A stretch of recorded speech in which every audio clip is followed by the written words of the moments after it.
What's up, everyone? Be sure to leave your feedback, and I hope you enjoy the chapter. The main character sat resting his head on the hilt of his sword, surrounded by a sea of corpses. The very heavens had turned blood red. His clothes were in tatters, his body a canvas of wounds.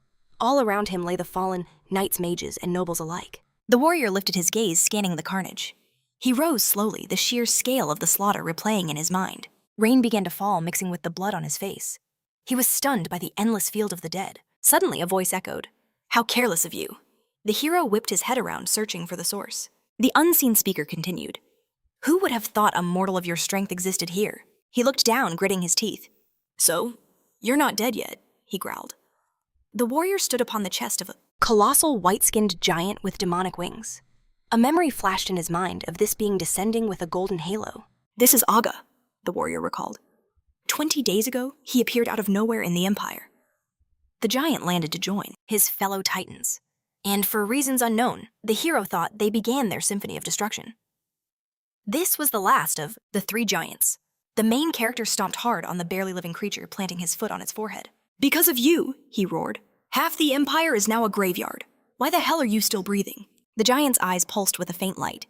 He cracked them open and rasped, "Do not worry, my time is short. I will soon return to my master's side." The hero leaned in close, his voice cold as steel. "Good. Your dead friends are already waiting for you." The giant seemed confused by his words, but the warrior clarified, "I'm talking about the other two who came with you." A vision of one giant being incinerated to a crisp by a furious red dragon burned in his memory. The second was sealed for all eternity by an old sage named Lon. The old man had thrust his hands forward, weaving a complex purple seal. The protagonist clenched his jaw, a bitter smile forming. "Now you understand," he hissed. The giant remained motionless. "Do not try to hide the truth with such shallow words. Powerful little mortal. We children of the stars, we share our senses." The hero's expression soured. The giant continued, "We know when our brethren fall, and we know they took their enemies with them to the next life." Which means, the giant gloated, "There are no other warriors of your caliber left." The main character leaned in closer, listening intently. He then let out a low, dangerous chuckle. "Don't speak such nonsense. You say no one is left. What about me?" The hero aimed the tip of his blade directly at the giant's eye. "And don't pretend," he added. "I know your life is fading, and I couldn't be happier." The giant did not flinch, his gaze unwavering. "If only you had realized the true depths of your power sooner, and honed it, you would have become a true obstacle to our cherished dream." The warrior's face contorted with rage, but then he became eerily calm. "It doesn't matter. I don't need you to tell me what I've lost. So shut your mouth and die."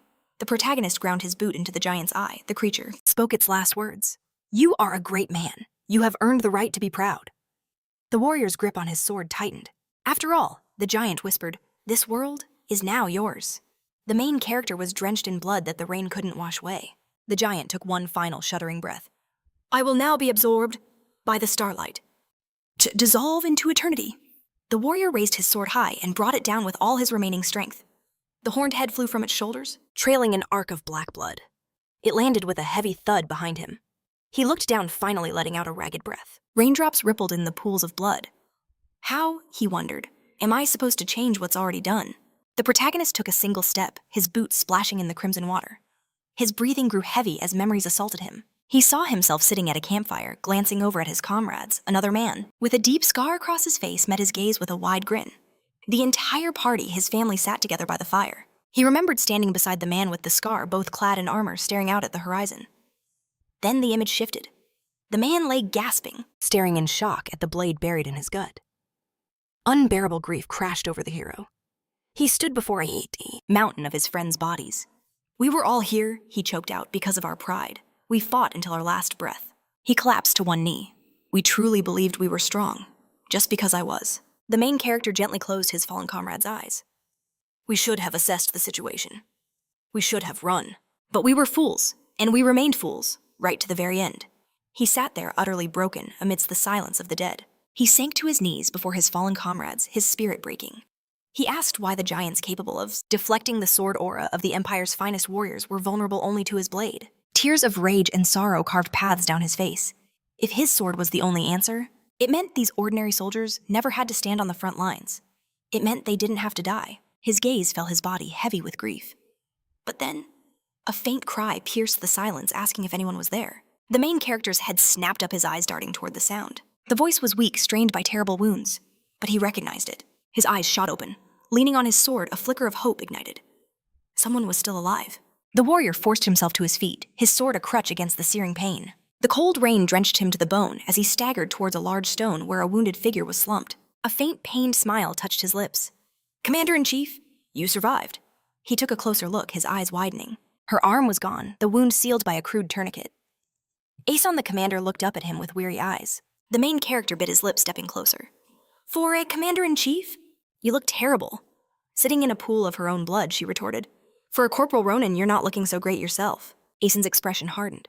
"What's important now is a god. Is he alive?" Ronan leaned in closer. "Yes, I killed him. His body is over there." As he checked her wounds, Aeson raised her head, her gaze locking onto their fallen foe. A wide, relieved smile broke through her pain as a single tear escaped. "Thank you, Corporal."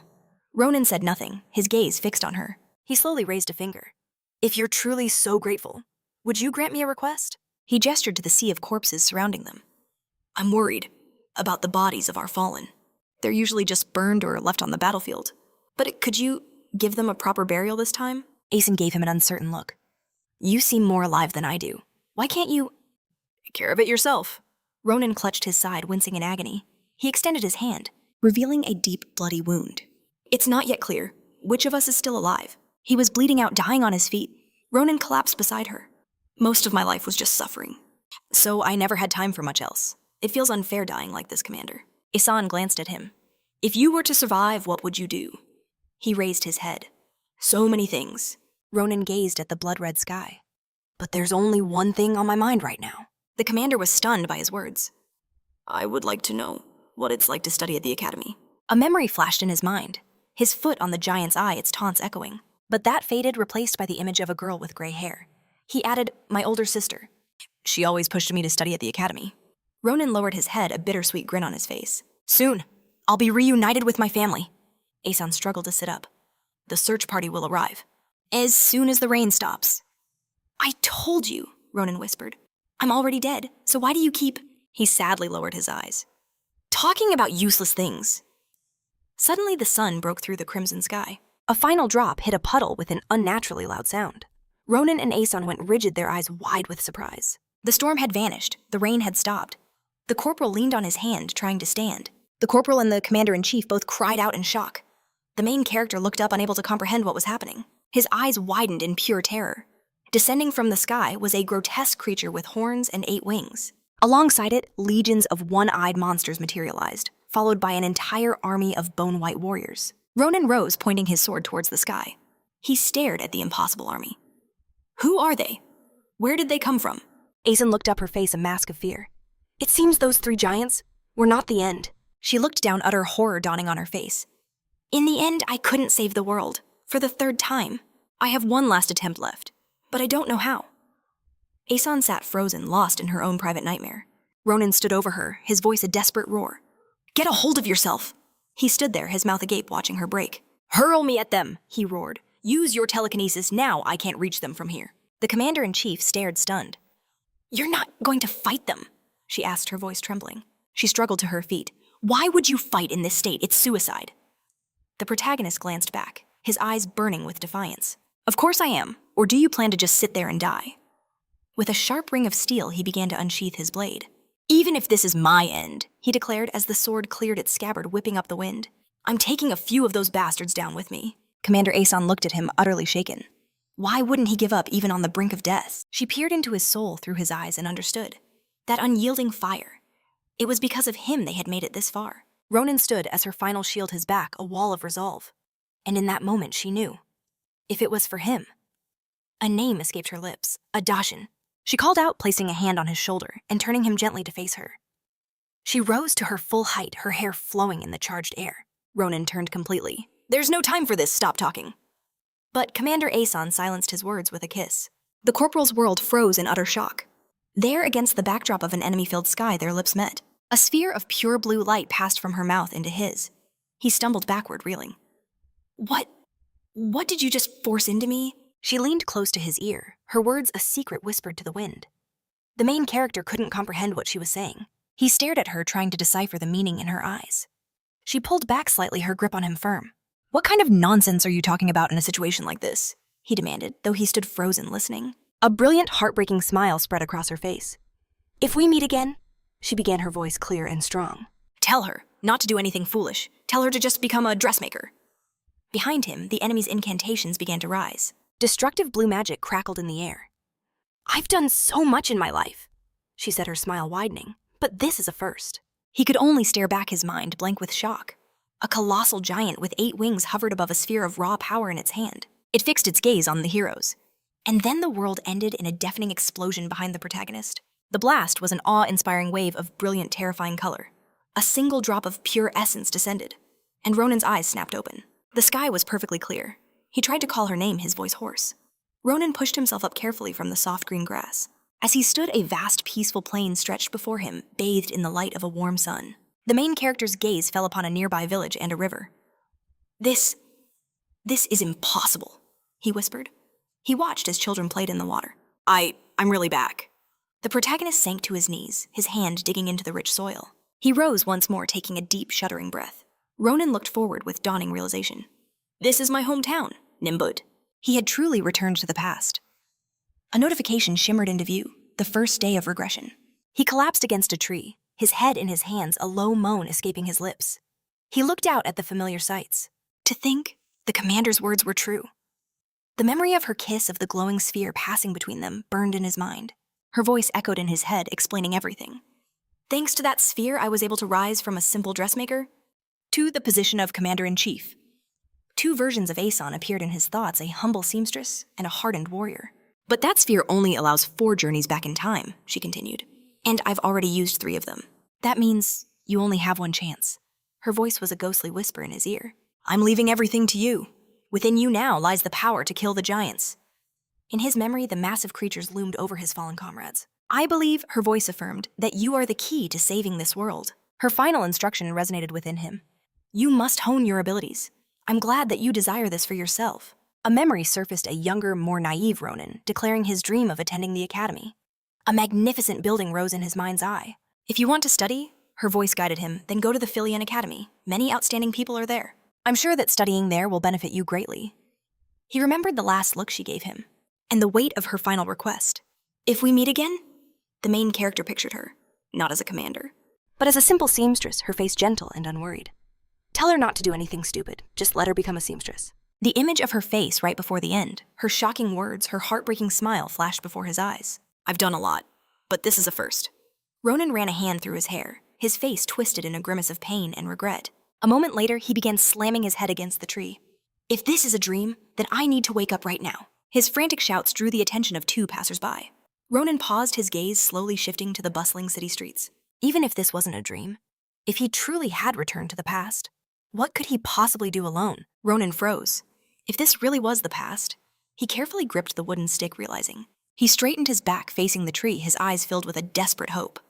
Ronan took a step, thinking he could finally see his sister again. Driven by that single thought, he ran with all his might, the stick clutched in his hand, never once looking back. The main character sprinted through the crowded city streets. A sense of peace filled Ronan as he moved through the throng of people. He thought to himself, if he'd really gone back in time, all he needed was a little more. But his thoughts were cut short. A scene to his right stopped him dead in his tracks. He turned to see a boy hanging from a tree, suspended in mid-air, a crowd gathered below. Ronan's eyes narrowed. He knew this kind of scum. As a blonde punk approached his victim, he wondered why in the world they had a child hanging upside down. He turned away, a familiar disgust rising within him. They were the same worthless degenerates he remembered from his past life. He glanced back, his mouth slightly agape, as he realized this boy wasn't held by a rope, but by the shimmering threads of magic. He was hanging upside down, completely untethered. Ronan watched the scene unfold, muttering under his breath. Magicians are priceless on the battlefield. They were incredibly rare. So what was one doing in a backwater place like this? He glanced up at the branch, the sun filtering through the leaves. He remembered this time, this exact moment. Beneath this very branch, a boy with pink hair was desperately casting a spell. He was trembling with fear, thinking that if they didn't stop, if this continued, something truly terrible was about to happen to him. The gang of hooligans watched as the boy in the tree begged them to stop.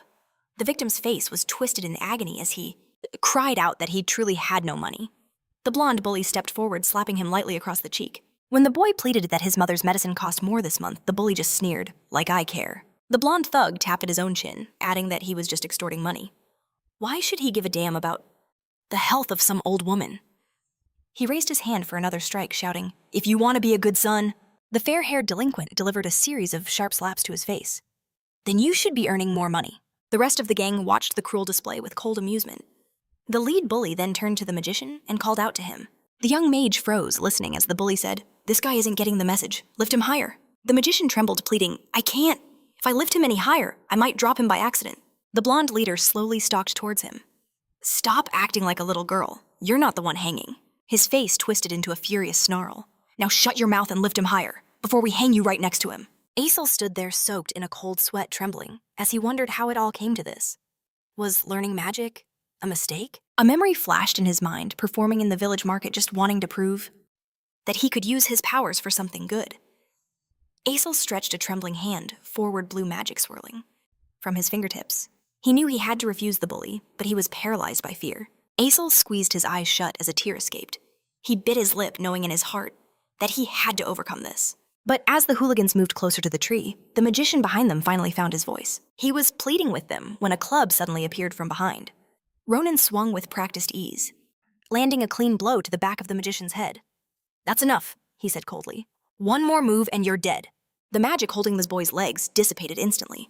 The victim crashed to the ground. The lead hooligan whipped around, shouting, "What the hell are you doing?" The blonde punk raised his fists and began stalking towards Ronan. "You think you can just—" But he stopped short. Ronan was completely ignoring him. "Are you mocking me?" he growled. Asel held up his hands defensively, stammering, I didn't mean to," when a voice cut through the tension. We need to talk." The young magician turned to see the main character looking right at him, completely ignoring the enraged bully. As the blonde thug fumed behind him trying to get his attention, Ronan focused solely on the magician. Asel nervously folded his arms. "Where did you learn telekinesis?" Ronan asked. "From a grimoire," he answered. "I bought it from a merchant." Ronan was slightly surprised. To master a spell so well from some cheap hand-me-down grimoire, he folded his arms, thinking he needed to see what else this kid Asel was capable of. Even so, he recalled his past encounters with giants. And just then, behind him, the lead bully began to draw his sword. A sharp sound drew Ronan's attention. His gaze snapped towards a bully face, twisted in rage, sword drawn and ready. The thug bellowed, furious that Ronan dared to ignore him. His expression soured as he added, "I'm only doing this because of what you did a couple of days ago." With a roar, he leaped forward, his blade flashing through the air. "Today, I'll put you in your place." Ronan calmly observed the sword now mere millimeters from his face and wondered, was that a real sword? And where did this punk even get one? The bully's mid-air smile was pure arrogance, but Ronan's inner voice was unimpressed. His stance is garbagey, he thought, but he compensates with raw power. For most, that would be enough. Ronan took a single long step, effortlessly dodging the attack. He's no match for me. The bully landed completely stunned by the simple evasion. Ronan's eyes narrowed, sizing up his foe. He thought, this body may be young, but the combat instincts forged in the penal battalion have not faded one bit. Behind the young main character, a spectral version of his future self appeared. The fair-haired bully lowered his sword, trying to save face with a smug grin. "You're lucky," he sneered. "I was about to beat you so badly you wouldn't be able to lift a spoon." "For the rest of your life," Ronan cut him off coldly. "Lucky, yes, today I am, especially since my entire life has been haunted by nothing but failure." The bully's temper flared. He leveled his sword, snarling, "If you're going to talk like that, then get on your knees and beg for mercy. Do that and I might let you live, though I'll still be taking one of your hands." Ronan just stood there, calmly scratching his neck. He replied to the threat with a chilling tone. "Don't worry. Even if you kill me, I'll make sure to take very good care of your sister." Ronan's body went rigid. "What did you just say?" The bully grinned with vile confidence. "The moment I saw her, I could only think one thing. She's so—" Before he could finish the disgusting sentence, Ronan moved. A blur of motion, a devastating strike. Droplets of blood scattered through the air. The shocked hooligan stood frozen, his ear cleanly sliced from his head. The severed flesh tumbled to the ground as he dropped his sword with a crash. Clutching the bleeding wound, he let out a blood-curdling scream of agony. His cronies stumbled back in terror. Ronan advanced his steps, heavy and deliberate. He closed the distance and stood directly before the whimpering thug. The main character's eyes snapped open, blazing with pure, unrestrained fury. "Do you want to die?"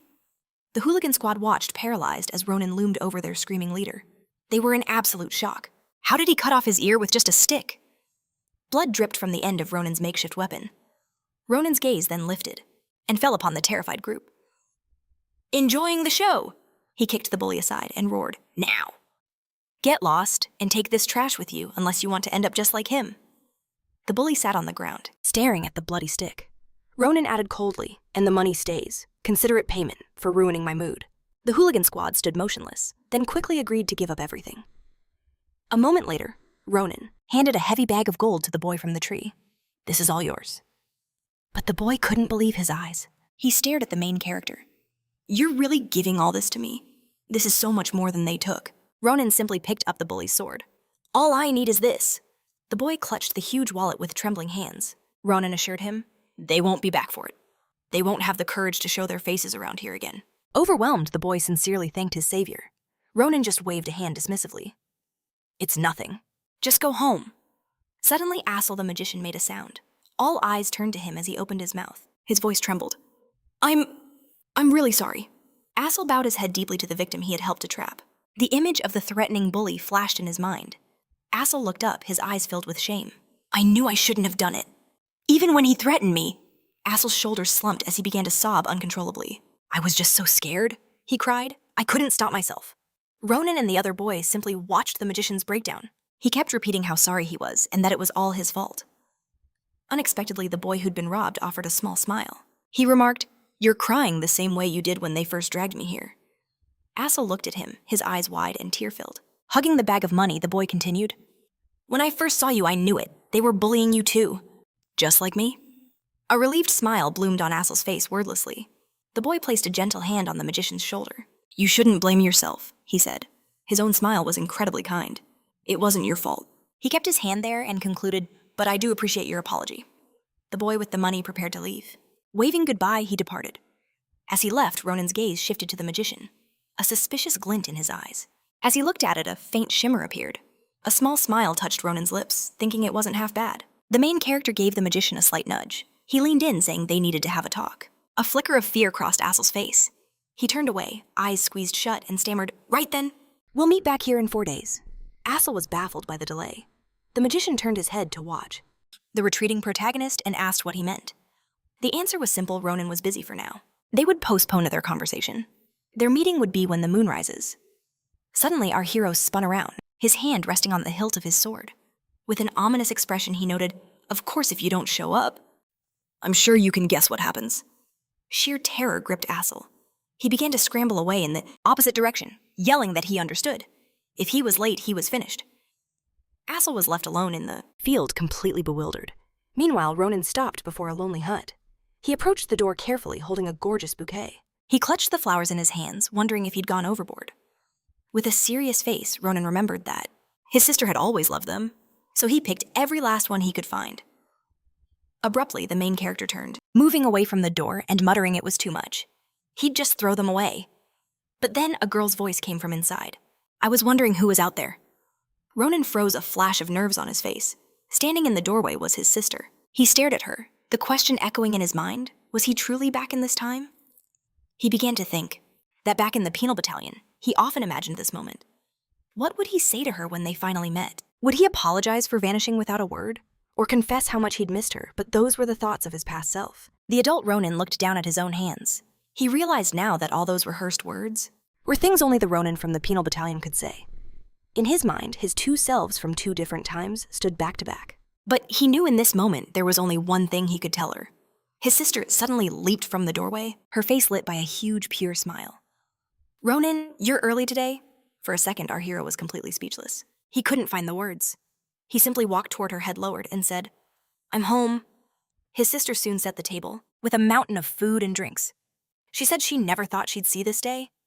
She sat hugging the flowers with a wide, beaming smile. "The day my callous brother actually gives me flowers." Ronan, eating quietly, nearly choked. At that moment, Erel confessed just how happy she was. The protagonist replied, "I'm glad you like them." Ronan held up a hand, refusing his sister's offer for more food. The main character folded his arms, looking at his sister intently. He wanted to ask her something. "How old are you this year?" Erel was slightly taken aback. "I'm 22. Why the sudden question?" On the wall behind her, spices hung in neat rows. Ronan simply replied, "I forgot." His sister got angry, exclaiming that he shouldn't forget something like that. She got up from the table and began to check his condition. At that moment, Ronan calculated. If she was 22 then, There were only about 10 years left. Before the arrival of those giants, the image of a six-winged giant burned in his mind. Erel placed her hand on the protagonist's forehead. The sister touched her own head, noting that he didn't seem to have a fever. And Ronan thought to himself his sister was just as he remembered, just as bright, kind, and warm. She carefully examined her brother, worried about his state.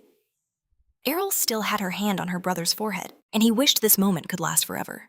But to protect his sister and the world in 10 years, Ronan grabbed his sister's hand gently. "I have something to tell you." She looked at him with a hint of concern and replied that she was listening. Ronan held her hand, a small smile on his face, and continued. "I was thinking about going to the academy." Erel was speechless, simply staring at her brother. A moment later, her fists clenched with sheer happiness. Her eyes lit up as she asked him to say it again. She took her brother's hand and began to shake it. "Repeat it. Did I hear you wrong?" He never even listened to her before when she raised this topic. He always ran from the conversation. His sister suddenly began to rummage through their things, scattering everything across the floor. "I knew this day would come," she cheered. "You're a smart boy, so I'm sure everything will work out for you." Erel took out a huge cauldron and placed it on the floor. They both peered into the pot, and she announced that it was a gift for him. It was overflowing with a huge amount of gold coins. Ronan asked where she got so much money. Erel replied with a grin that she'd been secretly saving it just to surprise him. Stunned, he peered into the cauldron listening as she explained her desire to be able to pay for his studies should he ever change his mind about the academy. He could only say, "This is incredible." "When did you save all this?" As his sister rummaged through the coins, he added, "I'm truly grateful. But keep it for yourself. This still won't be enough." Confused, his sister didn't understand what he meant. Erel stood planting her hands on her hips, insisting, "There's more here than it seems. I don't know which academy you want." But Ronan cut her off. "I'm going to the Imperial School, Phileon Academy." His elder sister was floored by the news. Disbelieving, she let out a scream so loud it echoed far from their house. In the main character's mind, a magnificent building took shape as he thought about the Imperial Phileon Academy, the most elite educational institution in the entire empire. He pictured a professor giving a lecture to a hall of students. He knew that thanks to the greatest teachers on the continent.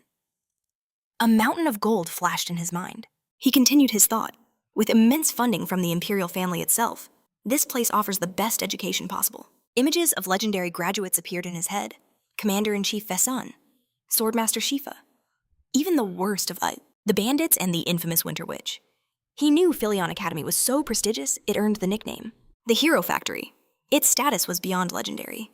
He recalled the wounded commander-in-chief sitting before him, and he remembered his words. During the war, Phileon students performed remarkably well. They were so useful he now understood why the commander recommended it.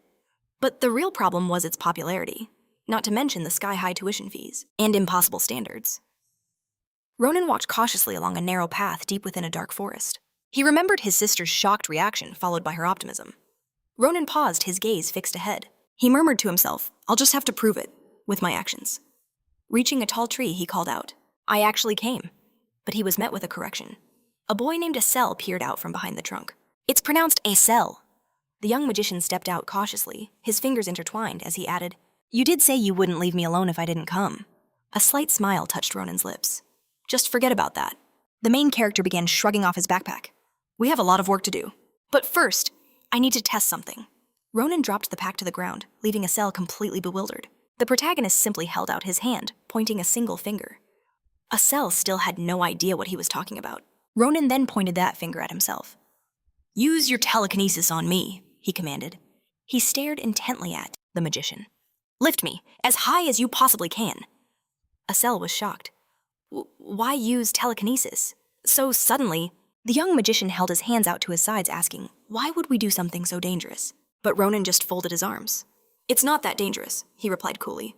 "Just do as I say." Asel brought his hands forward, hearing Ronan's promise that he wouldn't die from it. "Don't be scared," Ronan urged. Asel finally conceded.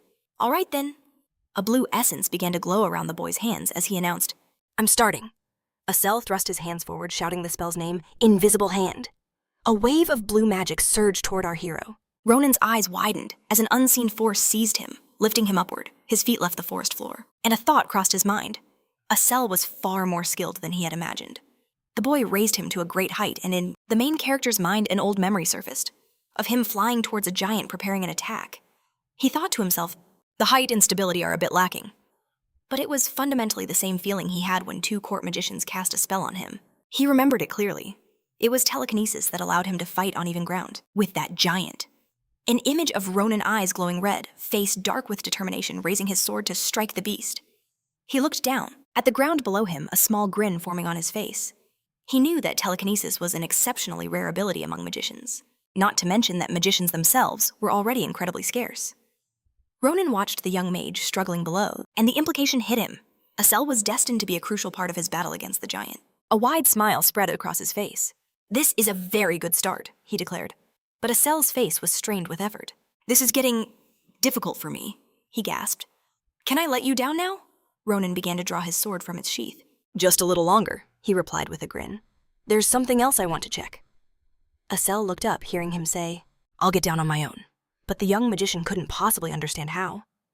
Ronan held his sword ready before him, and with a firm grip, the main character unleashed a slash that tore through the very air. Asel's eyes shot open in disbelief, wondering what he had just witnessed.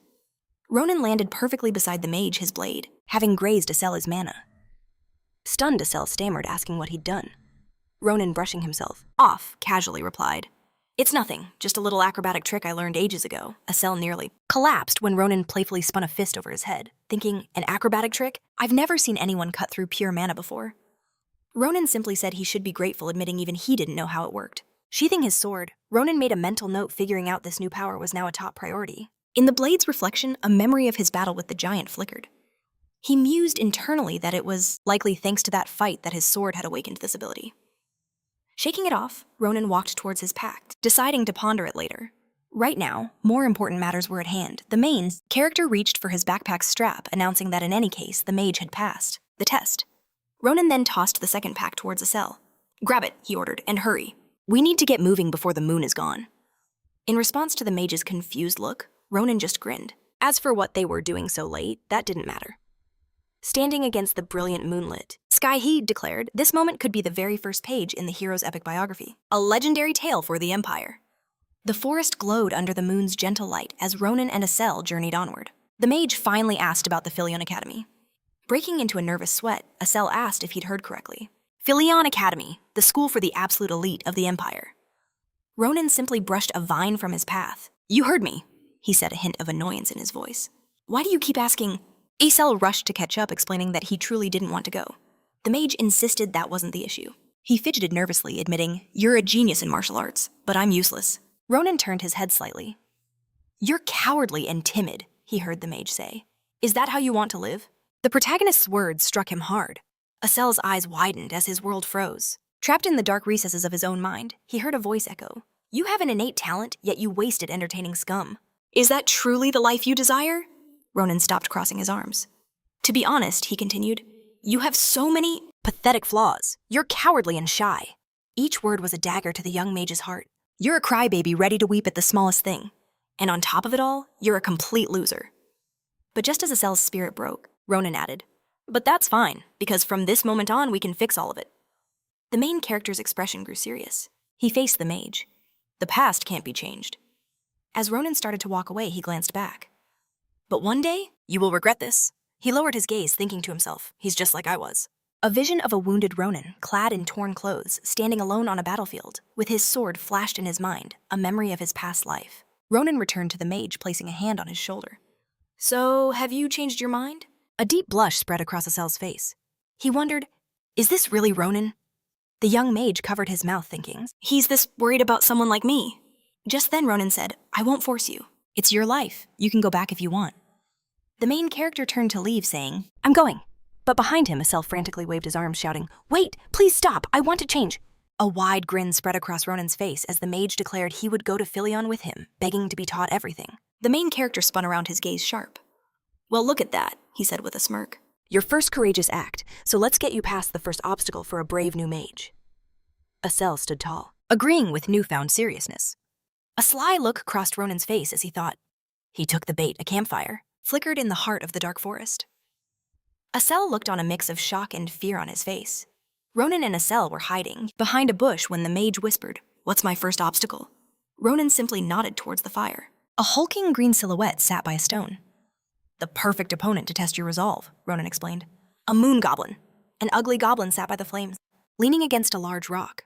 3 more goblins were nearby, and perched above them was a massive chest. And over there, Ronan noted, is their leader.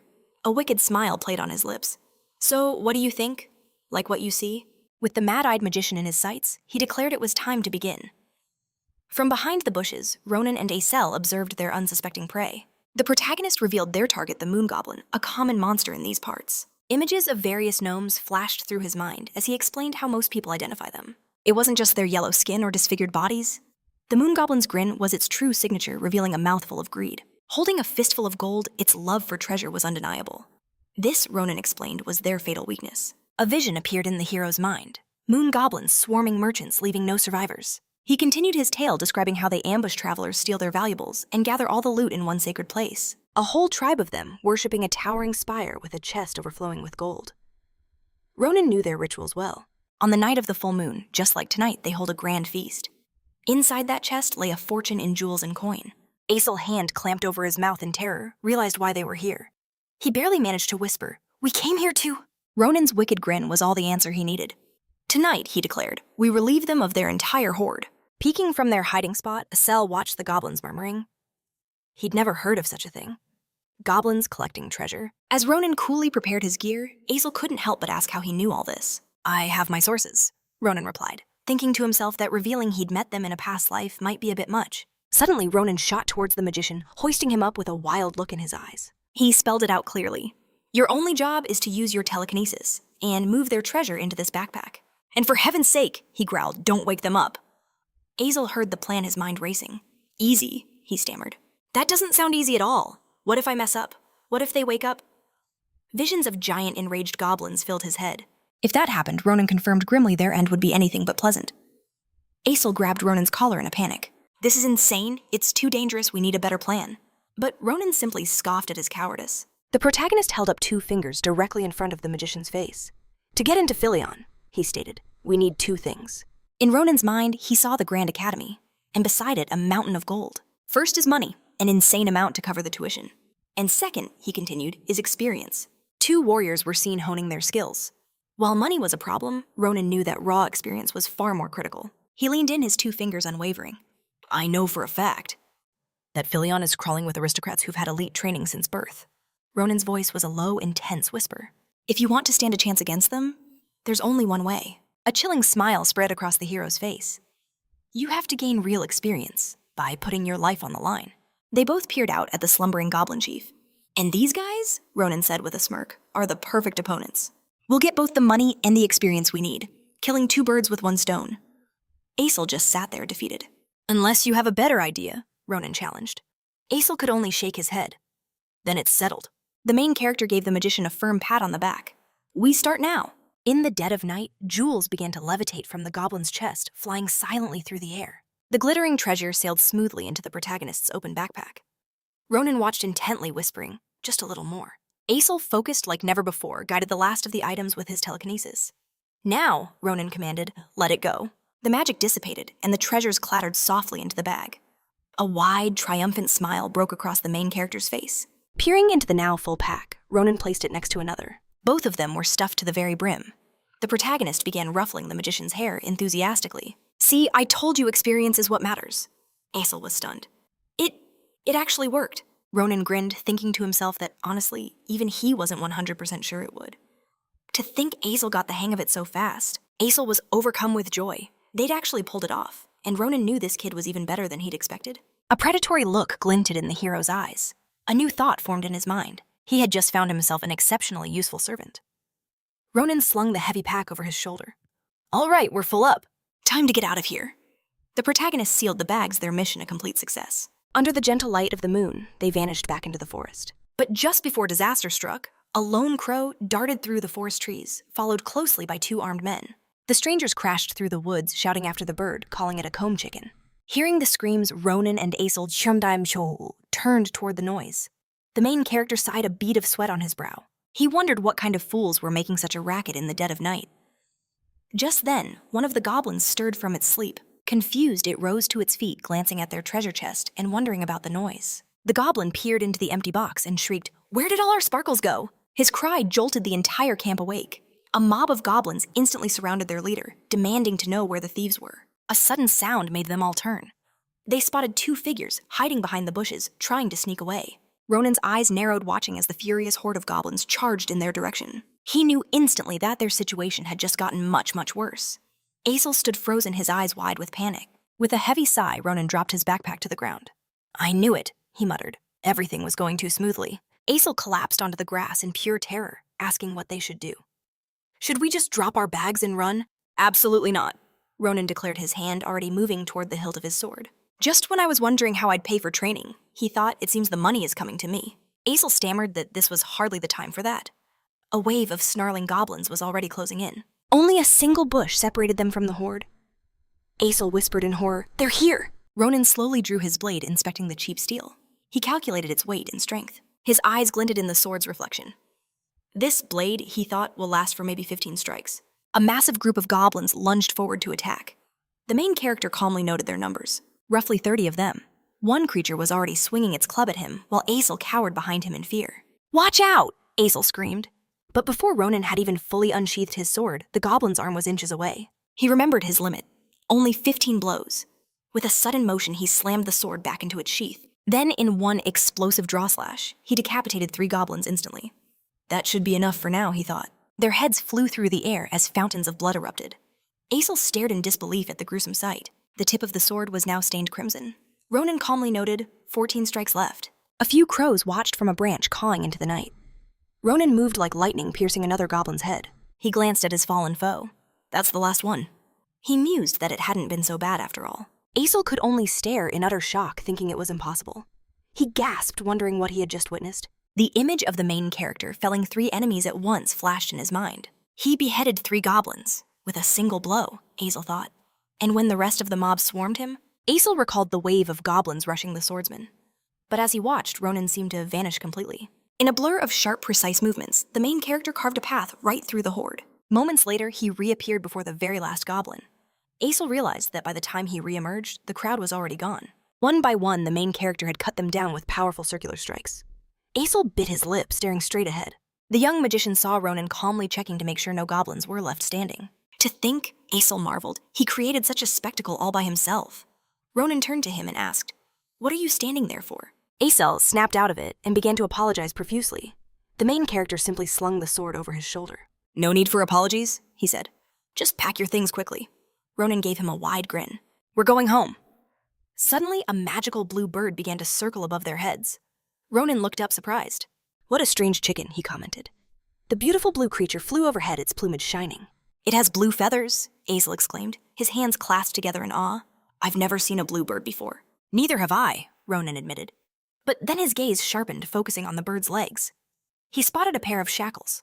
"The poacher shackles of Calborough," he said aloud, a pair of small glowing handcuffs appearing in his mind's eye. They were designed to disrupt a prisoner's mana flow and restrict their movement. Ronan stroked his chin thoughtfully. "I thought these were only used in rare cases, like for capturing fantastic beasts." Behind the bird, a yellow rune began to glow. From the bird's back, a rune began to glow. A voice echoed from it, pleading, "Please respond." Ronan and Asel watched, stunned. The voice from the rune continued, relieved. "Finally, I've made contact." Asel practically jumped on the main character, shouting, "The bird is talking." Ronan shoved him off, unimpressed. "It's just communication magic, you idiot." Ronan's gaze fell to the bag. An important detail clicked in his mind. They were only contacted after the bird left the pouch. It must be designed to block mana. Ronan then asked the voice, "Are you the bird's owner?" Elsewhere in a vast library, a shadowy figure spoke through a matching rune. "That is correct. My name is Vaughn. I study fantastic creatures at the Institute, and I am this bird's guardian Mars." The rune on the bird glowed brighter. Vaughn explained that he'd been trying to make contact for days, but nothing had worked. He was about to give up all hope. Asel, meanwhile, tried to sneak away unnoticed, but Ronan grabbed him by the collar. Vaughn asked, "If I may be so bold, who are you?" "Just travelers passing by," Ronan replied coolly. A memory flashed through the protagonist's mind, the clash against the poachers. He explained, "We ran into some trouble. The poachers who stole your bird, to be exact."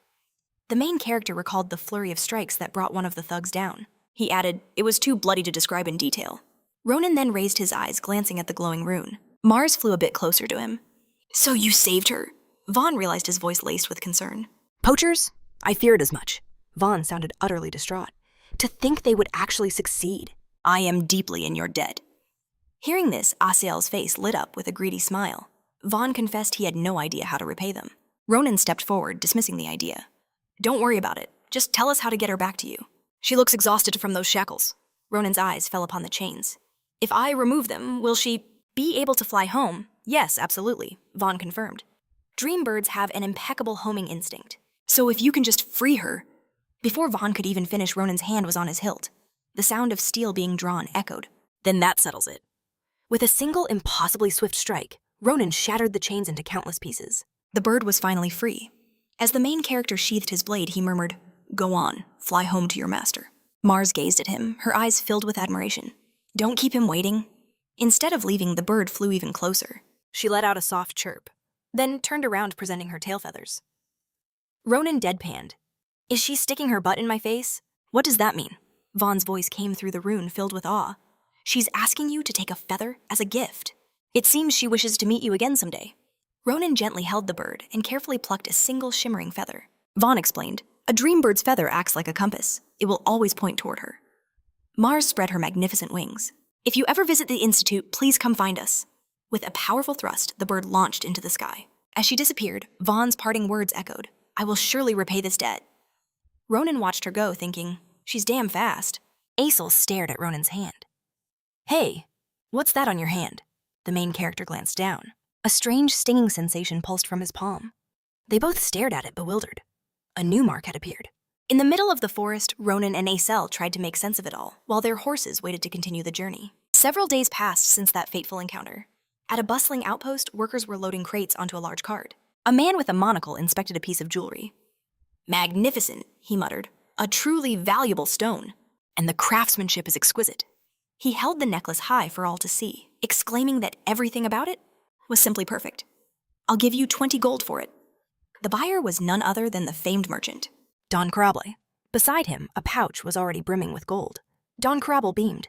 You've brought so many wonderful goods, it must be my lucky day to meet such a distinguished client. Ronan stood with his arms crossed, a smirk on his face. Finally, someone with a decent eye for quality. He recalled the other merchants he'd dealt with, a tiresome bunch of scammers and lowballers. Ronan firmly shook the merchant's hand. It seems my wandering was not in vain to have met such an honest tradesman. The honor is all mine, Carable replied with a bow. Perhaps you have something else of value to appraise. The main character reached into his pocket. When he opened his palm, resting in the center, was a stone that shimmered with cosmic colors. I don't wish to sell it, Ronan said. I just want to know what it is. The merchant leaned in, intrigued. Ronan stared at the mysterious object, remembering the night the bluebird left it behind. Or had the bird of dreams left him this shimmering egg? In his hand, the object glittered, and the main character recalled his first impression. That she'd simply left him a dropping. But that couldn't have been further from the truth. A memory surfaced in his mind. Him standing alone in a dark forest, shouting about how a chicken repaid his kindness? With poop. For safety, he remembered hurling it against a massive boulder to test it. The egg once thrown didn't just crack. It pierced straight through the rock and embedded itself inside. A shocked Ronan and the magician could only stare. Looking at the sundered stone, Ronan knew one thing for certain. This thing was unbelievably strong. Don Carable cradled the egg, inspecting it closely, wondering if it belonged to a bird or something else entirely. Ronan watched the merchant. A thought echoing in his mind. This was definitely from an incredibly rare, fantastical creature, a treasure that could be worth a fortune. The merchant raised a hand to his chin, marveling at its color and texture. But just as Kim blossomed with surprise, the main character shut it down, scoffing that it was horse dung. The main character held out his hand, reassuring him, "Of course not, sir." The merchant simply scratched his head, admitting he had no idea what it was, only that it was extraordinary. As the protagonist took the egg back to examine it, the merchant suggested they take it to a specialized appraiser. Ronan carefully tucked the egg away, realizing that was his only option. He couldn't possibly sell it without knowing its true nature. With a slight dip of his head, the main character asked about any books on Phileon. The merchant clarified, "You mean the Academy?" Ronan gestured with his finger, confirming that they were planning to take the entrance exam, but knew nothing about the school. The merchant grinned widely. "You want to join Phileon too? What a coincidence." Just then a silhouette appeared, walking toward them. The merchant beamed. "My daughter plans to enroll there as well. I'm sure she can help you." She should be here any moment." A blonde-haired girl approached, asking what the commotion was about. The main character shot her an annoyed glare as the merchant announced, "There she is." The fair-haired girl was brushing her hair back from the wind. "My only blood," the merchant said proudly. Maria, the name, took the main character by surprise. Maria stood frozen, her eyes locked on Ronan and Asel. Her father prompted her. Maria, greet our guests. They are important clients with whom I've just closed a major deal. Maria's expression soured. Don Carabel's face darkened at her insolence, warning her to watch her language. Asel stepped forward, hands raised placatingly as the merchant apologized for her. She grew up among merchants, he explained, so her manners can be a bit rough. Asel replied that it was quite all right. But Ronan took a step forward, and Asel knew he couldn't be stopped. The main character stood directly before the girl. Are you really Maria? He asked. Her entire demeanor shifted when he added, Is your middle name Sen? She answered, that it was demanding to know how he knew. The protagonist lowered his gaze. It's strange, he murmured. You look so much like someone I used to know. In his mind's eye, a man with a sword and piercing blue eyes appeared. That's all, Ronan finished, waving a hand dismissively. But I have just one question for you. He leaned in close. Just for your ears. Maria eyed him suspiciously. At that moment, Ronan whispered, By any chance, do you have male genitalia down there? Maria's mind went blank. What did she just hear? The protagonist studied her, seriously. A pepper of rage appeared by her head as he mused aloud. No matter how I look at it, it doesn't seem like you do. Maria's fury finally exploded. She struck him with immense force after screaming about some other child her old man didn't know about. The girl's powerful blow landed squarely on his cheek. Shut your mouth, she shrieked. As the protagonist stumbled back from the slap, he thought, this feeling? It was so familiar. It was true. A male version of Maria appeared in his memory, and it all clicked. She really is Count Maria Senin. Ronan began to recall the past. Maria Sen, a woman with short hair standing before a castle. His narration continued. Back when his penal battalion was stationed in the town of Armorland, Maria was their supply officer. Ronan and Maria drinking at the same table. In his memories, the protagonist noted that his work ethic and easygoing nature let him befriend almost anyone. Maria had been an impressive person. She slams her fist on the table, and Ronan remembers that as soon as male genitalia was mentioned, he would react just like this. A flash of fury ignited, and she slapped everyone in sight. Ronan felt the sting of a palm from a girl with short hair. Back then, Ronan was completely baffled by the sudden assault. He'd planned to ask her why at their next meeting, but it seemed that day would never come. A dark silhouette lay twisted on the stones, staring lifelessly at the sky. It was Maria covered in blood, and in that horrifying instant, Ronan knew she was dead. He touched his own cheek where she'd struck him. A faint smile gracing his lips. It seemed he'd just found the answer to his question. Count Maria, he'd called her. The girl Maria raised her hand, a grin on her face. That was fun. Let's do it again. She lunged toward our main character, screaming, Take this! But Ronan was faster. He shot up, tapping her on the head. Calm down. He loomed over the girl, now on the ground. Don't get cocky, he warned, his voice low. Just because I let you slap me once doesn't mean you can do it again. I admit I was in the wrong. Maria glared back, her eyes burning with defiance. In a flash, she shot up, cracking him under the chin with the back of her head. So what if I hit you twice? She screamed. The two exploded into a brawl, pulling at each other's hair. Don Carabel and Asel could only watch in horror. Stop them! Break it up! The merchant and the magician scrambled towards the chaos, desperate to end the violence. By the time dusk settled, some time had passed since the fight. Asel sat with his jaw on the floor. What was wrong with these two? Just moments ago, they were fighting as if they meant to kill each other. Maria clutched her head. So, I guess this means the deal is off. Ronan touched his bruised chin. Yeah, it is. Asel stared dumbfounded. So what now? Ronan's next words sent him into total shock. I'll buy something from you to make up for it. He then added, We're friends now, right? Ronan and Maria sat at a table facing each other. The girl presented him with a sword. Our protagonist noted that the magic wand held a total of 3 blades. Maria held one of the swords, her gaze fixed on the main character. Why do you need 3 of them? She asked. They'll be a pain to carry. He simply replied, just in case one of them breaks. Maria carefully drew the sword from its sheath. What do you think? She asked. He appraised it coolly. Not bad, but this black one is clearly superior. Maria narrowed her eyes, putting on an expert's face. Of course, black iron is incredibly durable. It's why all the most famous knights seek out weapons forged from it. Ronan's eyes were filled with an old fondness for the blade. I don't know how rough you are with your swords, Maria continued, but this one is unlikely to ever break. A thought crossed Ronan's mind. In his past life, he had adored swords made of black iron. Maria glanced at the magic wand on the table. This rod has a powerful magic stone in it. You should save it. She turned to the young magician. You're a mage, right? Asel confirmed he was. He seemed a bit flustered when she pressed further. What kind of magic do you use? He stammered. Telekinesis. At this, Maria's eyes lit up. That's incredible, she exclaimed. If you applied yourself, you could probably even earn a scholarship. She then turned back to our protagonist. Speaking of which, what technique will you be demonstrating for the practical exam? Ronan had no idea what she was talking about. A vision of a dark-haired young man standing before 3 towering pillars appeared in his mind as Maria explained. To get into Phileon, you have to impress the professors. You must demonstrate your techniques in a practical exam. She held up a finger. The theoretical exam is hard, of course, but the practical is the real test. Besides, if you blow them away with your practical skills, they'll accept you into the academy for sure. In other words, if you can't prove your worth, you can forget about even getting in. Ronan exhaled slowly. He looked down, his expression calm. A swordsman just needs to know how to use a sword. That's what I'll show them. Maria shook her head. Most nobles demonstrate the secret techniques passed down through their families. She tapped her chin thoughtfully. And most commoners aspiring to be martial artists show off their own unique martial arts. The ones that use their mana. At this, Ronan simply held out his hand, a confused look on his face. Mana again. Maria was stunned by his question. Even young swordsmen at his age could use mana without being a mage. What are you talking about? She retorted. If you want to get into Phileon, this is the bare minimum. You have to feel your mana and wield it in battle. It's the most basic of basics. Ronan seemed lost in her explanation. Maria stared at him, a dreadful suspicion dawning on her. Why are you looking at me like that? Her finger trembled as she pointed at him. Don't tell me. You can't sense your own mana? Her mouth hung open in shock. Isn't that the same as having no aura at all? She grabbed her own face in disbelief. Are you really planning to apply? Scratching the back of his neck. Phileon, our main character, considered the comparison between aura and mana. I think I'm starting to get it, he mumbled. But that wasn't good enough for Maria. She shot up from her chair. This isn't working outside. Now, the sudden command took him by surprise as Maria grabbed a pair of swords from a rack. Mind if I borrow these? She asked, already claiming them. Ronan's patience wore thin. What gives you so much confidence? What if you damage them? He challenged. As she strode out, she scoffed. Don't worry. We'll be finished long before that happens. Ronan sighed, the day's fatigue setting in. Maria added, and if he breaks them, we'll pay double. No triple happy now. She ripped back the tent flap, revealing the night.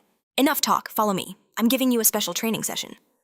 A glowing blue essence floated weightlessly in the air. Beneath it, a figure meditated, also suspended in midair. That, Maria explained, is the very source of nature's power. It's like the air, it's everywhere, but that doesn't mean just anyone can use it, to wield it. You must first awaken your own mana, developing a true sense for its flow. This is achieved through talent-grueling training. Or an unbreakable will. Success is never guaranteed.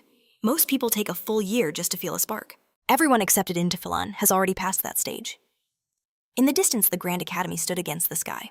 It is through their mastery of mana, she continued, that the path to Phileon is opened.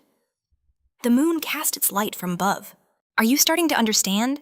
She pressed her form, lit by moonlight filtering through the trees. Forget your battlefield instincts, the girl added sharply. Right now, you don't even grasp the difference between mana and aura, and you actually plan to enroll in Phileon. Maria stood opposite him, weapons held at the ready. You're nothing but a storyteller. Ronan casually slung his sword over his shoulder, his gaze fixed on her. In a way, she lectured, aura is a form of mana, but the gap between them is as vast as heaven and earth. She's taking this awfully seriously, the protagonist noted internally. In his mind, an image flashed of a warrior wielding blue magic. Even for a prodigy with immense talent and unbelievable dedication. Maria's voice was grave. It takes at least a dozen years of training just to summon an echo of that innate power, the aura. She brandished her twin swords. Do you finally get it? Our main character simply replied. I think so. 2 shadowy figures appeared in his memory, one glowing blue, the other pink. He'd met people like that on the battlefield before. They boasted about using aura or some other rare power. Blood dripped from a massive sword in his recollection. They were nasty opponents, he thought, but not invincible. He stood on a hill of fallen foes. Cut them, and they died just like everyone else. Ronan's gaze returned to the present. Enough with the explanations, Maria declared. It's time to begin. She crossed her blades before her. I suspect you'll understand faster if you learn with your body, rather than your head. The very ground beneath her began to crack under pressure. She's just a young girl, Ronan thought. But in the next instant, Maria exploded forward with incredible speed, leaving a cloud of dust in her wake. Ronan stood perfectly calm, reacting only at the last possible moment. His sword shot up to block the attack. Clang! A shower of sparks erupted from the violent collision. Peering through the crossed blades, Ronan was genuinely surprised. Her skill was undeniable. Her eyes now glowing a piercing green burned with aggression. Look at that intensity, he thought. With a powerful flick of his wrist, Ronan shoved the girl back. She landed gracefully, but his eyes held a hint of shock. To generate that much power at her age, he considered. And with twin blades, she's a true prodigy. Maria settled into her stance, one blade forward, the other held back. Ronan's mind raced. I didn't notice before. But this must be the mana-based combat technique she was talking about. She glared, wondering what was wrong with him. She unleashed another even more powerful strike. He parried it again. Her inner thoughts were a storm of frustration. I wanted to end this in one attack, show him the overwhelming power of mana. Her goal was to force him to give up on the academy. It was far kinder than letting him be humiliated at the entrance exam. The memory of laughing silhouettes flashed in Ronan's mind. But Maria was now the one in disbelief. Wait, is he pushing me back and he's doing it without a single drop of mana? In her shock, she barely repelled his counter. The girl's eyes flew wide. Ronan saw her falter. What are you thinking about? He asked calmly. Maria forced his sword back with a desperate push of her blades. At that moment, our main character's entire expression changed. A dark aura enveloped him, his eyes glowing crimson. He raised his blade, his voice a low command. Dodge, don't even think about blocking this. Maria's eyes were fixed on the descending sword. As it neared her forehead, she threw herself back narrowly, avoiding the strike. She landed hard, using her own swords to halt her momentum. Breathing heavily, Maria tried to recover. A wide grin spread across her face. That was dangerous, she admitted. Across from her, the main character offered a faint smile of his own. You're no ordinary fighter, she said. He simply replied, neither are you. Ronan carefully began to sheathe his blade. He added, I'm skilled with more than just mana. You, on the other hand, have issues with your center of gravity. With that, the protagonist turned to leave. Fix that, he said over his shoulder, and you'll become much stronger. Where do you think you're going? Maria demanded, watching him walk away. The girl furiously pointed her sword at him. Don't tell me you think this is over, she yelled. He coolly replied, a deal is a deal. Her blade began to tremble, tiny cracks appearing on its surface. The protagonist's voice was calm. You were the one who said, you'd pay triple the amount if you lost. With a final sickening crack, the sword in her hands shattered. Maria stared in disbelief as her weapon crumbled to dust. Ronan turned back, his gaze unwavering. Get the money ready. Maria turned in shock as someone called her. Behind her stood a very satisfied Asel, who praised her efforts, saying he understood her feelings. Hey, magician, let's go, Ronan shouted. I'm getting tired.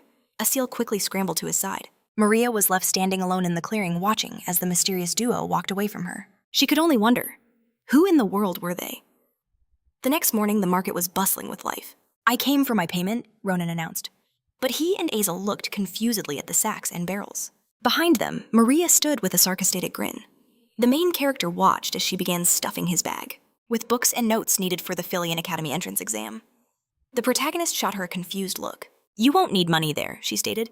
The exam is only a month away. Ronan raised an eyebrow. Sure, we need these, but why the sudden generosity? The main character's hand drifted to his sword hilt. As he slowly drew his blade, he warned, if this is some kind of trick. The girl quickly stopped him. Relax, it's nothing like that, she insisted. I like you guys. Maria beamed, spreading her arms wide. Consider it a small favor, she chirped, so we can all get into the academy together. And of course, it's all completely free. At the word free, Ronan slowly sheathed his sword, his tension easing. As a market worker moved boxes nearby, Maria added, I'd love to train you personally. But my trade business won't wait. It's time for me to go. Maria smiled and lightly punched him in the chest.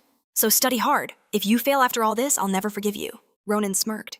You should worry about yourself. Maria hopped onto a departing cart. See you in the capital for the entrance exams, she yelled, waving.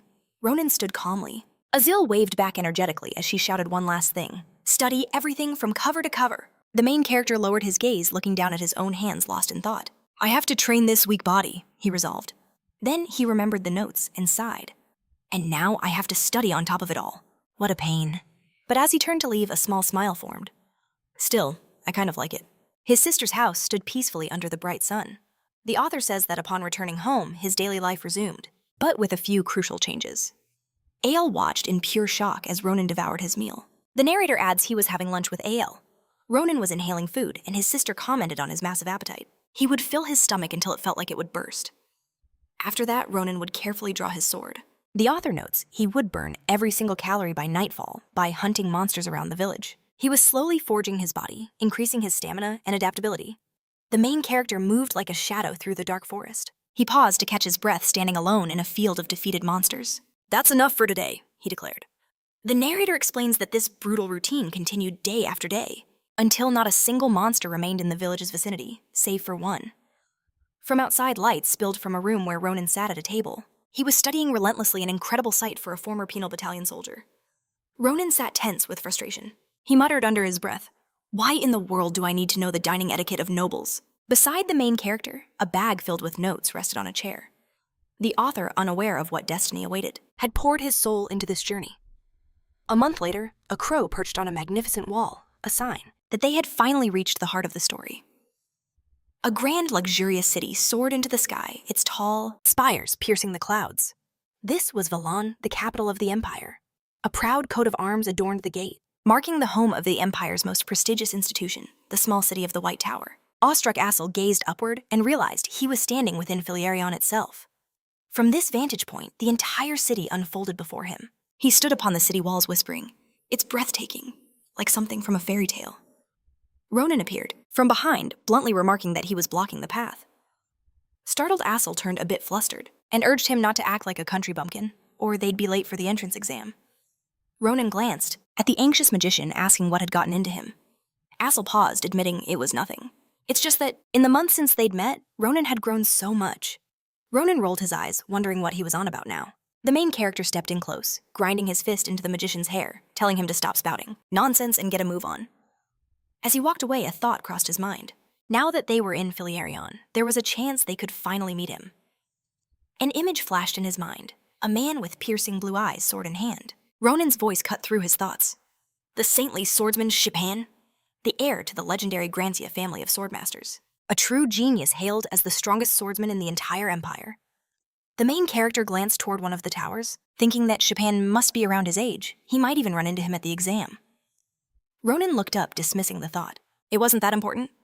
Just then, Asel approached, breaking the main character's concentration. He asked if the main character still had that thing with him. An image of the mystical bird surfaced in his mind. Asel clarified, "The feather, the one the dream bird left behind when you saved it, it should lead us right to her." Understanding dawned on Ronan. The main character reached into his pocket and pulled out a luminous blue feather. "Of course I brought it," he said coolly. "That old man is living somewhere in this capital." The feather pulsed with light, straining to fly forward. He had planned to seek its owner out after the exams were done. Ronan's gaze shot toward a massive towering building. "You mean Baron is on the top floor of that?" Their eyes fixed on the highest window. Inside, a room was cluttered with books and strange devices. A man sighed. "This is so difficult. I was never cut out to be a professor." On his shoulder, the very same blue bird was perched. He muttered that he could always go back to being a seeker, and the bird chirped in agreement. Baron gently stroked the bird, smiling. "You're encouraging me, aren't you?" "You're right. I must repay my debt to your savior."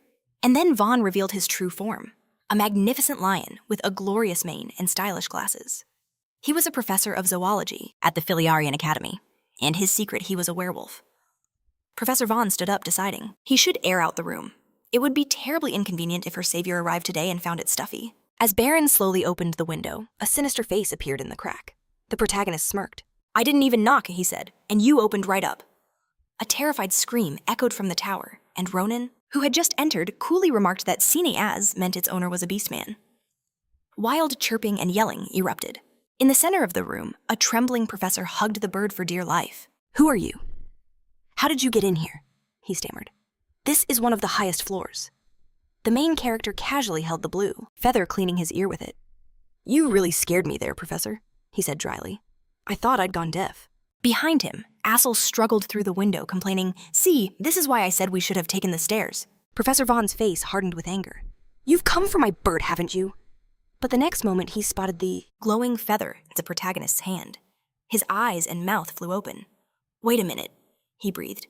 "You're my saviors." Ronan and Asel stood tall, looking directly at the professor as brilliant sunlight flooded the room. The professor realized his mistake. He had been so rude to these heroes. Soon, Professor Von Ronan and Asel were seated on opposite sofas. The professor begged, "Please, let's forget this ever happened." Ronan sighed. "I already said it's fine. You can stop apologizing now." The main character shot the professor an irritated glare and declared, "Frankly, this is all Asel's fault. He was the one who started it." Just then, the magician's eyes widened in disbelief, realizing Ronan was the one who'd suggested telekinesis out of sheer laziness. With a firm grip, Ronan squeezed Asel's cheeks, silencing him instantly. As Asel struggled to break free, the main character cut him off. "Enough of this," he declared. What truly stunned him was that the bird's owner wasn't just a rare werewolf beastman, but he was also a professor at Phileon Academy. Professor Vaughn just gave them a wide, knowing smile. He let out a soft chuckle and replied, "I'm just as surprised as you are. Who would have guessed our applicants would be? My Marps' saviors." A flicker of sadness crossed the professor's face. "It's a shame. If only I had known sooner." I would have prepared letters of recommendation for you. I truly hope you pass the exam, but if not, Ronan didn't see the need for such pessimism. He glanced away slightly annoyed. Reaching into his pocket, he interrupted. That won't be necessary. Since we're here, there's something I need to ask. We don't have much time. The main character stretched out his hand, presenting a rare and mysterious egg. Professor Vaughn adjusted his spectacles. His curiosity piqued. The professor's gaze locked onto Ronan's hand. He recognized it immediately. This was the egg of a phantasmal beast. Gently taking the egg, he asked, "What about it?" Ronan's reply was simple. "Your Marpies laid it." The main character added, "But something feels off. Birds are supposed to lay normal eggs, aren't they?" Professor Vaughn examined the shell carefully. Yes, but Marpies isn't just any bird. She is a bird of dreams, and that isn't the most interesting part. The professor held the egg to the light. "The most fascinating thing is that I have no idea what will hatch from this." Ronan's face fell in disappointment. "But it's a bird's egg," he questioned. "So a bird should hatch right." The professor shook his head. "For a bird of dreams, things are never so simple." Strange energies began to radiate from the egg, as Professor Vaughn explained. Depending on the environment, Dream birds absorb different types of mana before laying their egg. An image formed of a magnificent red phoenix, its beak raised to the sky. "In a place overflowing with lava," the professor continued, "a phoenix shrouded in flame will be born." Then a vision of a massive crocodile appeared. "And in a nest of monsters, the hatchling will take on the form of the creatures that live there. Sometimes what is born is not a bird at all." The professor set the egg down on the table. "Of course," he noted, "if I analyze the mana streams it emits, I might be able to predict what kind of being will hatch, but countless types of mana are intertwined within this single egg." Professor Vaughn stared at it, his brow furrowed in concentration. He reached a hand towards it. "They're raging like molten metal. Right now it's impossible for me to say for sure what will emerge." Ronan sat with his mouth open in disbelief. "All this trouble from just one egg?" He glanced over at Marps. "Where in the world have you been to lay something like this? I've never seen such a shameless bird." Professor Vaughn clasped his hands together and lowered his head slightly, making an unexpected request. "Could I ask you to look after this egg?" The main character was surprised, but agreed, adding, "An egg this rare must be incredibly valuable." A broad smile returned to the professor's face. "Of course, the bird of dreams lays an egg only once in its lifetime." He turned his head lovingly toward his companion. "Since Marpies bestowed this upon her saviors, she must have sensed something truly special in you." The bird chirped loudly as if in agreement. The professor gently rubbed her belly. "I wish to respect the choice of the friend who has been with me for so very long, and so I entrust it to you." Ronan took the egg, staring carefully into its chaotic energies. "Fine," he said at last. "I'm also curious to see what hatches." With that, he and Asel stood up to leave. "Our time is running out," the protagonist noted, "and our business here is finished. We'll be going." "Wait just a moment," Professor Vaughn called out, rising from his chair and rushing in another direction. "I was just thinking of a proper reward for you," he explained. "And a wonderful option just came to mind." Professor Vaughn returned, holding out an old weathered scroll. "Everything that will help you hatch this egg is written right here." Sometime later, a breathtaking view of the Empire's capital opened up before them. A grand building with a massive dome stood tall. At its entrance was a high gate marked with a regal coat of arms. This was the practical examination hall, the main building of Phileon Academy. Inside, a room was packed with a crowd of people, all facing a single open door where a man stood with a list. This was the waiting area for the martial arts applicants. A group of them were preparing for the trial that was about to begin. A voice declared the exam for applicant number 1 was over. Hearing this, another applicant rose to his feet. His number was 112. The young man stepped inside while Ronan wondered what that number truly meant. He was up next. Our main character rested his chin on his hand, realizing just how long the wait would be. A girl sat beside him. He asked if she also had to fight, and she confirmed it was standard for all the exams. Ronan then asked her why she was dressed so elegantly. It seemed so uncomfortable. Maria's expression turned haughty as she replied that she paid special attention to her appearance since only aristocrats attempt to enter Phileon. The girl turned to the protagonist and with a flick of her wrist coins materialized behind her. She added that these nobles could be their future clients, so one must be dressed to impress. But to Ronan, it just looked like she was trying too hard. Maria let out a huge yawn, remarking that it was a shame their cutie couldn't be with them. The protagonist simply said nothing could be done. The magicians were taking their exam in a separate location. He just hoped Asel wouldn't burst into tears from loneliness. Just then, applicant number 111 emerged, the crushing weight of his failure written all over his face. The man with the list announced the exam for applicant 111 was finished. Applicant 112 could now enter, Ronan shot to his feet, hand casually in his pocket, noting that his turn had finally arrived. Maria told him not to be nervous and to just give it everything he had. As Ronan walked towards the exam hall, Maria added that if he failed, she would never forgive him. He simply replied that he knew thanking her for the unique brand of support. Stepping into the exam grounds, he promised he would return soon. 3 long banners hung from the railings above. Ronan took a steadying breath and stepped inside. He froze. 5 figures sat before him on elevated chairs. He immediately knew. These were the examiners, the professors of Phileon. Our main character's gaze passed over each one of them carefully. He looked forward, noting in his mind that every single one possessed an immense presence. But the old man in the center was on another level entirely. In the middle sat a man in a purple robe with piercing purple eyes. This was the director of Phileon Academy, Archmage Kra. Ronan's eyes shifted to the woman beside him. He recognized that this woman was just as formidable. Even in his past life, he had rarely felt such an overwhelming aura. She was the supreme Saint Swordswoman, Nibirius Roa, and a part-time fencing instructor. Ronan gave a deep, respectful bow and introduced himself. The old man responded, "A pleasure to meet you, Ronan. I am the Academy's director, Kra." The director then gestured towards a mannequin. "Your opponent," he declared, "will be this magical training doll. Demonstrate your technique on it. Show us what you're capable of." To this, Ronan replied that it was nothing special. Our hero reached for his sword and said, "A simple slashing blow. I believe that is all that's needed for such a mannequin," the director and professors were taken aback by his bold words. One of them seemed particularly stunned that he would only use a simple slash, and without even channeling his mana. That same professor turned to his colleague, remarking that there's always one who sees a magical mannequin and begins spouting absolute nonsense. His neighbor simply replied, "What can you do? These country bumpkins may not even know what it is." A lone magical mannequin stood in the center of the hall, but Ronan knew. You couldn't tell just by looking, but this creation could withstand a blow infused with aura, and even recover in an instant. It was a masterpiece of magical engineering, thought out to the finest detail. 2 professors whispered that even the genius named Chapin could barely leave a scratch on it. I wonder what this kid thinks he can show us. Who knows, maybe he'll split it in half. The Academy director overheard them wondering why they were being so rude right in front of the applicant. Kra's eyes widened with anticipation. What if this child could prove them all wrong, the Archmage? Watched intently as Ronan took his stance, puzzled by where this boy had acquired such a potent aura. The protagonist's expression hardened. His eyes began to glow with an inner light as he started to draw his blade. Ronan took a single step toward the mannequin. He unleashed a devastating horizontal slash aimed directly at its neck. The hair on the fencing instructor's head seemed to stand on end. Her eyes were wide with shock. Ronan calmly sheathed his sword. He took a step back, stopped, and announced that he was finished. The 2 professors noted that he had indeed only used a single blow. It was impossible for them to evaluate such a display of talent. One of them turned to the director and asked what he thought of this. At this moment, the director was sitting with his jaw hanging open. The Archmage's eyes bulged as he stared at our main character. Instructor Nibirius Roa slammed her foot on the table, launching herself into the air. In an instant, she was flying toward the protagonist poised to attack. She drew her own sword from its sheath and held it to our hero's throat. Nibirius Roa stopped in a cloud of dust, the sharp steel just inches from his skin. Ronan thought to himself. She had certainly startled him as he gazed into her intense eyes. With eyes sharp as steel, she demanded, "Who taught you that swordsmanship?" The fencing instructor pressed the blade to our hero's throat, her voice dropping to a deadly whisper. "Tell me, who was your master?" When he remained silent, she declared she would ask something else. Holding the sword steady, she challenged him.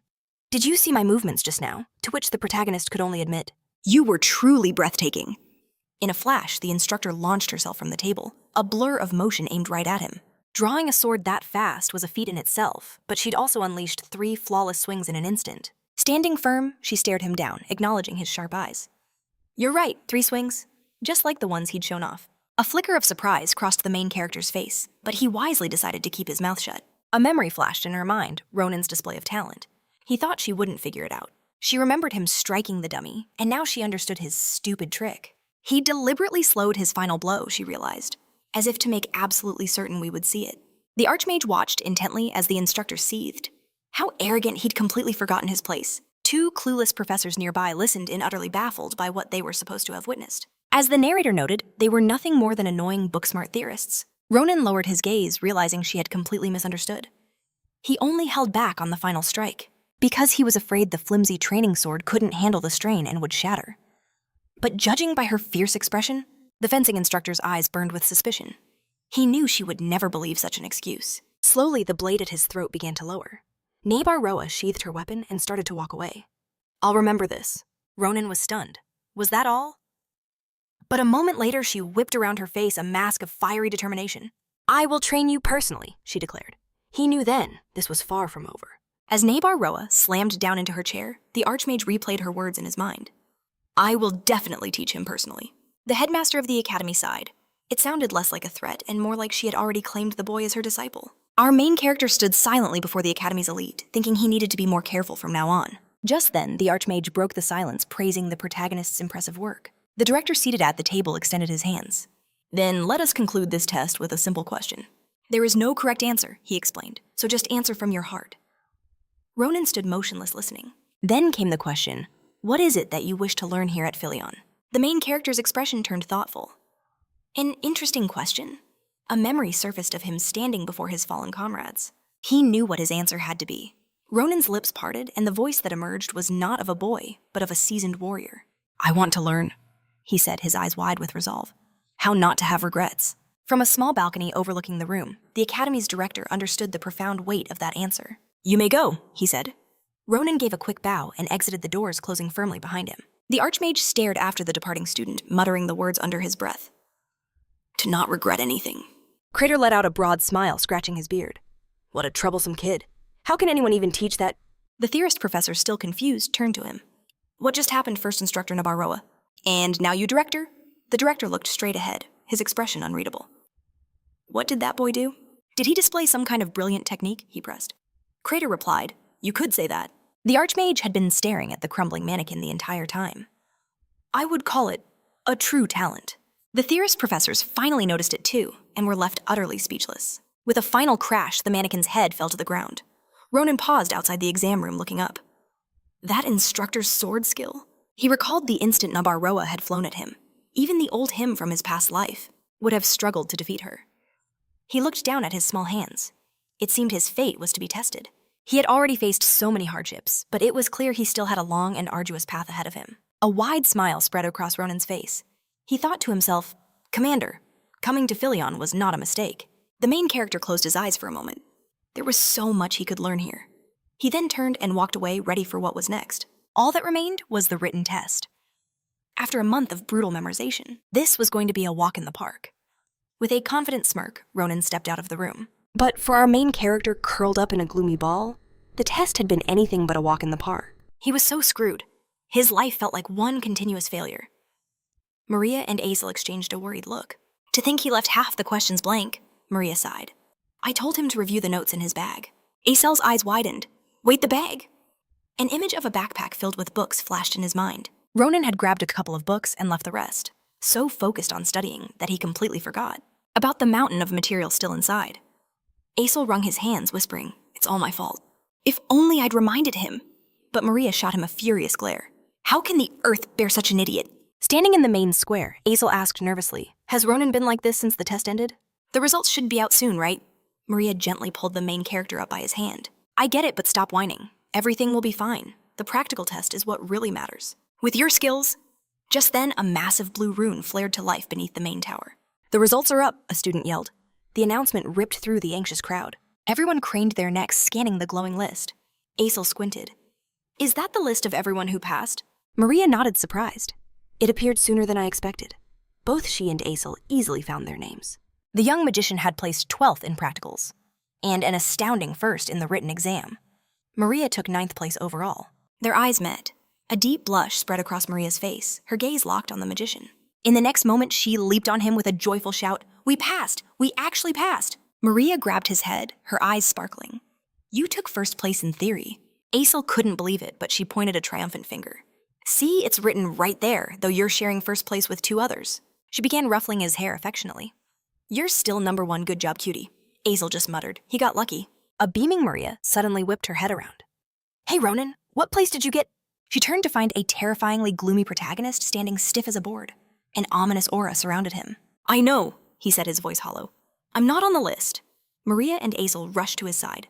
Are you serious? That's impossible. Maria grabbed his face, forcing his eyes open. Stop joking. Did you read it correctly? It can't be true. But Ronan's voice was dead calm. I'm not on the list. I checked every single name. At that moment, a blazing fireball descended from the heavens. It slammed directly into the tower, shocking every student. Ronan placed a hand on his friend's shoulder. What was that flash? It's the firework, Maria whispered in awe. For the phoenix of glory. From the explosion, a magnificent phoenix emerged, wreathed in flame. It soared into the sky, its wings spreading wide. Then the celestial bird launched a fireball straight at Ronan. It detonated harmlessly above his head, forming a massive fiery inscription in the sky. Ronan second place in the martial arts department, first place in the practical exam, And 5,000th place in the written exam. The trio stood frozen in shock, staring at the unbelievable result. Suddenly, Maria and Asel tackled him in a massive hug.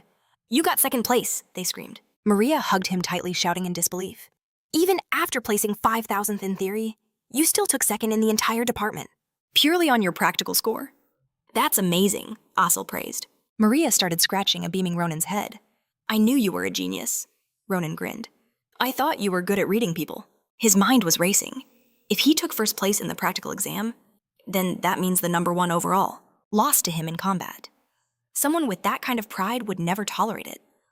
A chill of fear crept up his spine. Ronan pushed his friends aside. Behind him, a heavy footstep echoed through the square. A voice cut through the air, cold and sharp. So it was you, the one who took first place in the practical exam. Ronan's blood ran cold. He knew this meeting was inevitable. A man in an immaculate suit took another deliberate step forward. He stopped and raised his head, revealing the face of the holy swordsman Chopin.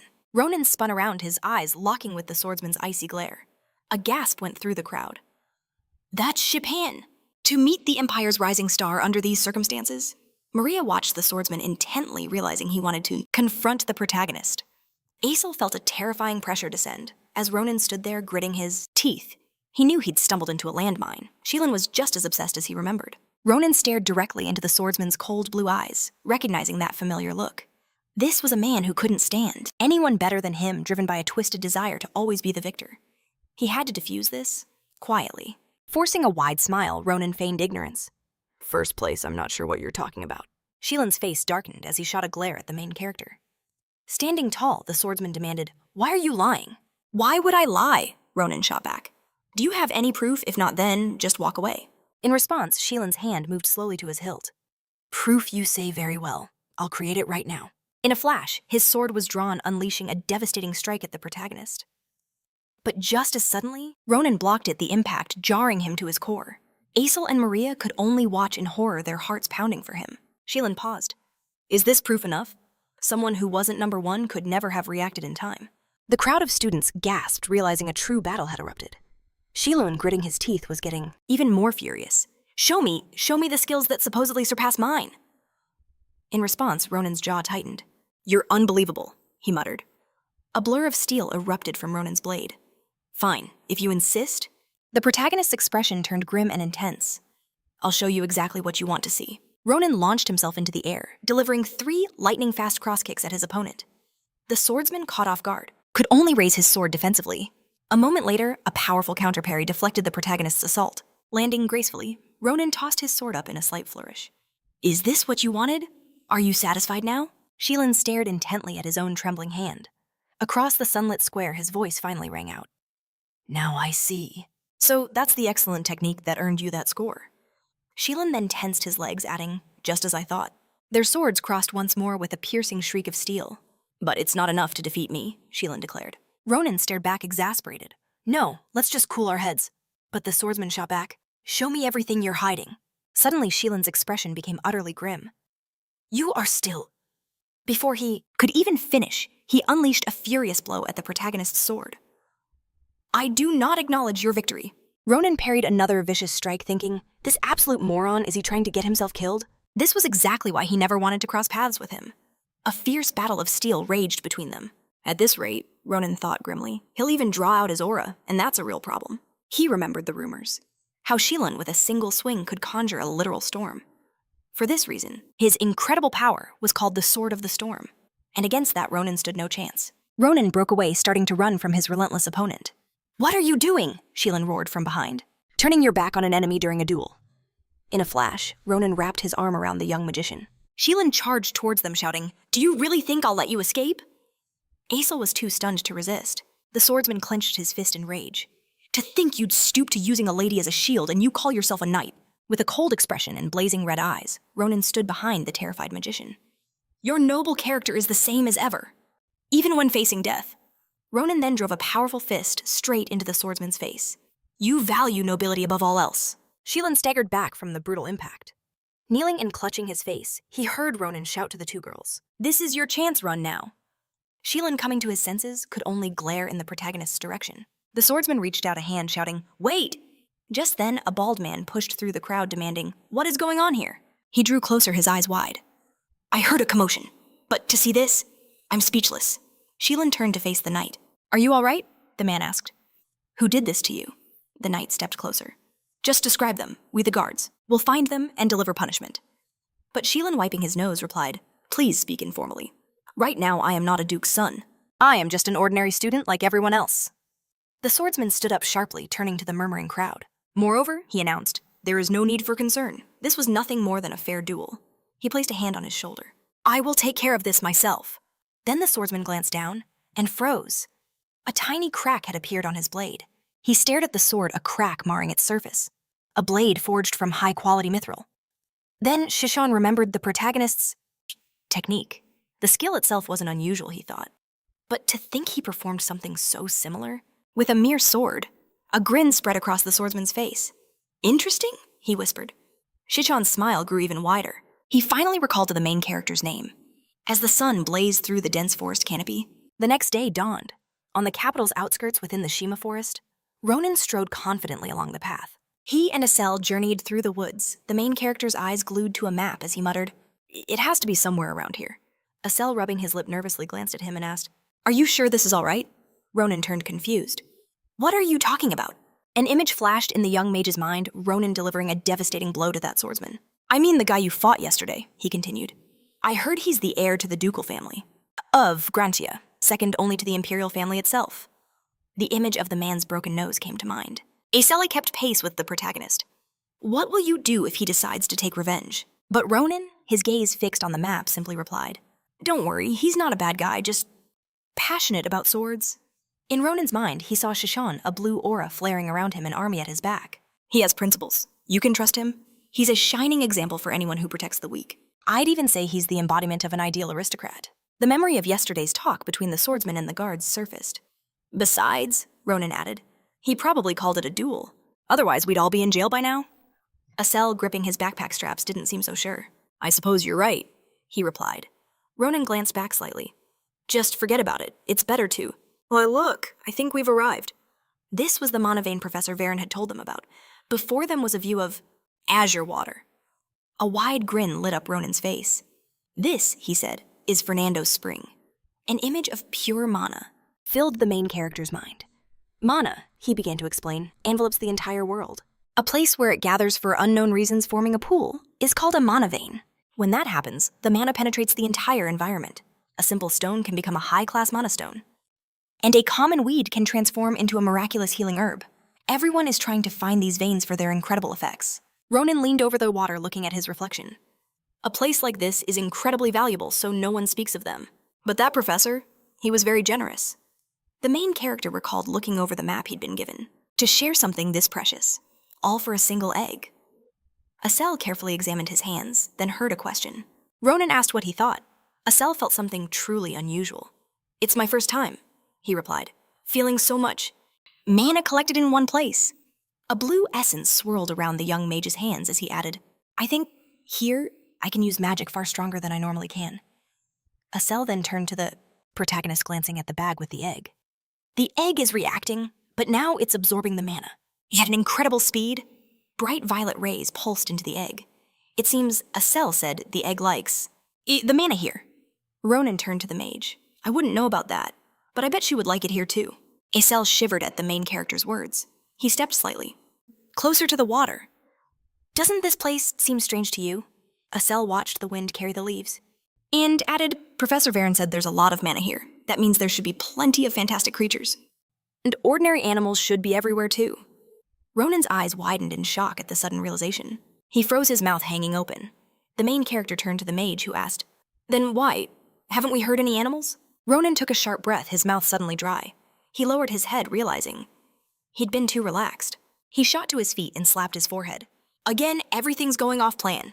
Why is it like this everywhere I go? The main character's eyes darted to the dark forest. Get ready, he told the mage. Deep in the woods, animal carcasses were strewn about. A horde of dark silhouettes with glowing red eyes stood over them. Ronan's senses flared. I can smell blood. Asel looked at the protagonist in fear. The smell of blood. What do you think? Ronan replied grimly. He peered into the thicket, his instincts screaming. Someone was there. He had been here before. Ronan gazed deep into the forest, declaring these were no ordinary visitors. Just then, an arrow sliced through the air, aimed directly at our hero. He instantly knew. These guests were uninvited. Hidden in the thicket, a horde of archers stood with bows drawn taut. A torrential storm of arrows erupted from the woods, hurtling towards him. In a flash, Ronan drew his sword. His eyes blazed crimson. With a single perfect strike, he severed the volley of arrows. The tips began to rain down slowly, harmlessly to the ground. But something about those arrowheads caught his eye. He examined one closely, a sudden memory surfacing. He had seen these before, in a past life. A penal battalion camp. Knights huddled around a fire in the dead of night. One of them was holding the exact same kind of arrow that had just tried to kill him. He bragged about its terrifying power. The man grinned, boasting that this special arrow could decapitate an orc with ease. Our main character, perched on a fallen tree, was asked what he thought. Did he want one for himself? He simply replied that he was a lone wolf. Ronan's face tensed. He remembered calling the man out for poaching, telling him to drop the act. The group erupted in laughter as the man insisted the arrow was just something special. But a red-haired knight grew angry, clarifying that only the elite hunting dogs, those with 100 successful hunts, could wield such weapons. The memory of a monster's grinning maw, blood-stained with piercing red eyes, flashed in his mind. The knight's voice echoed. We are the Kalboro elite. Back in the present, Ronan stared into the forest, the Kalboro again. And not just any mongrels. These were the hunting dogs. As the last of the arrowheads hit the dirt, Ronan saw they were harmless now. He took a step forward, telling Asel to find cover. Be careful, he warned. Don't let them turn you into a porcupine. I'll be back in a moment. With that, Ronan launched forward with blinding speed. The squad of hunting dogs stood in disbelief, staring at the lone figure. One of them wondered aloud who this man could be. How could he sever their mana-infused arrows in a single swing? The main character used a branch as a springboard, launching himself into the air, ricocheting from tree to tree. The captain of the hunting dogs barked an order. Scatter, surround, and attack? Ronan, flying through the air, smirked, just as he thought. This captain makes decisions quickly. These guys were a different breed from the mongrels he'd met before. The elite squad instantly fanned out in perfect formation. But Ronan knew this was their fatal mistake. He dug his heel into a branch, breaking suddenly, his voice booming through the forest. Stop! Can you no longer tell? Allies from enemies. The squad leader turned, snarling. What the hell are you talking about? Ronan's lips curled into a wide grin. You mean you haven't heard? He stood tall, casually slinging his sword over his shoulder. I am a god, the youngest hunting dog of the Dama branch. A stunned silence fell over the assassins. They cautiously approached him. Are you really a hunting dog? One asked. Kim remained perfectly still. You don't believe me, the leader scoffed. You want me to believe that nonsense even with powerful connections. They would never accept a weakling like you as a hunting dog. Ronan just shook his head. If you don't believe me, you can always ask the wolf of your branch. But let me give you some advice. Our hero lifted his chin. A chilling smile spread across his face. Assuming everyone around you is worthless just because you are, is not the best habit, Brother Wild Dog. It makes you look utterly pathetic. The leader's face contorted with pure rage. He lunged, grabbing Ronan by the shirt.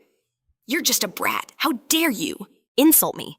He shoved Ronan back, pressing a cold blade to his throat. Do you want me to tear you to shreds? Ronan's expression never changed. You also like attacking people, he noted calmly. That usually ends badly, for them. A member of the squad put a hand on his leader's shoulder. Calm down. Don't fall for it. He's just a child. An image of the clan's rank system appeared in Ronan's mind. The squad member continued. Besides, only a Kalboro would know our system of ranks and branches. He understands how we operate. All the while, our main character stood with that same wide smile, staring at the knife at his neck. The squad member gritted his teeth. Let's confirm with the captain first. If this kid isn't lying, we could have a major conflict with the Dama branch on our hands. Suddenly, a deep voice cut through the tension from behind the bushes. I told you to observe. What is all this commotion? The entire squad whipped around their faces, freezing in absolute horror. A hulking bald man stepped out from the shadows. Etched with scars, this was the captain. The wolf of the Demir branch, Vim, the leader of the detachment, offered a mocking smirk. He released our protagonist, noting that the captain was right on time as the leader began to stalk toward him. Reacting to the man's words, Ronan gave a slight nod, and one of the wolves was here. After a moment, he raised his head, a faint smile on his lips, as a thought crossed his mind. It seems everyone has gathered. Vim stood tall. Vim stood tall, hands clasped behind his back, and announced himself. Agatha from the DH's branch. To which Ronan simply nodded. The branch wolf tilted his head, a look of confusion on his face, noting that this was strange. He wondered if Ronan had forgotten something. This entire mountain range was the territory of the Demir branch. Ronan's grin widened as he replied that he had no idea. He wasn't Agatha. At those words, the captain's face twisted, unable to comprehend what the main character meant. But before he could process it, Ronan's sword was already a blur, unleashing a devastating blow that killed half the squad instantly. The upper bodies of the men were sent flying in different directions, as Ronan added that he simply used the most despicable name he could think of. The captain's face contorted with rage as he began to draw his own sword. But our main character was already moving forward, a slight smile on his face as he remarked that the name suited a stinking poacher. Ronan unleashed a furious series of blows on the captain, cleanly severing his head from his shoulders. A moment later, he stood behind the massive corpse. The stunned leader of the group could only watch in disbelief. With a knife in hand, he couldn't believe the captain was dead. Ronan casually threw his sword over his shoulder and turned to him. I told you this would end badly. In that same instant, our protagonist's blade flashed once more, cleanly chopping off the bandit's fingers. The leader stared at his hand in agony, then fell to the ground, doubling over in pain, as Ronan sarcastically offered his sympathies. He then tossed a bundle in front of the man, saying that if he didn't want to die right here, he'd pull himself together. And grab it. The main character stood over him, pointing a finger at the bundle and adding his demand. Mark all the locations of the branches that he knew. But in response, all he heard were whimpers of doubt. Ronan raised his sword, carefully running a finger along its edge. Is something unclear? He asked softly. Or are you unwilling? In the next moment, a demonic grin spread across our protagonist's face. Since you're here, there's no reason to leave you alive. The leader screamed in fear that he would do everything, but he had nothing to write with. In response to this, Ronan slowly moved his sword, telling him that he had already made him an excellent pen. The leader began to cry at his words. He looked at his right hand, or rather where it used to be. It was day now, and the sun gently illuminated the treetops. Ronan sat carefully on a stone, studying the information on the sheet. I see you tried, he said. I'd even say, you have a talent for drawing? The leader trembled but managed a weak smile, asking if he would let him go as promised. Ronan carefully placed the package in his pocket and replied, about that. The next moment, the main character delivered a powerful blow between the bandit's eyes. Ronan had cut the man's head in half, and pools of blood flew toward him. The embittered protagonist added, of course not. As the sun began to slowly set, leaving behind a golden glow, Asel stood near a tree, trying not to throw up, to which Ronan told him not to be so dramatic. The main character turned his head toward him, adding that he had warned him. Asel turned back, saying that this was too much. The young magician glanced at the mountain of dead animals and said that the Calborough clan had really done all this. Ronan and Asel looked carefully at the mountain of corpses. There were so many different animals among them. Ronan replied that he told him it was a crime not to kill them when they met. Asel once again took hold of the tree. But still, he began, but the main character cut him off. Don't worry, he said. They are all wanted criminals who needed to be executed. Ronan lowered his head and wondered what Professor Vaughn would think if he saw this. The cheerful professor appeared in his head with his bird on his shoulder. Then he looked at a dead bird in the pile of corpses. He concluded that the professor would be very upset. The pouch on our protagonist's belt trembled slightly, and Asel asked if it was time for them to return. Ronan quickly turned his head, asking what that was. Asel just looked ahead attentively. Ronan began to take an egg out of the bag, saying, "What's wrong with it?" But Asel pointed a finger forward. He called out to our protagonist, trembling all over, as he asked what that was. The main character cast a surprised glance to the side. Drops of animal blood began to rise up. A moment later, a whole pool of blood hovered in the air above the animals. The blood was neatly collected together, forming a huge wave in front of our main characters. Ronan jumped out in front of the young magician, grabbing his sword and asking what the hell this was. The egg shot forward, hovering before our hero. It pulsed with a brilliant light as it began to drink the surrounding blood. Ronan shielded himself from the splattering crimson, realizing the egg was devouring it. Asel quickly hid behind him for cover. She nervously asked what was happening, but Ronan admitted he had no idea. A wide grin, however, spread across his face. He was sure of one thing. His gaze remained locked on the pulsating egg as he added that whatever was inside that shell was something truly special. The last drops of blood arced through the air towards the egg, and were instantly absorbed. Peeking out, Asel cautiously asked if it was all over now. Ronan replied that it seemed so, but that nothing had changed. Before he could even finish his thought, a sharp crack echoed through the silence. The fracture on the egg's surface began to spiderweb. Asel gasped, pointing out that the egg was breaking. A triumphant grin lit up Ronan's face. It's hatching, he declared, pumping his fist with joy. Time to see what kind of dream bird we'll get. Ronan's face was a picture of pure, unadulterated excitement. The very next second, something slammed right into his face. The unknown object broke his nose, sending blood everywhere. He had no idea what in the world had just happened. A black and purple creature zipped out from the broken shell, and he muttered, "A dream bird." The small creature with piercing red eyes hovered before him. But Ronan quickly realized no matter how he looked at it, this was definitely no bird. The flying beast's legs ended in hooves. Asel exclaimed that it looked more like a dragon. Ronan pointed, asking if she thought so too. Asel eagerly nodded, confirming that, in the old texts, this is exactly how they're drawn. An image of the professor's bluebird flashed through the main character's mind. He wondered where it could have absorbed enough mana for such a creature to be born. Reaching out, he began to gently stroke it. He had to admit it was surprisingly cute. A moment later, Ronan pointed to his own broken nose, complaining that it was one heck of a greeting. "Why would you hit me in the face?" Suddenly, a purple rune materialized before the creature. In that same instant, his nose was completely healed, without a single trace. Ronan stood in shock, touching the spot where the wound had been. He couldn't believe it. The injury was gone. Asel clasped her hands in awe, exclaiming that this little one knows. A healing magic. "And besides," she added, "I really like her." The beast began to nuzzle affectionately against Ronan's face. He realized she was far more capable than she looked. Glowing with happiness, Asel suggested they give her a name. "We can't just keep calling her Dreambird forever." The main character wholeheartedly approved of the idea. As they wondered what name would suit her, the little beast's eyes widened, and it let out a strange high-pitched cry. With that same incomprehensible sound, it shot forward with incredible speed. Asel whipped her head around And asked where it suddenly went. Ronan simply crossed his arms and smiled, noting that she was able to sense that presence. A desperate running sound echoed through the forest. A mysterious hooded man was fleeing for his life. It was Bass, a messenger from the Demir branch. Soaked and clenching his teeth, he ran right into a gruesome scene. A pile of his allies' corpses. He froze, wondering what on earth had happened. While he was away on his mission, they had all died. The messenger had hidden behind a tree, watching in horror as the egg absorbed the blood. "What is this sea of crimson?" he'd thought. Panicked, the messenger had turned and bolted, completely unable to understand what was going on. But the next moment, the black and purple creature was already chasing him at full speed. As he ran the messenger's foot, he caught on a tree root, sending him crashing hard to the ground. He turned just in time to see the animal flying right at him. He screamed as the beast unleashed a blast of purple liquid which severely burned his knee. The messenger looked down at the terrible wound and cried out, "I'm bleeding! Someone please save me!" Ronan quickly ran toward the screams. As soon as he arrived, he commanded the beast to stop. Ronan and Asel watched her for a moment before Ronan spoke again. "That's enough, Sita, you'll kill him." The main character held out his finger, and Sita gracefully landed on it. Asel asked about the new name. Ronan confirmed it, saying, "Yes, it's been spinning in my head for a while." He lightly tickled at the beast, asking if she liked her new name. The messenger could only stare, wondering who this kid was. His jaw dropped as the horrifying truth dawned on him. It's him. He is the owner of this monster. Ronan calmly approached the terrified man.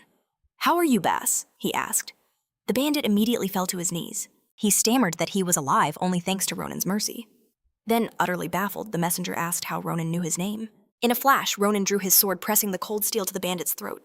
He replied, "You have no need to know that." The terrified messenger sat soaked and silent, staring at the gleaming blade model. Penal Battalion Detachment. The name echoed in the protagonist's mind. He mused, who would have thought we'd meet again like this? Still, he was glad to see them. So how's the poaching business? A young man with fiery red hair sat before him. A talkative hunting dog. Calbaro, Ronan identified him with a slight smile, his hand never leaving his sword. The man insisted he was just a simple messenger. The main character remembered him being a low-rank nobody, but that was then. "In any case, you need to do something for me." Ronan's voice hardened. "And let's make one thing clear." A wide grin split Ronan's face. "This isn't a request." In the dead of night, the deal was struck. A few coins dropped into the main character's hand. His eyes widened. It was good. Ronan and Asel stared in awe as he realized this was better than he could have ever expected. He admitted he was in shock too. With a wild expression, the main character held up a simple bottle of water, recalling his confusion at their strange request. They claimed that water from this specific source was as precious as gold, and made him swear to retrieve some.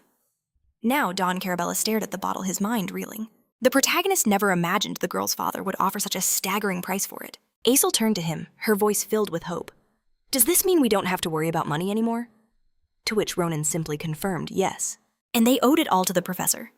It was a shame then that when they went to thank him and show off the creature hatched from the egg, the protagonist and Asel were met with a closed door and a sign hanging upon it. "Away on a business trip." A memory flashed in the main character's mind, his fierce battle with the leader of the hunting dogs. He remembered the map and the task he'd received from that same red-haired hound, and he recalled the clear instructions he'd given him. Their conversation wouldn't end with simple gratitude. The main character remembered Bass on his knees begging. He had instilled a fear so deep that the man wouldn't dare dream of betraying him. Asel smiled, brightly looking at the protagonist. So what are you going to do with all this money? After all, as the second place winner, his tuition was waived, and he'd even receive a scholarship. He really didn't need to pay for a single thing. Is there something special you want to do? Ronan stroked his chin, lost in thought. His little pet was perched on his shoulder, grooming itself. The main character stood right in the middle of the grand main road. A thought crossed his mind. If everything was this settled, then the entrance ceremony must be just around the corner. Several days flew by. The sun's brilliant rays illuminated the imperial capital. A smartly dressed attendant opened a carriage door. "We've arrived, my lady." She thanked him in return. The sun was blinding as she stepped out. So this is the capital, the girl wondered. Erel emerged from the carriage and glanced up, mesmerized by the city's beauty. A voice called out from behind. "How was the journey, Erel?" She whirled around, her face lighting up with joy. It was her brother. The main character offered a small grin. "I trust nothing happened while I was away." Her happy expression soured instantly. "I should be asking you that." Erel's gaze fell on the luxurious carriage. "Do you have any idea how shocked I was when this opulent thing pulled up to our house? Where did you get the money for it?" She quickly rushed over to the protagonist, cupping his face in her hands. "And why are you so thin? Have you been eating well?" Ronan gently reassured her. "I'm eating just fine." Erel let out a relieved sigh, but then her eyes caught a strange creature on her brother's shoulder. "Oh, it's so cute." The beast waved a tiny wing at her. "That's Soap," Ronan explained. "For some reason, she started following me." He then abruptly took his sister's hand. "We can talk about all that later. Right now, there's no time. We have to hurry." Ronan squeezed her hand a little tighter. "I'll be incredibly busy once classes start at the academy. So before that," Ronan glanced down at his sister's hand and added, "I need to do everything I've wanted to." They arrived before a building with a massive window. Erel stood there completely stunned. She looked straight ahead, sweating nervously. Ronan, however, sat carefree on a luxurious sofa with only one thought in his mind. "Everything looks perfect on her." Erel spoke up. "I know you earned a lot of money and that you're carefree because of the scholarship. But still." The main character just continued to admire the fine cloth of the dress.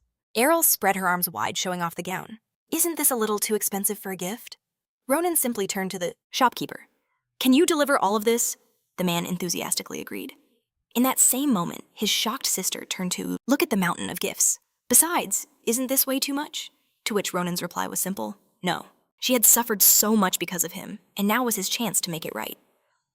A determined look settled on our hero's face. As he looked at her, his sister gasped, her hand flying to her mouth. A single tear escaped her eye as she whispered, "When did her little brother become such a man?" In the next moment, Erel bolted outside, shouting for all to hear. "Everyone, look how kind my brother is." Ronan scrambled after her, trying to silence the commotion. Our main character calmly inspected their new gear. "All right, we're done here, let's move on." As they began to leave the room, his sister ran up to him, asking, "So where are we off to now?" Ronan replied, "To the Artisan Street. I need to get a proper sword. This one is completely worn out." He pushed the door open, muttering, "All thanks to a certain someone." And standing right outside the door was Shippen. "So you finally emerge," he said. The main character's head snapped toward the familiar voice. "You?" Our protagonist yelled, jumping back to shield his sister. "What are you doing here? Are you a stalker?" Shippen remained perfectly calm. "A stalker? Hardly. I came to pick up a new sword I ordered nearby. This one," he gestured to his blade, "has become defective thanks to you." The swordsman glanced away, adding that he just happened to see him and decided to wait. He hoped that cleared up the misunderstanding. A furious look crossed Ronan's face. "That's exactly what a stalker would say." "And what do you mean, defective?" Seething with anger, our main character's hand flew to his sword. "You have the nerve to say such a thing.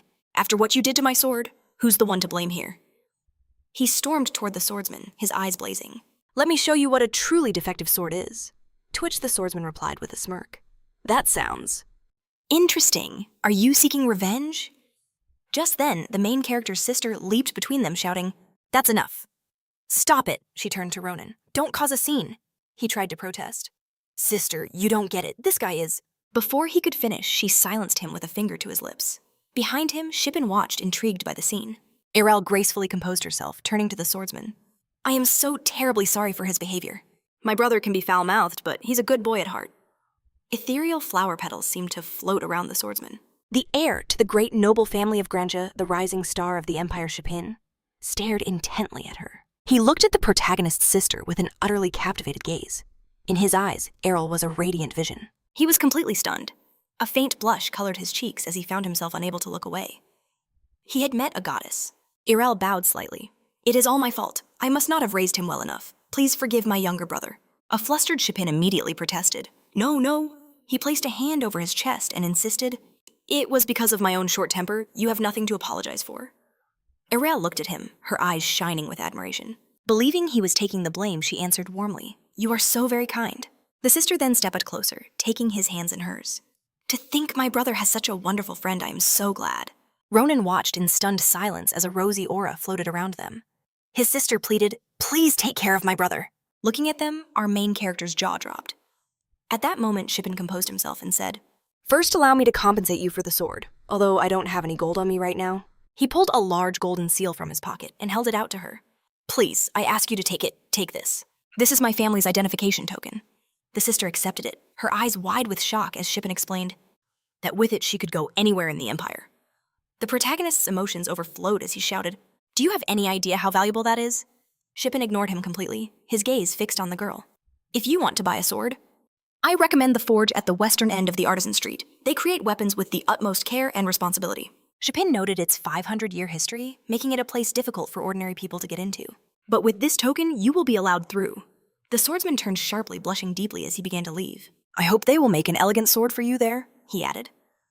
Ronan froze in place, wondering if this guy even understood the sheer gravity of what he had just done. Erel stared at the heavy token in her hands, as Ronan realized, in his head, that with the identification token of the Granja family, one could redeem a decent-sized village. Shipin walked confidently toward the exit, and Ronan asked himself if this was really the same person he knew. The next sunny day arrived. A crowd of students stood in the main square. This was the entrance ceremony of the Phileon Academy. The director of the academy emerged before the students, his voice echoing, "A warm welcome to the freshmen of the 787th intake." The Archmage folded his hands with practiced ease, adding, "I am Kravakrir, the director of this esteemed Phileon Academy." Our main character stood among the crowd, his gaze fixed, listening, as the Archmage spoke of their greatness. "You are all talents," he declared, "elites who survived a brutal selection, proving your boundless potential." Shulpin stood tall, brimming with confidence. The director's voice resonated with conviction. "By combining your raw talent with our unparalleled training." Behind him, the professor sat in silent observance. Kravakrir's smile widened. "You could all carve your names into the very history of this empire." Standing center stage, the director's voice boomed. "I officially congratulate you, freshmen, on your admission." Ronan let out a quiet yawn, thinking to himself how over the top this all was. He glanced at his sister beside him. She was dabbing her tears with a handkerchief, completely moved. He sighed. Moments like these were necessary, he supposed. She deserved to enjoy this. Kravakrir's fingers met with a sharp snap. "And now," he announced, "for the next part of our ceremony." At the sound, swirling pink and blue essences of mana erupted, enveloping the entire crowd. Asel cried out to the main character. She stared in awe and confusion at the spectacle. All around them, students reached out their hands, their eyes drawn upwards. A massive crack fractured the sky above. Someone in the crowd screamed, "The heavens, they're shattering!" The rift widened, spitting out rock and debris. In the blink of an eye, a colossal stadium materialized around the students. The main character spun around, spotting another crowd on the opposite side, shouting, "We welcome our juniors!" What is happening? He wondered. Ronan and Asel stared up at the impossible sight, a hint of fear in their eyes. He moved this entire plaza with a single snap of his fingers. The director simply smiled, a glint in his eyes. "And now," he announced, "to conclude our entrance ceremony, we shall begin the meeting between our seniors and their juniors." In the shadows, two dark figures in formal suits sealed a deal with a handshake. The narrator explains, "This is the traditional welcoming event. The meeting of seniors and juniors is held to pass down experience between the incoming class and the second-year students." Their grips tightened, but this special event at Phileon Academy is always held, in an atmosphere of suffocating tension. Ronan and Shulpin stood side by side in a vast arena, facing a crowd of upperclassmen. The rules were simple. The students who ranked first and second in the entrance exams must each choose one of the 4 strongest second years, each a master of their own combat style. Ronan and Shulpin glared at their opponents. The narrator added, they were about to be thrown into a duel against them. Kravakrir beamed his voice full of pride. This event perfectly reflects our academy's educational philosophy. As the 2 freshmen stood in the center of the arena, the Archmage continued. We believe that true learning comes not just from professors, but from your fellow students. Uncovering weaknesses fostering teamwork and igniting competition will mark the true start of your journey. Erel listened intently as the professor's words sank in. This ceremony was merely the first step, a step towards learning through combat pitting students from different years against each other. Krava, Krier's eyes opened wider, a challenging look on his face. Of course the first years have the right to choose their opponents, or refuse the fight entirely. We hope we didn't intimidate you freshmen too much, one of the seniors taunted. Ronan's jaw tightened in anger. We hope you'll choose to participate willingly, they sneered. Ronan scoffed internally. So many words for what is basically just hazing. The second-year squad stood opposite them, an intimidating lineup. Nasto of the martial arts department ranked first. Brown of the martial arts department ranked second. Ronan immediately recognized them. The two biggest celebrities of their year, he noted. Also with them were Kin, ranked fourth, and Arena ranked third. Brown spoke up, his voice dripping with arrogance. The rising star of the Empire Sculpin? And the comet who actually beat him in the practical exam, Ronan. The senior stepped forward, his battle lust palpable. I can't wait. Let's get this fight started already. Ronan took a half step back. This guy is strong. He glanced over at his sister, who looked nervous for him. A thought sparked in his mind. If things were going to be like this anyway, this was the perfect chance to show her he could finally stand up for himself. The main character closed his eyes, his resolve hardening. Making a few enemies is a price I'm willing to pay. Now, the representatives of the first years may choose their opponents. At the professor's declaration, Ronan's eyes snapped open. He shot his hand high into the air. I have a proposal, he declared.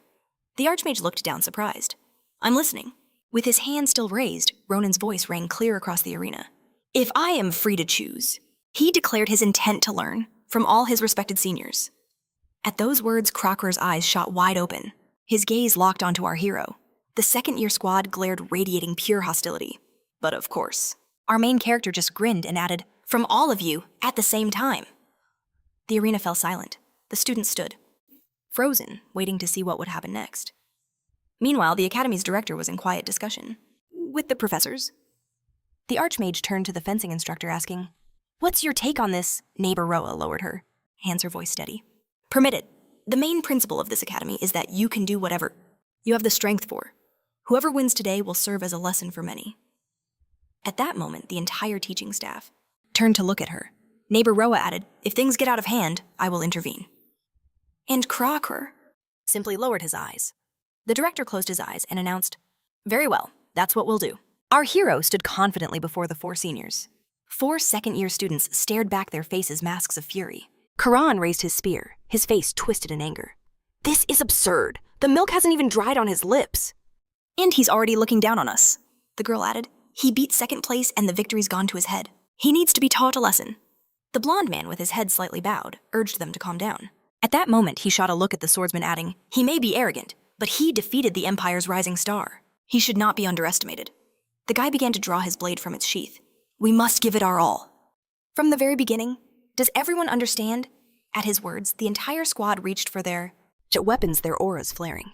Erel Sack clenched her fists, whispering, This looks terrifying. His sister shouted, From the stands, Be careful. If you can't handle it, just give up. In response, Ronan simply gave her a reassuring wave. Crocker walked to the edge of the observation deck. Well then, the first battle between the seniors and a junior begins. The senior squad stood ready, and Ronan quickly drew, his sword taking his stance. The Archmage declared, It's beginning. In that very same second, the blonde leader was already flying towards our hero with a killing blow. Ronan dodged by a hair's breadth, and his eyes locked on the blade just above his nose. A clean strike, he thought. A memory of his fight against the merchant's daughter flashed in his mind. This is far better than her attack. It seems these 4 second years are on a completely different level. Ronan dodged the next blow, confirming in his head that he was right. The dagger wielder lunged at him with all her might, but Ronan parried the blow. The girl's face was a mask of insanity. Our hero struck back, but she blocked it. A warrior with a spear appeared, behind her, shouting, Get down!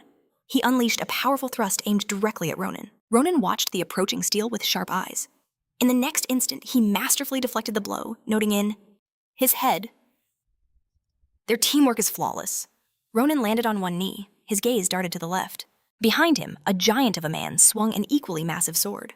The behemoth roared, Why did you start all of this? He brought the powerful blade crashing down. You wanted a serious battle, didn't you? Ronan parried the attack without any issue.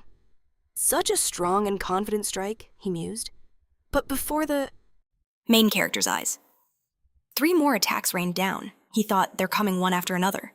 Without a single break, they are all on an incredibly high level. Ronan was completely surrounded by the second-year fighters. He leaped high into the air. The moment he vanished, the big guy's sword shattered the stone below. The entire group. I looked up as he soared above them. The girl stared after him, stunned at his blinding speed. At that moment, Ronan slipped between 2 of the seniors, drawing blood as he passed. Phileon's swordsmanship is impressive. Shards of weapons. Clattered to the ground, Ronan saw the sword stuck deep in the earth. He turned his head and looked intently. One of the squad stood there, seething with anger.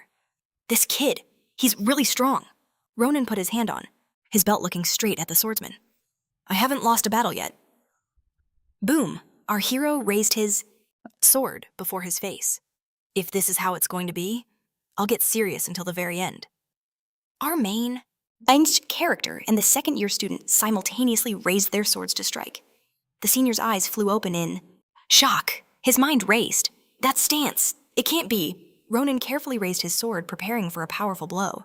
A projection of his instructor appeared behind him.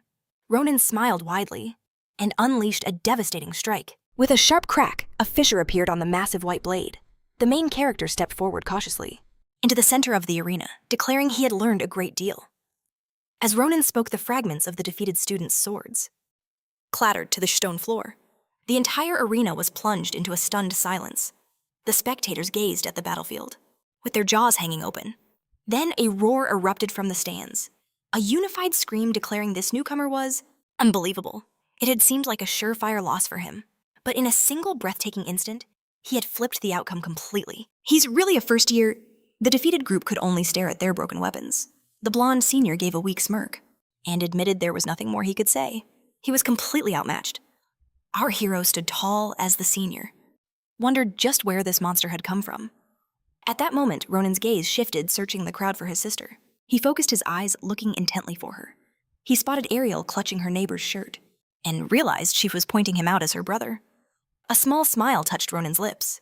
Now she wouldn't have to worry about him getting hurt. The main character then began walking toward the second-year students. He wondered what would happen now. The seniors, who had praised his performance just moments before, now turned to him with intense stares. As Ronan drew closer, he bowed his head respectfully, stating he had learned a lot from them. He then bowed even deeper, adding that in the excitement of his acceptance, he may have gone a little overboard. They were far stronger than he had anticipated, and he was genuinely grateful that they accepted a challenge from a mere first year. Nearby, Maria and Asel watched with bewildered expressions, completely confused by the main character's sudden change in demeanor. Ronan remained in his deep bow before the shocked upperclassmen. He asked them to forgive his rudeness, hoping that he could still learn a great deal from them in the future. The second years glanced at one another, their hard expressions softening into grins. The largest of the seniors leaped to his feet. He shouted that at first he thought Ronan was just some arrogant punk, but he wasn't only powerful, he was also respectful. The senior approached our hero, grabbed his hand, and told him not to be so modest. He had won fair and square with his own skill, so he should act more confident. With a roar, the senior lifted Ronan's hand high into the air. He declared that this was the true spirit of Phileon Academy. The big second year gave Ronan a wink, praising his incredible skills. Ronan smiled widely in return, admitting he was passionate about more than just battle. In the stands, Erel sat crying, wiping her tears on the shirt of the boy beside her. Ronan thought to himself that his display of social grace should finally put her worries to rest. Meanwhile, a girl with purple hair stood beneath the arena, watching our protagonist intently. She bit her lip, a thoughtful expression on her face. "Ronan," she murmured, "how interesting." Evening fell, and golden light poured from the academy's windows. Inside, the welcome banquet was in full swing. The tables were overflowing with a magnificent feast. Students ate, drank, and celebrated together. Asel gazed around in awe. He'd wondered what the entrance banquet would be like. Looking around the grand hall, he remarked that it was more spectacular than he ever imagined. Maria, sitting opposite Ronan, took a bite of meat. She reminded him that this was the most prestigious academy in the entire imperial capital. Nothing less could be expected. Ronan had to agree. At this point, he'd almost stopped being surprised. Asel smiled, turning to the main character. He asked if Ronan had seen his sister off safely. Our hero nodded, confirming that he had. A memory surfaced in Ronan's mind. The moment he had said goodbye to his sister. She had been so worried about him, it took a long time to finally calm her down. He recalled Sita perched on Erel's shoulder and remembered he'd sent the divine beast with her, just in case. She would be perfectly safe. Asel's eyes sparkled as he looked at our hero. He remarked that Ronan cared deeply for his sister, and Ronan simply agreed. The main character slowly reached for his plate. She ready to see what delicacies the Academy had to offer. Ronan grabbed a piece of meat from the table And wished everyone a hearty meal. But just then, a voice came from behind him. It was Shulin asking if he was seriously just enjoying his food right now. The main character turned his head to face the swordsman. With the meat still in his hand, Ronan shot up from his chair. "What do you want?" he demanded. He slammed the piece of meat down on the table, shattering the plate beneath it. "You want to fight again?" he challenged. But Shulin just crossed his arms calmly. "I didn't come here for a fight," he stated. "I just want to confirm something important." Shulin immediately produced a pen and notepad. "Where," he asked with utmost seriousness, "is Lady Arena's main base located?" "A prodigy from the imperial capital." Those words made our main character break into a cold sweat as Shipian began scribbling something down. He continued his anxious inquiry. The quality of the roads, were they well guarded? Did bandits frequent the area? Hearing this, our hero's face drained of color, realizing exactly what Shipian was implying. The swordsman's expression darkened. "I took care of the escort," he muttered. "I'm sure he at least hired mercenaries." Shipian glanced back at his notebook, noting, "If not, he's worse than the prisoners of Rotan." That did it. The main character flared with anger. "I handled it! Someone is watching over her!" "Someone far more reliable than mere mercenaries." Shipian's face grew grim, a bead of sweat tracing his temple. Ronan continued, "You don't have to worry. Nothing will happen to her. Unless a wyvern shows up, of course." Shipian snapped. The pen in his hand shattered as he roared, "Are you saying that if a wyvern attacks her on the way, she will be in danger?" In response, the main character just told him to calm down and stop behaving like a madman. Ronan tapped his finger on the floor. "Why in the world are you causing such a circus here? Over my sister, who do you think you are?" Shipian instantly snapped to attention, his legs trembling. He stammered that he was simply concerned for the safety of the lady, whose fate had crossed his. "Because this is the duty of a knight." Just then, a girl with striking violet hair walked past the students, causing them to turn. She stopped and spoke. "What an interesting show you're all putting on." The argument died instantly. All eyes turned to her as she continued. "The Wolf of Grantia." "Since when did you become so talkative?" Shipian turned slightly towards her. "Do you require something, Akalia?" The girl casually adjusted her hair as the author reveals her identity, Elizabeth Akalia, a legendary first-year student who claimed the top spot among all admissions to the Faculty of Magic. Elizabeth's smile was sharp. "Don't get me wrong, Grantia." Her violet eyes narrowed. "Right now, I'm only interested in Ronan." Shipian glanced at the shocked protagonist. Ronan pointed to himself, asking her to repeat that. "Why me all of a sudden?" he asked, while Shipian stared at her completely bewildered. The other swordsman simply lowered his head. He let out a sigh. "She's at it again, with that wicked hobby of hers." Shipian turned abruptly. "My work here is done. Do whatever you want." He walked away without another word. But after a moment, he glanced back at the main character. "I think you should at least send a couple of your family's guards," he advised, which only made Ronan angrier. "Just get out of here," he yelled in response. Asel gently tugged on the main character's sleeve and called his name. Asel raised a hand slightly. "She's the same girl, from the fight." Ronan's tense gaze relaxed as he cut the young magician off. "You don't have to remind me." An image of Elizabeth flashed through his mind. Clad in her magical robes, she displayed absolute overwhelming power. In his memory, Elizabeth wielded her magic and utterly dominated her opponent in the arena. A single strike from her staff left a massive crater in its wake. Ronan remembered the devastating impact. He'd even say she had overdone it. The girl now put a finger to her cheek. "Don't you think it's necessary to teach a lesson? To those who are insolent," she purred. She took a small step closer to the main character. "Do you understand what I'm talking about?" But our hero simply crossed his arms. "No, I don't. You'd better just tell me why you came here." Elizabeth closed the distance between them. "I was impressed by your talent," she replied, her smile widening. "I've come to make you a proposition." As she spoke, she reached inside her jacket. "This is a very special offer. One a petty criminal wouldn't even dare to dream of." Elizabeth presented him with a necklace. At its center was a massive purple gem. Ronan stared stunned. The amulet bore a violet crest in the center. He knew what it was, an invitation from the Akalia family. The scene shifts to a stone hovering over a vast castle, bathing everything in a violet glow. The author explains that for the Akalia family, unlike other nobles who value blood ties, talent was everything. They were the main priority. Their family had raised countless prodigies. 3 figures with piercing violet eyes stood together, a testament to their power. And because of this, they became one of the great pillars of the empire. Our main character carefully took the amulet, examining it closely. The narrator notes that they gave those with potential the opportunity to become part of their legendary family. In his hands, the amulet began to glow with a brilliant light. For our main character, this opportunity was symbolized by a single invitation. He held the amulet before her, suggesting she could simply hand them out, but the girl just grinned in response. With a faint smile, she replied, "Since you're asking, you already know what this is." Ronan's eyes narrowed, scrutinizing the amulet.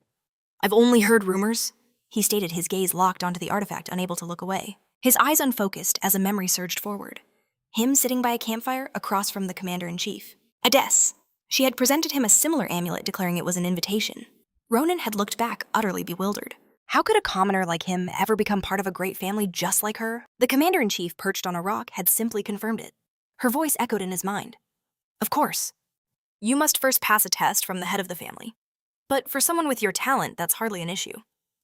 Adès had closed her eyes, adding, "So keep this in mind, Corporal Ronan, once you wash away your past sins. With your achievements in this war, this invitation can be yours." The memory sent a shiver through him. He remembered the fire that lit up in the commander's eyes, a look that told him she saw his immense potential. Snapping back to the present, he was still examining the amulet when Elizabeth's voice cut in. "Since you're already aware, I see no reason to explain. I trust you'll make a wise choice." She began to walk away, then paused. "Though I was born a wolf, I have lived among sheep." At that moment, she turned, her violet eyes piercing his. "And you will become one of us." With that, Elizabeth left, her 4 guards following in her wake. Asel exhaled sharply. "She's gone." Ronan watched her retreat, muttering, "Geniuses always do whatever they want." He lowered his gaze to the amulet in his hand. "Still, this is a direct line to them." Ronan clenched his fist, a plan forming in his mind. The Aelia family. They could be useful. The magnificent campus of Phileon Academy spread out before them. Here, a student's abilities are valued above all else. Your grades define your world, a truth reflected in the 3 different dormitories. Each building was a clear symbol of the Academy's rigid hierarchy, a system based purely on merit. For the average students, there was the perfectly adequate engine hall, a place with a certain simple charm. Students walked the halls chatting amiably. It was a comfortable if unremarkable existence. They were given clean rooms, a high-class cafeteria, and everything they needed to succeed. On the other hand, the bottom 30% with the worst grades were dumped in Crowder Hall. The building was an ancient, decrepit ruin. One of the new students stared in disgust. For those sent here the first day, always began with furious protests. That same boy pointed a trembling finger at the dilapidated building, shouting, "You expect us to live in this crumbling hut? We are nobles, we need servants." The group leader simply sighed, saying, "The workers." But he was immediately cut off by the outraged student. The leader pressed on, his voice firm. "There are 4 people to each room. The cafeteria, showers, and toilets are all communal." He shrugged. "Those are the rules of the academy. Don't look at me like that. Just study hard, young gentleman. Otherwise, you'll be right back here next semester." His cold words struck fear into the crowd. But then there was the last hall, a place for the top 10% of students. Navarra's Hall. It was a luxurious palace, gleaming in the sun, a monument to excellence. It could be described with a single phrase. Ronan stared at the interior, speechless. "What is this?" He stood in the middle of a lavish living room. "This is absurdly extravagant." He looked around, taking in every detail, even the fresh flowers placed perfectly on the table. Leaning in, he wondered aloud, "All this is for students." Indeed, the famous academy was on another level. His attention was then caught by a piece of paper on the table. He glanced at the stack of documents laid out, next to a pen, and muttered to himself, "This must be the course selection form they were talking about." Ronan picked up a sheet, examining it closely. "So I just need to choose the courses I'd like to take." He closed his eyes, thinking, "In the first year, you need to adjust. Everyone says not to choose too many. But all of these courses look interesting." Ronan leaned in closer to the paper, a glint in his eye. This was a classic mistake made by first years, a direct path to an academic hell. Through the window, one could see his silhouette as he studied the papers. Ronan sat back in his chair, a wide grin spreading across his face. "This is wonderful, just perfect." His pen began to fly across the page, circling most of the courses. "This might be a bit of overkill," he thought, "but I'm at Phileon." He raised the paper high, his eyes burning with resolve. A declaration rang out, shattering the warm, peaceful day. The chief instructor for Imperial Fencing Abar was addressing Ronan. "You no longer need to take this course," he stated plainly. Sword in hand, the main character whirled around. He ran towards the instructor, demanding, "What do you mean? We've only just begun." But the instructor simply smiled, a wide, knowing grin. "Those were my words," he replied, pointing. Deep gouges scarred the training hall floor. "We've only just begun," Abar repeated, crossing his arms. "And yet you've already mastered every basic of the Imperial fencing style. According to the rules of this academy, students are permitted to leave their classes once they have mastered the entire curriculum." Every student stared as the instructor continued, "If you stay, you will only demotivate the rest of them." Abar smiled broadly, raising a finger. "But do not become arrogant. Simply continue your studies." As dusk began to settle, the main character sat alone by the shore of a small lake. Ronan plunged his sword, into the sand next to him, muttering, "What in the hell?" And not just with Imperial fencing. A memory surfaced being called the Academy's greatest archer. The best at archery and monster hunting. He remembered the instructor's praise after he'd dispatched the final beast. Ronan's frustration boiled over. He ran his fingers through his hair and shouted, "I'm being kicked out of everything!" He touched his hair and whispered, "This isn't how I imagined it at all." From behind him, a footstep. A voice spoke. "I thought you looked familiar. Shouldn't you be in class?" Ronan turned his head and was stunned to see Instructor Nebaroa standing there. She smiled. "Then again, I understand you've already completed all your courses?" The main character slowly rose to his feet. "Will all the courses be like this?" He stood before her and said, "I thought Phileon Academy would be more of a challenge." Nebaroa listened intently. She knew these were just first-year courses, but to finish them all on the first day? In truth, this was to be expected. A memory of his perfect strike flashed in her mind. It took him just one look, she thought, to perfectly copy my technique. The instructor slowly unslung her own sword. "As an instructor of Phileon, I cannot turn a blind eye to this. Give me your sword." Ronan handed it to her. She took it from his hand. "I am going to teach you a very important lesson." A flicker of annoyance crossed his face. "And why do you need my sword for that?" Suddenly, a powerful explosion erupted behind him. He turned to see the lake had just exploded. Ronan was frozen by the sight. Nebaroa slowly approached. "I suppose," she said calmly, "that is all this piece of metal is capable of." She dragged his sword along the ground with disdain. "This can't even be called a weapon. It's merely holding back your true power." The protagonist stared at his familiar weapon. Nebaroa bent down her hand, reaching for her own blade. "You should watch carefully," she commanded. The instructor slowly drew her sword, and it blazed with green energy. Nebaroa unleashed a single vertical strike. The main character dove out of the way just in time. Emerald rays tore through the air, and behind him the lake water split, forming a colossal wave. A massive beam of green light shot across the entire lake. The displaced water began to fall like rain on the main character's head. The lake slowly calmed, returning to its original form. Nebaroa began to sheath her weapon and asked, "Do you understand now?" She looked at him, her gaze sharp. "Do you see what you're missing?" A weapon floated in his mind. A weapon, he thought. A strong, sharp piece of iron, created for fighting. It shouldn't break, but if it does, you just get a new one. In other words, it's a consumable item. Ronan stood with his mouth agape, completely stunned. He carefully examined the waves. That was what he had always believed. Until he saw this. The protagonist turned, looking at the massive chasm carved into the water. He narrowed his eyes, a grim look on his face. He thought about how utterly absurd this was. A vision appeared in his mind of Nebaroa swinging her sword. The green essence flared. She just changed her sword, Ronan realized, but she made the exact same swing. He saw it again, her blow parting the lake in two. And he knew.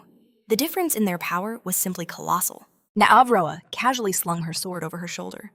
"A single breath," she began, "a mere drop of strength. It seems like such a trifle, but on the battlefield that trifle is what separates the living from the dead. Wasting your power is a surefire path to death." The instructor's gaze pierced him as she added, "Especially if you wield mana.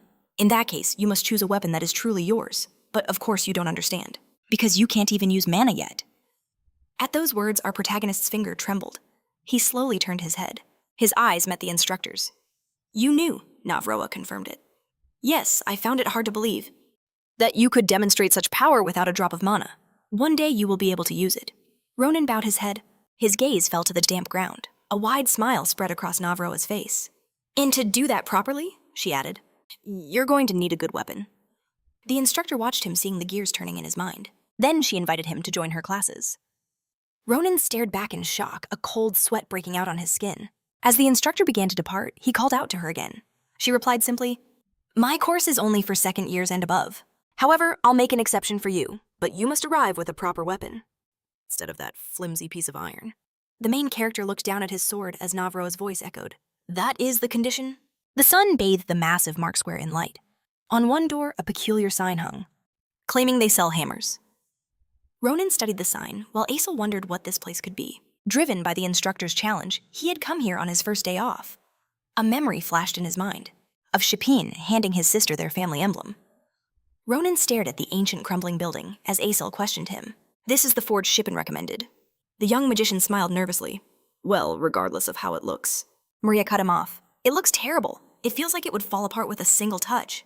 I'm sure the prestigious Grancha family shops here all the time." The main character joked with a small grin. "I suppose we'll find out once we're inside." With a groan of protest, they pushed open the old wooden door. The forge was draped in thick cobwebs. Ronan, Maria, and Asel stepped into the gloom, and quickly saw that things were even worse on the inside. But the main character's eyes were fixed on the door opposite them. He trusted that Chapin would not lie. From that door, a huge paw with razor-sharp claws emerged, followed by a growling voice. Who dares make such a racket? Can't a beast get any sleep? A monster stomped out of the doorway. A colossal wolf now stood before them. And who might you be? It snarled. The heroes froze in terror as the wolf continued to grumble. So much noise in broad daylight. Can't you see the forge fire isn't even burning? Ronan lifted his head, meeting the creature's gaze. A werewolf. In a forge, he thought. The beast's jaws opened wide. Are you all deaf? The werewolf leaned forward, its gaze locking onto the token in our protagonist's outstretched hand. Of course I came to buy a weapon, he stated. What else would I be doing in a forge? A confident look settled on the main character's face as he met the werewolf's eyes. Chapin recommended this place. He told me I could find an excellent weapon here. The werewolf stared at the token, muttering under its breath. The token of the Granda family? It sensed green essence from the girl blue from the young magician, and a pure white aura from our protagonist. The werewolf straightened up, putting its hands on its hips. What do you want from me? It sneered. You can shove that token somewhere else. It doesn't make you a Granda. With a massive yawn, it added, I don't know how you found this place, but it's time for you kids to get lost. I don't deal with children.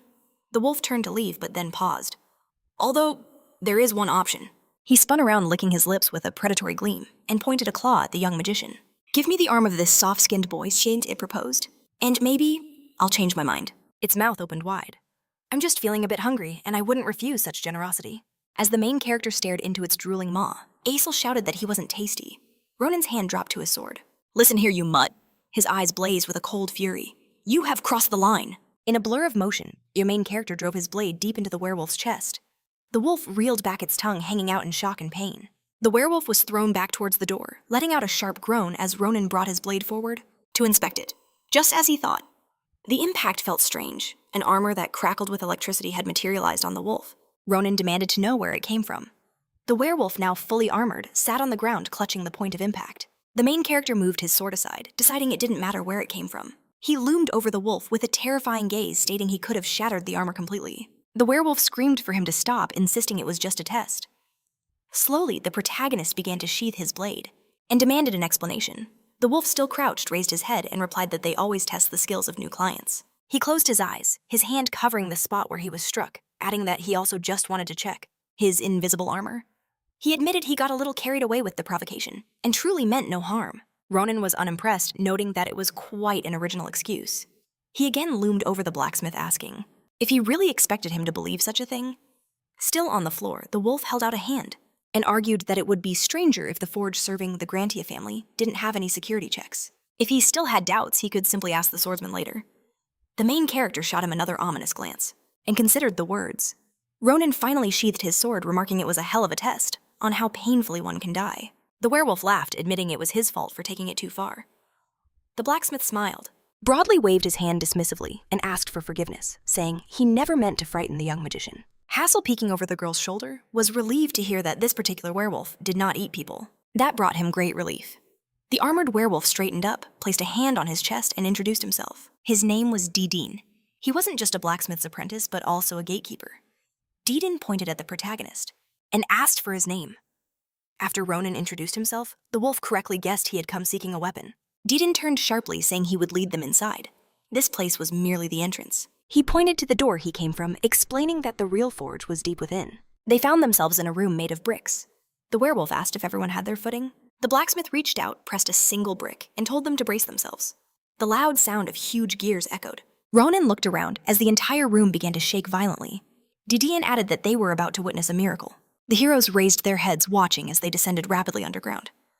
As Ronan stared up, Didin explained that this was an elevator made of magic stones and pulleys, the fastest way to the real forge. Ronan lowered his eyes, listening as Didin proclaimed this place the best and largest forge in the Empire. They arrived in a massive underground city, Grand Capadia.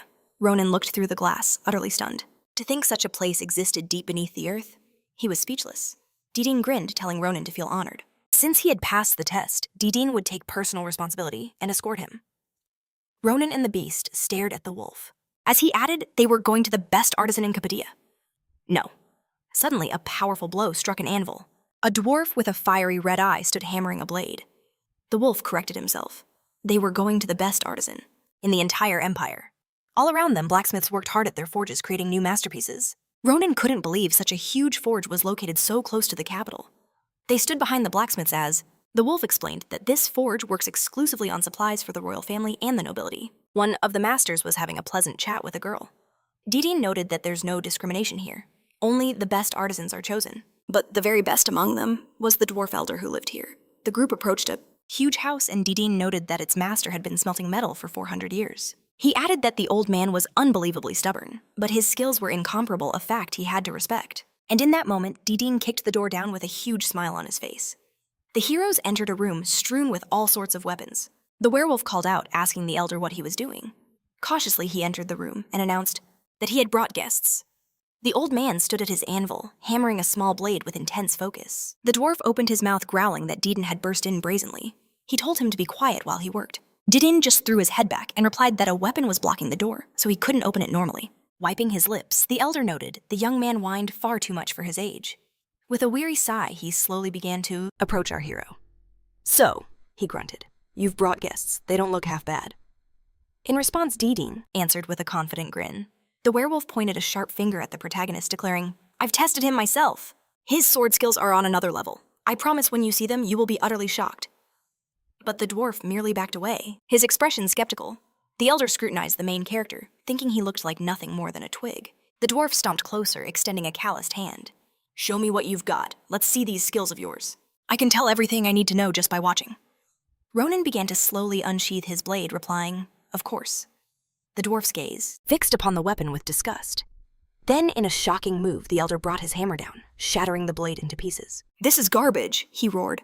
"You've been carrying this junk around and calling it a weapon all this time?" Our hero stood frozen in disbelief. Ronan's shock quickly turned to rage as he screamed, "What in the world are you doing, Shul?" In response, the dwarf simply pointed his hammer to a massive pile of swords on the floor. "Pick any of those," he grumbled. "With a piece of scrap like that, I can't possibly evaluate your true abilities." A wide grin split the elder's face. "And whichever blade you choose," he added, "it's yours free of charge, so don't you worry." Ronan stared at the old man, completely baffled. Any of those swords would be hundreds of times better than the piece of junk he'd just destroyed. Didin gave the protagonist a subtle, encouraging nod. Our hero looked at the swords and finally said, "Well, if you insist." Ronan chose a blade, raising it high, and instantly felt a profound difference in his soul. The power felt worlds apart. He clenched the hilt tighter, wondering, can a weapon truly make this much of a difference? Ronan turned back to the elder. "If I happen to break something, it's not my fault." The dwarf simply laughed in response. "I don't care about that," he bellowed. "What matters is your spirit. Pour your entire being into that sword." The main character studied his reflection in the polished steel, a memory flashing in his mind. The image of his instructor's perfect strike. Ronan settled into a powerful stance, beginning his swing. The elder's eyes shot open. He recognized that form instantly. The main character unleashed a direct blow. Just like Naroa, a deafening explosion ripped through the room, and the entire wall disintegrated. The other workers in the forge spun around, staring at the destruction. "That came from the elder's house," one of them yelled. "What is happening over there in broad daylight?" Through the settling dust, the blacksmiths saw several dark silhouettes inside the very building that had just exploded. Ronan stood in a state of shock, staring at the devastation he'd caused. The trajectory of his attack had carved a crater into the very floor. He couldn't comprehend it. I didn't plan for this." Doran's jaw hung open. "That technique," he whispered in disbelief. "It belongs to Naroa." The dwarf carefully stared at the protagonist, demanding, "What is your relationship to her? Are you her student?" The main character turned to the elder and asked in return, "You know Instructor Naroa?" He received a simple yes that sent a shockwave through him. The protagonist was stunned, speechless, when the dwarf added, "I was the one who forged her sword." In the mind of our main character, the legendary sword Navaros immediately came to mind. Doran thought back, the secret sword Yusa, one of my masterpieces. He glanced through this new hole in his wall, noting, "The sword you're holding now can't even hold a candle to it." Didin then asked, "So, Elder, what do you think of Ronan?" The dwarf replied with gleaming eyes, "He is truly incredible." The elder looked at our hero with newfound respect, a slight smile on his face. "To be honest," he admitted, "I didn't think there was anything special about you. I thought you were just a beginner who didn't even understand his own worth." Doran gave the protagonist a powerful slap on the back, shouting, "I haven't seen talent like this in a very, very long time." The dwarf's expression then grew mysterious. "However," he added, "great talent is also a great problem. It will be difficult to forge a suitable sword, as you can see. Even a decent blade cannot withstand your blows." Ronan looked closely at the blade in his hand and saw a fresh crack spreading across the steel. He turned to the master and asked, "Then what Should I do? The dwarf began to scratch his chin, replying, ordinary materials will never withstand. Your strength. We'll have to use the highest quality steel and alloy it with a very special material. It should at least be A byproduct from a wyvern. The main character staggered back, slightly stunned by the sheer rarity of the material. He then pulled something from within his clothes. I wasn't sure about this, so I brought it with me. Ronan held out his hand, revealing the remains of a shell. The dwarf's eyes went wide. Soon from the elder's house, the powerful blows on an anvil could be heard. The dwarf struck with immense power, his hammer ringing like thunder. Doran stood in utter confusion, noting, I cannot believe that not even a scratch from the mithril hammer. A material like this truly exists. The dwarf stared, mesmerized by the flawless shell. Doran's eyes blazed with a craftsman's fire. He turned to our hero, asking if he could truly use such a divine material. Ronan simply shrugged. To him, it was useless. He just needed enough to forge a new sword. The dwarf's passion ignited. Of course, he declared. Return in 2 weeks, and I will craft you the finest blade in the Empire. With his arms crossed, Ronan nodded. I'll be looking forward to it. The dwarf then turned to his companions. Friends of this young warrior, he boomed. Since you're here, you must visit the other masters. Maria's face lit up. Was he serious? The elder, already turning back to the anvil, confirmed it. I can't send friends of an important client away empty-handed. Just mention my name, he added, and they will take care of you. He then hefted his mighty hammer. I'd assist you myself. He grunted, his focus already narrowing. Doran began to strike the shell with thunderous blows. But I don't wish to be distracted, he roared. The party could only watch in awe at the master's dedication. Ronan's sweat dropped. This old man was on another level of crazy. Meanwhile, deep within a dark tunnel, torches flickered ominously. A figure in a white robe ground his teeth in fury. Those fools above us, so loud it makes me want to burn everything. Beside him, another cloaked figure advised caution. Patience. The time to reveal ourselves has not yet come. But the first silhouette glanced upwards with a grim smile. The wait is almost over. His gaze fell upon rows of stone giants. We will begin with these ignorant blacksmiths. The stone statues stood motionless, their lifeless eyes fixed forward. And then, the voice whispered, we will end the Empire. A gem pulsed with an eerie light. In the cavern, more white-robed figures surrounded the statues. Before them lay the gemstone. Behind it, a dark entity with glowing red eyes emerged from the shadows. Soon, it hissed, the day will come, when all is buried in a torrent of light. Back at the academy, the sun shone brightly on the main square. Several days had passed. Ronan stretched as he walked, the memory of the old blacksmith flashing in his mind. To think that the Empire's greatest craftsman had personally promised to forge him a sword? It was still unbelievable. He pictured Asel and Maria with the blacksmith, recalling that they too had placed some expensive orders. He smirked. It seemed they were quite costly, but that wasn't his problem. The Grantia family token appeared in his thoughts. After all, they weren't the ones paying. Ronan held up the crest, mentally, a wild look in his eyes. This token would cover everything. The only downside, the sword's creation would take half a month. Yawning, he strolled down the path, wondering how he should kill the time. Asel and Maria were busy with their classes. He paused before a massive building, turning his head. It was the training hall for the upperclassmen. A truly impressive structure, the Hall of Galleon. Ronan crossed his arms, remembering. Instructor Neva Roa held her classes here. He hadn't attended because she'd ordered him to get a proper weapon first. But now that he had a temporary blade, he glanced down at his current sword. Perhaps today was the day he could finally join in. Just then, a figure appeared beside him. It was Neva Roa herself, staring intently. He turned, a nervous smile spreading across his face as the instructor sharply grabbed his ear. A moment later, she was yanking it hard. Well, look who it is. It's been a while. Neva loomed over him, her expression furious. Didn't I tell you to come to my class the moment you got a weapon? She demanded. So what have you been doing? She twisted his ear even harder.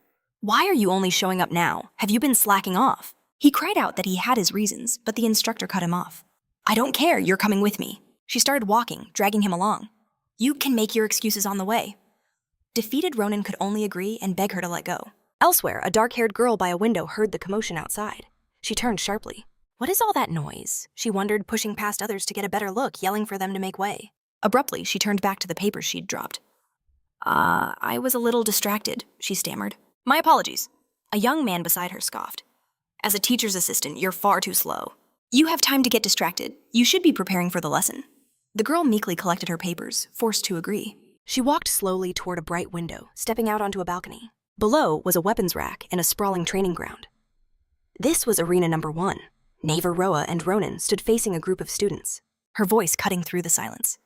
She explained that Ronan had already caused quite a stir at the entrance ceremony, so many of them might recognize him, but she would introduce him properly.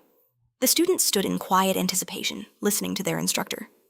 Nervosa watched with folded arms, noting the newcomer's name was Ronan, and that from this day he would be their junior.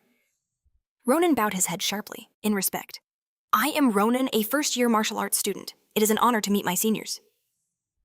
The upperclassmen began to whisper amongst themselves. Wasn't he the one who took second place among all the freshmen, they had assumed? He'd already passed his classes as an external student. A couple of them remarked that for all that skill, he just looked like an ordinary guy. Ronan tensed slightly. He could hear every word they said. The main character glanced at the opponents he'd fought. In the arena, a thought forming in his head. He was glad to see some of them here. He then glanced towards Chapin, although there were others he wasn't so happy to see again. Just then, the door to the training hall burst open. At that moment, Ronan smirked. This was going to be fun. A girl rushed in shouting an apology to the professor for her tardiness. The main character turned toward the sound, his eyes widening slightly as she explained that she was delayed preparing for class. The girl stood before the instructor, asking how much she had missed. Nevaria simply told her not to worry and to catch her breath first. Nevaria then pointed a finger at the protagonist, saying, I just finished introducing our new student. The girl's eyes lit up with recognition. Oh, he's the junior. Everyone is talking about, she exclaimed. The girl began to walk toward the main character after the instructor prompted her. As my assistant, you should greet him. With a warm smile, she approached Ronan and bowed lightly. It's a pleasure to meet you. I'm the assistant instructor, a second year in the martial arts faculty. The main character could only stare at her with stunned eyes. The girl extended her hand toward him and introduced herself as Aselian. She stepped even closer, her smile radiant. Let's get along well. But inside Ronan's mind, one name echoed. The Commander-in-Chief. His mind flashed back to a war room map, a hand hovering over the figures. That was Aelia Aselian, famed for her exceptional talent for command. Aselian, the first woman to ever hold the post of Commander-in-Chief. She ruled the battlefield with cold judgment and unparalleled leadership. Asel stood against an army of iron warriors, sword in hand. They called her the Iron Lady. Everyone who served under her commands swore that it was not blood that flowed through her veins, but molten iron. Aselian gently extended her hand. The main character stood frozen, a wooden sword in his hand, his mind reeling. He would have never imagined that the legendary Commander-in-Chief could smile like that. Ronan watched her carefully. A little later, Aselian stood beside a student offering him advice on his stance. Ronan couldn't take his eyes off her, realizing with a jolt, she had no memories of her past life. This meant she truly was the Commander-in-Chief he knew, and her dying request flashed through his memory. A wounded Aselian pleading with him to tell her future self, not to do anything foolish, and to just become a dressmaker. Ronan wondered what he should do. The choice was agonizing. The main character stood, tall sword in hand, as he studied the girl. But now a different kind of worry was beginning to surface. He watched as one student begged her, please take a look at my form. Another student asked her to check on the towels and fetch another one. Ronan observed as Aselian rushed between students helping everyone. He couldn't understand why she was being used like this. She was being forced to act like a mere servant. That wasn't the job of a teacher's assistant. A footstep sounded behind him, and a voice asked, is the E.T. newcomer already bored? A smiling guy stood behind the protagonist. If you don't mind, how about we spar? Ronan turned to face him. Why so suddenly? The guy just scratched the back of his head, acting surprised. Oh, is it unexpected? My apologies. But his smile grew wider as he added, I'm Carden, a third-year student. I heard you put on an incredible show at the entrance ceremony. Carden drew slightly closer. If that's true, I'd like to fight you and maybe learn something. To which Ronan replied, I'm busy for now. Carden's head snapped back. He was challenging him to a duel, but the freshman hadn't even reached for his weapon. The guy opened his mouth wide, looked toward the girl, and shouted rudely, Hey, bring me a training spear. Aselian only smiled sweetly and replied, I'll bring it right now. The main character's expression turned to ice. She was shaken, wondering why he would call her a loser. The sheer audacity. Suddenly, the main character's eyes flared with a chilling crimson light. He locked his gaze on the offender. The girl, sensing the shift, carefully handed him a spear. What is this? He asked. Elsewhere, Carden's rage began to boil, for a second demanding why she brought a long spear when he'd just switched to a short one. The girl, nervously, explained that he was using a long one in their last lesson. Carden just raised his spear, telling her to look, scolding herself for making excuses. How could a teaching assistant be so utterly useless? A moment later, Carden cracked the training sword against the girl's head, snarling that she didn't even deserve to be in this class. He struck her again, reminding her she was only allowed here because she tearfully begged the instructor. So she'd better do her job. At least she had that much sense. But Ronan watched this all unfold with a predatory gaze. The main character's hand shot out and caught to the weapon. With the spear just inches from her, Ronan's grip was like iron. Carden's face twisted in disgust. He couldn't understand the interference. Ronan simply stated he wanted that duel Carden was so eager for, and he wanted it right now. Adashian stood frozen, staring at her defender. She heard his ultimatum. If not, he couldn't say what he'd do. Ronan's knuckles turned white as he gripped his own spear, ignoring Carden's confused question. What did he not understand? Ronan straightened up a crazed look in his eyes and told the bully to fight him. A spark of anger ignited in Carden's eyes. What did you just say? He let a wide, arrogant smile spread across his face, asking if he heard correctly. Why the sudden change of heart? Carden stared into the main character's furious eyes and warned him not to say. It was because of this girl. Asan clutched her chest. Did he know her? Carden's lip curled in a sneer. Of course it had to be that. They were both commoners after all. His eyes widened with mock surprise. Had they decided to start dating? Before he could finish the insult, Ronan tossed his spear aside. He stepped forward, chest puffed out, ordering him to shut his mouth and try to block his attacks. A chilling smile crept onto Ronan's face as he added, "Unless you want to die." The main character unleashed a devastating blow. The force of the impact buckled Carden's knees as he gasped. What the hell? Ronan delivered another bone-shattering strike. Carden's mind reeled. How could he possess such monstrous strength without using mana? A final powerful blow sent Carden flying across the arena like a broken doll. He stared in disbelief at his shattered weapon. Ronan stood tall holding his own sword and remarked that Carden was so pitifully weak, he didn't want to bother using a long spear, so he shortened it for him. Enraged, Carden scrambled to his feet, hearing the mocking question. How do you like it? The bully's eyes blazed with a violet, malevolent light as he roared, How dare you! He charged, unleashing his own powerful attack. Have you forgotten your place? He screamed. Do you think you'll leave here in one piece? Ronan calmly watched his opponent rush in for the kill. The blade of the spear was an inch from the main character's forehead when, in a flash, the tip was sliced clean off. The spear in Carden's hands disintegrated into tiny fragments. Ronan just stared and asked, Is that it? Carden looked at the protagonist, completely stunned.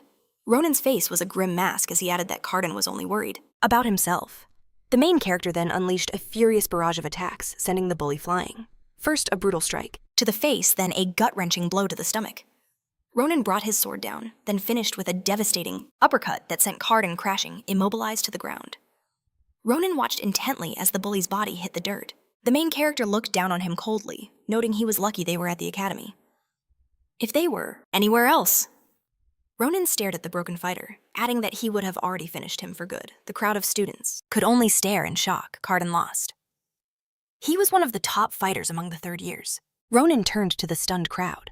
The main character leveled his sword at them and declared, The lazy girl who asked for a towel, step forward. In the crowd, a young woman began to tremble uncontrollably. Ronan took a menacing step forward. If you smell, then you should deal with it yourself. Why the hell are you bothering others? His eyes burned with a mad glint. Is the teaching assistant your personal servant, or what? The girl started to hiccup in sheer terror. Asan grew nervous as Ronan declared that the girl should come here so he could fix her nose for good. Ronan, stop! She yelled, rushing to block the path between the two. She stood between the girl and the main character, pleading that she didn't know why he was doing this, but everything was fine. The grim-faced Ronan froze. Get out of the way, he said, his voice dangerously low. He could endure a lot, but he couldn't stand these people. The main character glared at Asan, thinking he would never tolerate being looked down upon, at least not in this empire. An image of Asan flashed in his mind, bravely fighting monsters with a sword in her hands.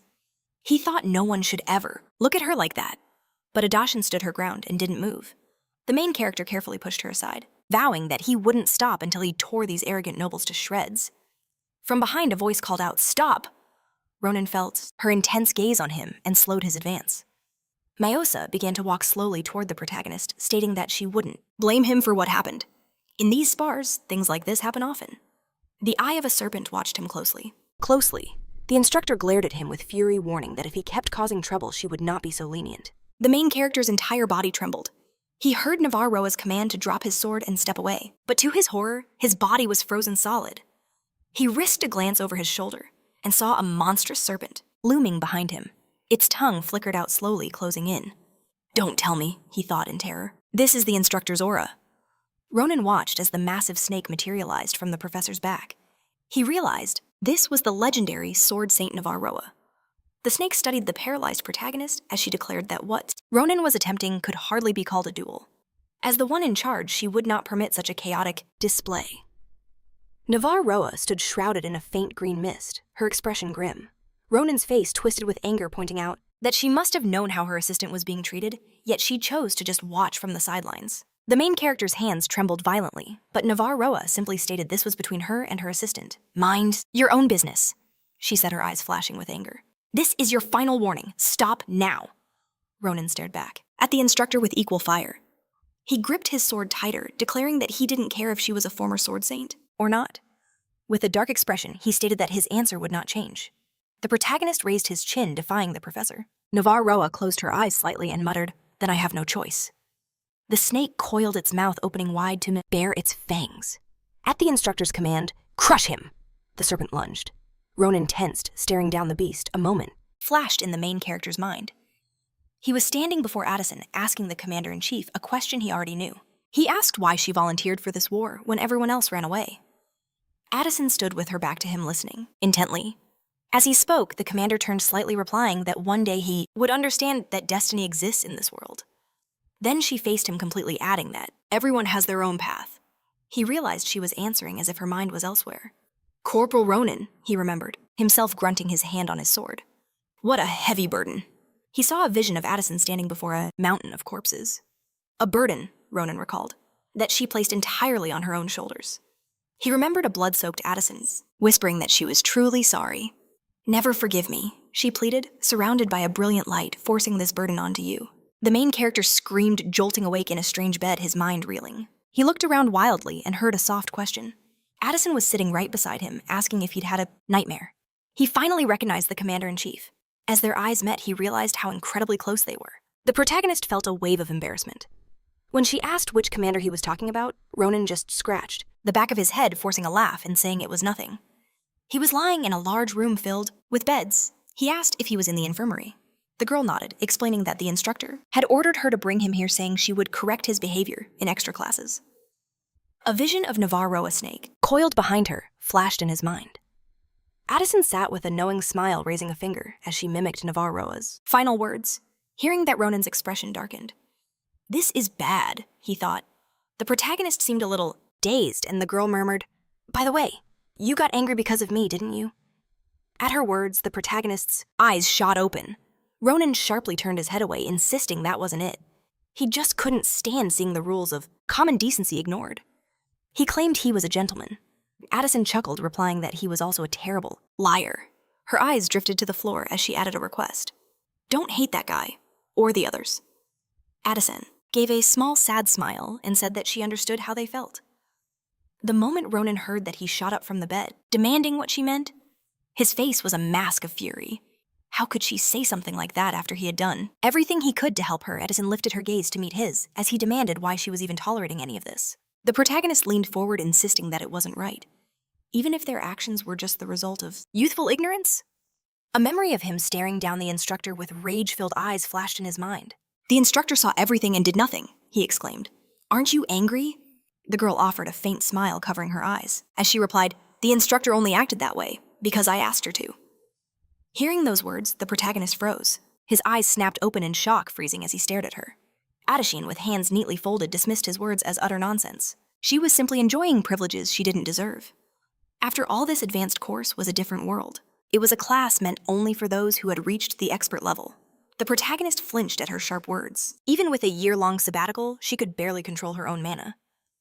In his mind, an image formed. The commander-in-chief stood before him, wreathed in a terrifying purple aura. He couldn't believe it.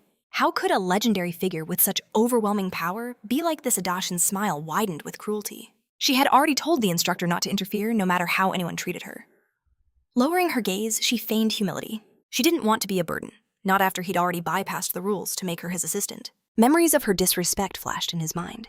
She sneered, adding that a privilege this great naturally comes with a price.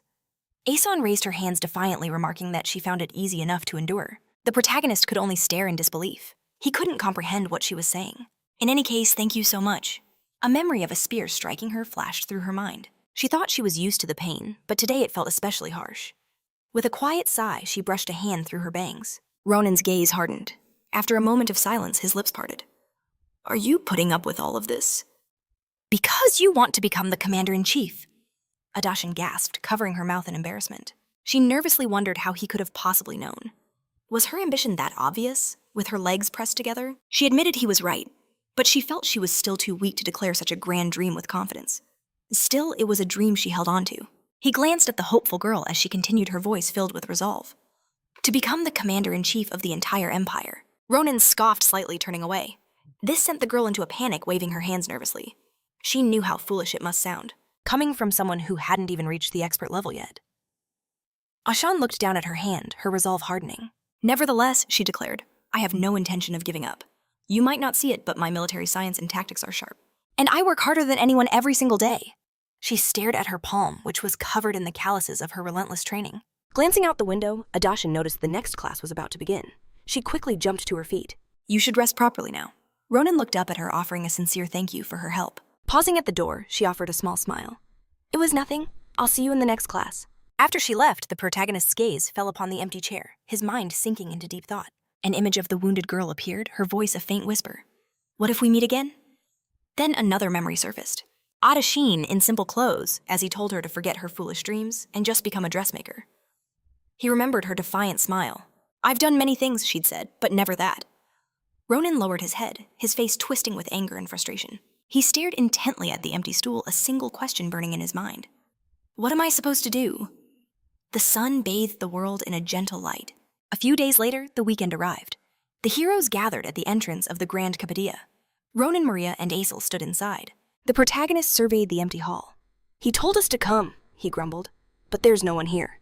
He looked around the dusty interior, confirming the place was deserted. He recalled the bird that had landed on his window waving its wing. If he was going to pull this, he muttered, why the hell send a carrier pigeon in the dead of night? In his mind, Ronan and his party carefully read the letter again. It clearly told them to come boasting that he had completed the masterpiece of a lifetime. The protagonist placed a foot on a nearby helmet. What a garbage attitude! With a surge of anger, Ronan kicked the helmet across the room. Why is this place such a dump? Do they even clean? Is this any way to treat your customers? Maria watched his outburst with concern. Why is he so sensitive lately? She asked. To which Asel replied, something must have happened in the class I missed. Ronan stormed toward the door. This isn't working. I'm going downstairs. Maria moved to stop him, reaching out her hand, trying to point out that it wasn't the right way. But Ronan coldly cut her off. He told us to come here. Now stop talking and follow me. The group stood before a solid brick wall. Ronan muttered something, then gently pressed a single brick. So, this is where the real business happens? With a sudden jolt, a hidden elevator began to descend. I knew I wasn't mistaken. The protagonist scratched the back of his head, grumbling, I'm still going to teach that old geezer how to serve customers. Ronan lowered his head slightly, a confident smirk on his face. He knew he still had his edge. His eyes shot open in horror. The legendary city of blacksmiths was engulfed in flames. Ronan gripped the railing, his mind racing to understand this chaos. The horrifying sight of fallen artisans met their eyes. Asel pointed urgently to the side. Look over there. In that spot, a giant's kick had left a massive crater in the earth. She watched in horror as a stone giant cornered a group of dwarves. It wasn't just a stone giant. There were several. And they were hunting the blacksmiths. Ronan turned to the young mage, his voice filled with rage. What are stone giants doing here? Asel could only state the obvious, her voice trembling. They're about to be caught. What could they possibly do? They were too far to help. Our hero put a hand on the young mage's shoulder, his mind racing. In an instant, Ronan made his decision. He grabbed Asel and vaulted onto the railing. The girl's face froze in utter disbelief. She couldn't process what was happening. At the moment of his jump, Ronan looked back. Go back and get a teacher. Now.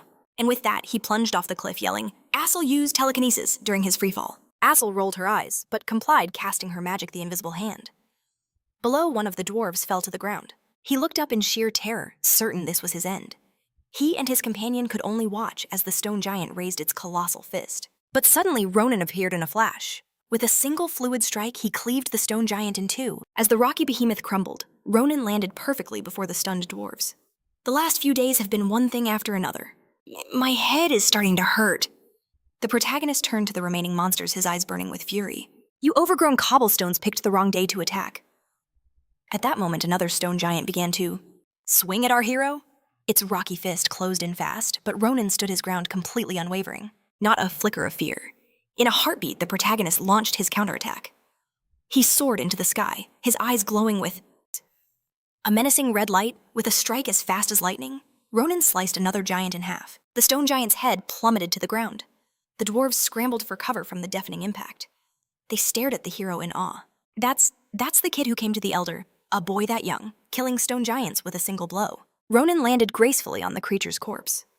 "Gentlemen," he addressed the dwarves as he began to climb the fallen monster's back. Reaching the top, he looked down at them and asked with a stern voice, What in the world is going on here?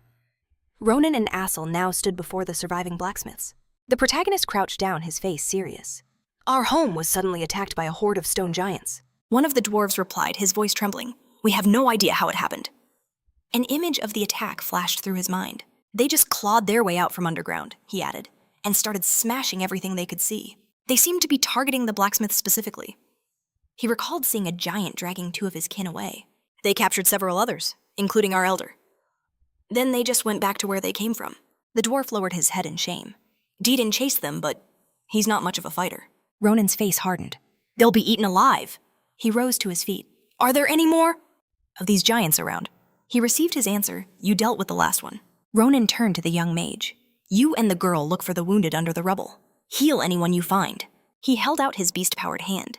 "The beast's strength should be enough for first aid." Asel asked with concern, "And what about you?" The protagonist turned a determined glint in his eye. He stared off into the distance. "I'm going to save that old man." Ronan remembered the elder's peculiar mannerisms. "That old geezer still has something to give me."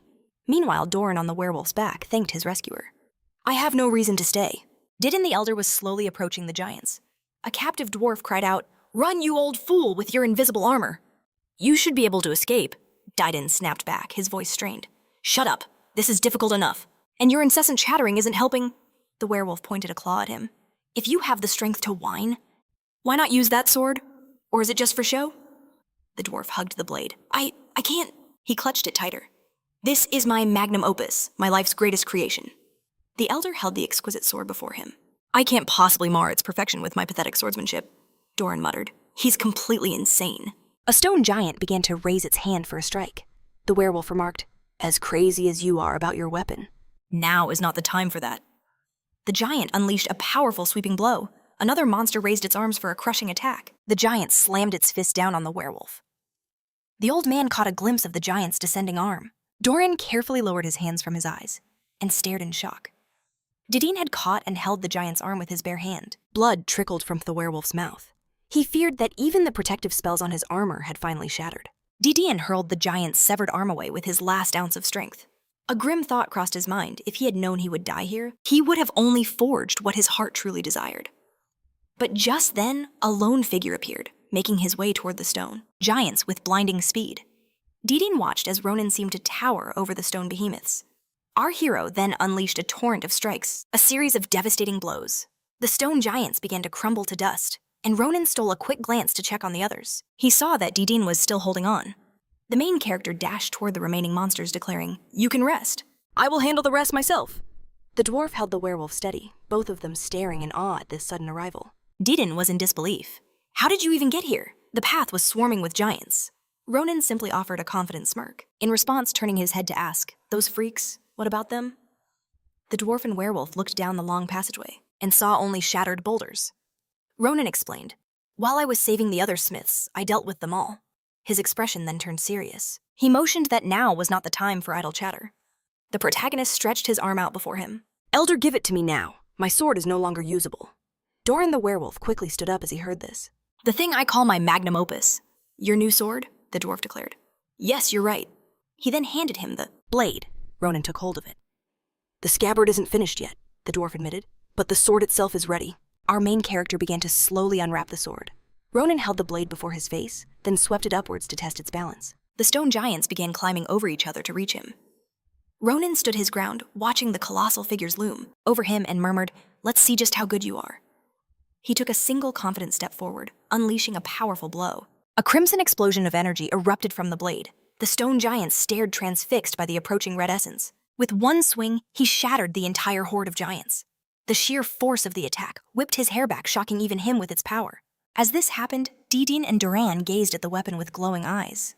The protagonist carefully lowered the sword to his side, staring at it with intensity. The dwarf, practically steaming with pride, asked, So do you like La Mancha? Ronan turned. Is that the sword's name? The old master replied. It is the name of my favorite. Dreamer. One who wished to reach the stars. Doran practically drooled, looking at his own reflection on the blade, realizing it was a thing of pure beauty. It was so light it felt weightless, yet it was far stronger than even mithril. It could withstand any sword technique known to man. The blade began to absorb a golden liquid, and the dwarf's excitement grew. What's more, he said, I put no enchantments on it. By absorbing blood, it can heal itself. The main character raised the sword, before him scrutinizing its every detail. Ronan squeezed the crimson blade harder. He wondered if this power was because it was made from a scythe shell. He raised the sword above the dwarf's head, recognizing that the craftsmanship was far beyond what he had imagined. The old man smiled proudly. I am glad you like the sword. The protagonist then cast a hardened glance toward the werewolf, who shouted, We need to get the hell out of here. We're in the vanguard, there's no one else. The protagonist lowered his blade. Then grab the old man and leave. I still have some things to check. He opened his mouth slightly and added, It's not what you think. And yet it is. The protagonist's face darkened. There are rats in here. Down the stone tunnel, bright torches burned, revealing two silhouettes in white robes who stood watching him. And these are quite large rats, he noted. The werewolf looked at him, completely bewildered. What rats? Didden stood in shock, surprised that the hero cared about such a thing. But Ronan was scrutinizing a giant's corpse. He stated, I am well aware of how these stone giants behave. These freaks don't gather in groups and they never attack first. The protagonist placed his hand on the dead stone giant and noticed something he had never seen before. His hand trembled slightly. As he pulled his hand away, a magic circle appeared on the back of its head. Suspicious tattoos, he muttered. They're on the backs of their heads. The dwarf moved closer to study the circle. Ronan asked, Do you know what this is? The old master replied, I am not skilled with these things, so I cannot say for sure. The dwarf put his hand near the magic circle. However, judging by the leftover mana, this spell is incredibly insidious. Doran looked closer, horrified, realizing the giants had gone into a frenzy, precisely because of this curse. A shadow fell over the dwarf's face. Who in the hell could have done this? The main character, Ronan, averted his eyes. His gaze swept deeper into the cavern, sensing the answers they sought were further inside. A cold wind began to howl. Deep within the cave's winding tunnels, our protagonist moved with purpose. He kept his eyes low, his mind racing. At first, it was just a faint suspicion. But the deeper he ventured, the more it grew into a chilling certainty. Human footprints. They were scattered amongst the tracks of giants. Ronan's eyes narrowed. Then he saw them violet stones. He realized in an instant they were mana-reactive crystals placed here as part of a protective ward. He raced down the corridor. This had been meticulously planned. Suddenly, Ronan's head snapped to the side. A sound. He came to an abrupt halt, every sense on high alert as he looked up. He could hear voices, pressing himself against the rock wall he knew. It was time to find out who was responsible. His expression shifted. He was stunned by the sight before him. A colossal stone giant forged from a powerful precious gem. As he looked closer, he spotted two silhouettes in white robes at its feet. Ronan watched them with intense focus. Without a doubt, these two were behind everything. But what was this monstrous construct? The figures in white robes looked up at the giant with an air of reverence. Ronan felt that even this massive golem seemed like an infant before them. He peeked out from the corner one last time, getting a sense that this creature, this Bugain, was sealed for now. But if it started to move... Ronan broke into a cold sweat as one of the silhouettes spoke. An intruder has entered. The two figures faced the jeweled giant, their conversation echoing in the cavern. Our connection with the other giants was severed one by one. As they spoke, their hoods fell back, revealing their faces. A girl with striking white hair observed that a third party had intervened. Beside her, a man with white hair and blood-red eyes wondered how the Empire could have reacted so quickly. The man in the white robe pointed a finger at the massive golem. What are your orders? He asked. We've lost all the other giants, and this one is not yet under our control. Since things have taken this turn, a cruel light flashed in his eyes. Perhaps I should just kill them all myself. The girl shook her head. Forget it, Edwin. Most of the workshops have been destroyed. The Empire's weapons production is already severely crippled. Her eyes darted to the side, and she added, Besides, if we reveal ourselves now, that person won't remain idle. She glanced back at the giant. We should fall back for now, she urged. But a sinister fire was already igniting in Edwin's hand. I think you're being far too cautious. But if you insist, I have no choice. Edwin began to conjure his spell. I'll just have to take care of our little pest. Do as you see fit, Cirilla replied. A wave of tension hit Ronan. That overwhelming scent of sulfur? His eyes shot wide as Edwin added, It's already tickling my nose. In a flash, Edwin spun towards Ronan's hiding spot. He unleashed a volley of fireballs. You've overstayed your welcome. Ronan tensed, bracing for the attack. He watched the blazing spheres of magic hurtle toward him. A massive explosion tore through the cave. Edwin stood hands on his hips, peering into the smoke. An unexpected guest. Surrounded by swirling smoke, Ronan stared back, his eyes burning with rage at the figures in white. As he slowly rose to his feet, a voice echoed. And just what do we have here? The protagonist felt a chill run down his spine. It doesn't matter. For a cornered rat, you're quite nimble. At that moment, Edwin raised his hand again. The crimson spell blazed to life. Ronan froze, his eyes locked on the destructive magic flying at him. He shielded himself with his sword. To materialize that much magic so quickly, he thought. These were no ordinary opponents. Edwin took a menacing step forward. Now then, let me ask you again. He began to slowly pull back his hood. How did you get in here? After all, my guards should not have fallen so easily. Ronan winced, slowly pushing himself to his feet. I should be the one asking the questions, he shot back. Who are you? Ronan quickly stood up, a slight smirk on his face. And no matter how passionate your relationship is, he added, doing it here is just a bit wrong. Edwin's smile widened into a grin.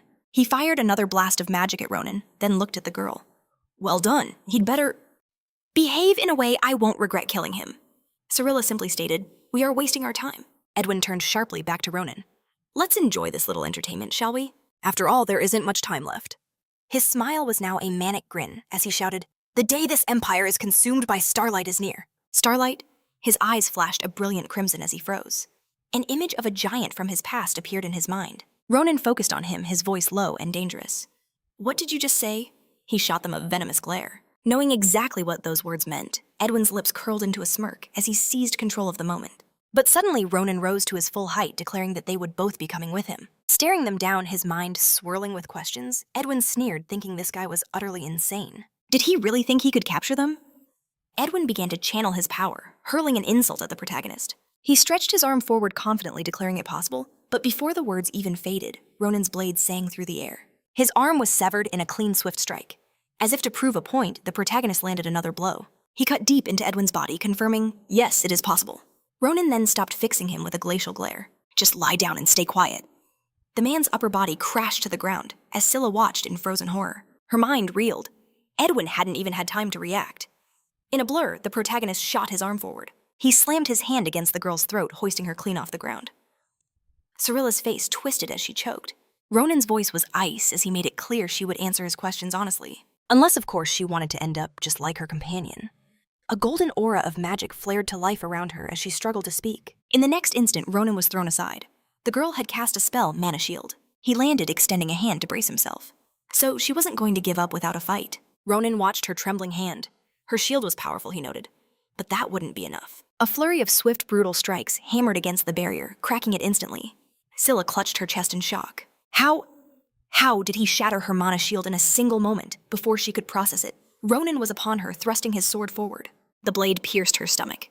As he stood over her, he noticed the sharp, pointed ears peeking from under her hood. A half-elf. So a half-elf was mixed up with this regenerative freak. Suddenly, a surge of magic erupted from behind. A massive burning cloud hurtled directly toward the protagonist. An explosion of sound and fire rocked the area. Instantly, Ronan raised his sword, his body turning like a coiled spring. Without even removing his foot from the girl, he spun and cleaved the pillar of fire in two. The remnants of the blast slammed into the nearby giant. As the dust began to settle, Ronan knew something was terribly wrong. He stared intently in the man's direction. I'm sure I cut off his arm, he thought. So what in the hell is that? In place of the severed limb, grotesque wooden shoots had grown, and Ronan grimaced at the disgusting sight. The man's face twisted into a mask of insanity. Get away from her, he shrieked. Ronan simply stood before him, waiting for his next move. The protagonist swiftly kicked the half-elf's leg. It seems you still don't understand the situation. Edwin flinched at the brutal display. Ronan's intimidating glare promised that their fate was sealed. He slowly raised a hand to his chin. You have a choice. Obey me in silence, or the half-elf loses a hand too. Edwin raged, his mind racing. Could she grow a new one like him? Defeated. Edwin slowly lowered his hand. I'll obey you. Ronan nodded. A wise choice. I have no desire to spill any more blood. With that, he swiftly withdrew his sword from the elf girl's leg. The protagonist eyed the girl carefully. Her death now would just be a nuisance. But then he saw it. A wide, triumphant smile spreading across her face. Behind him, the gemstone giant began to stir. Ronan's senses screamed danger. He spun on a dime, blocking a colossal blow with his sword. The overwhelming force sent him flying like a cannonball slamming into a boulder with a sickening crunch. Edwin rushed to the girl's side. How are you? He asked. I'm fine, she breathed. Thank you. Scylla recounted her plan. If he hadn't distracted the main character with that reckless attack, she never would have been able to cast her spell and activate the giant unnoticed. The massive golem stood motionless. I could only activate its arm, she admitted, but that guy is definitely seriously injured. Go to the church, Edwin commanded. Report what happened here. I will finish the protagonist. They both stared into the thick cloud of dust where their enemy had vanished. The bleeding girl looked at him. Be careful, she warned. Scylla watched him, remarking, he's a monster in a child's body. Edwin's voice was grim. Don't worry, I won't be careless again. With a new power flowing through him, he knew he was no longer a child. Edwin stared hard at the spot where our hero had crashed, thinking, if I don't finish him now, he'll become a catastrophe later. But from a cloud of smoke, the protagonist emerged, his grip firm on his sword. Ronan leaped back instantly, trying to create distance as Edwin tracked his every move. In the next instant, all of the man's limbs were severed. A flurry of strikes followed, reducing the man to nothing but a bloody mist. Ronan stood alone in the carnage, gripping his sword tighter. Where did she go? Ronan crouched low, his senses on high alert. He lifted his blood-splattered face and declared, I have plenty of questions for you.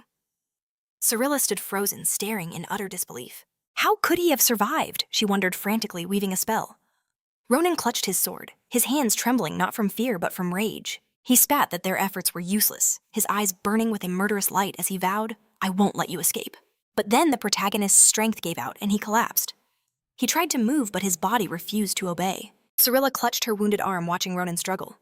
How did everything fall apart like this? It was a crushing defeat. With no chance of victory, she had to report this at all costs. A blinding light erupted behind her as she mouthed for Ronan to prepare himself.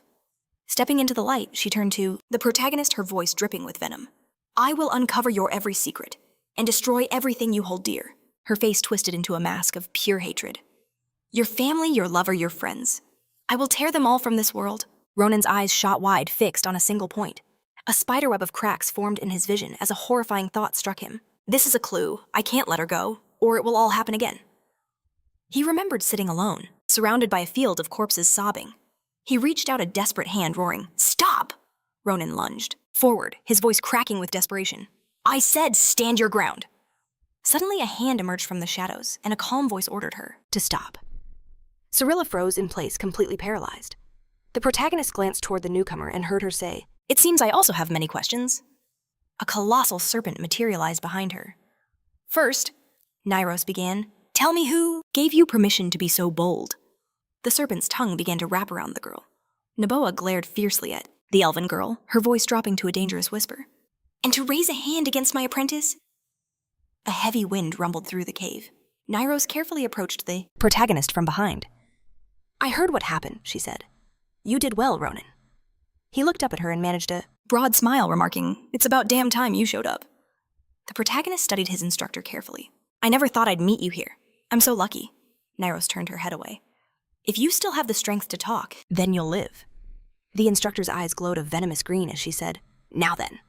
She cast a withering glance at the elf. It's time for us to deal with this. Cyrilla's mouth fell open in shock. She realized a terrifying snake-like aura had paralyzed her entire body.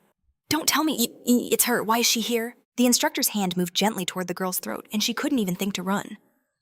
Navo seized the elf roughly by the chin, forcing her down.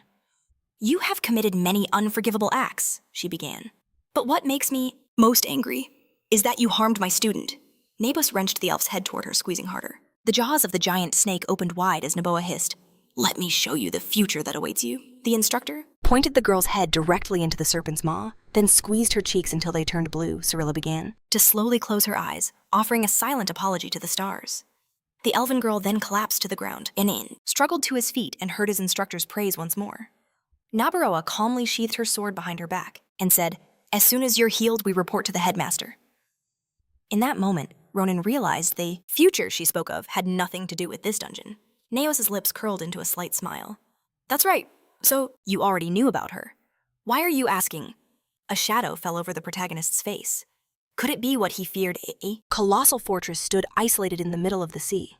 Ronan's voice explained, The fortress screams Rand, a prison located deep in the heart of the ocean. A man covered in scars was chained to a wall facing a dark silhouette, holding tools of torture. It is where criminals who rebelled against the Empire are kept. A place known for using any kind of torment to extract information. The protagonist's breath hitched. Is that? He abruptly rose to his feet and stood before his instructor, making his request clear. I'm asking for permission To join the interrogation.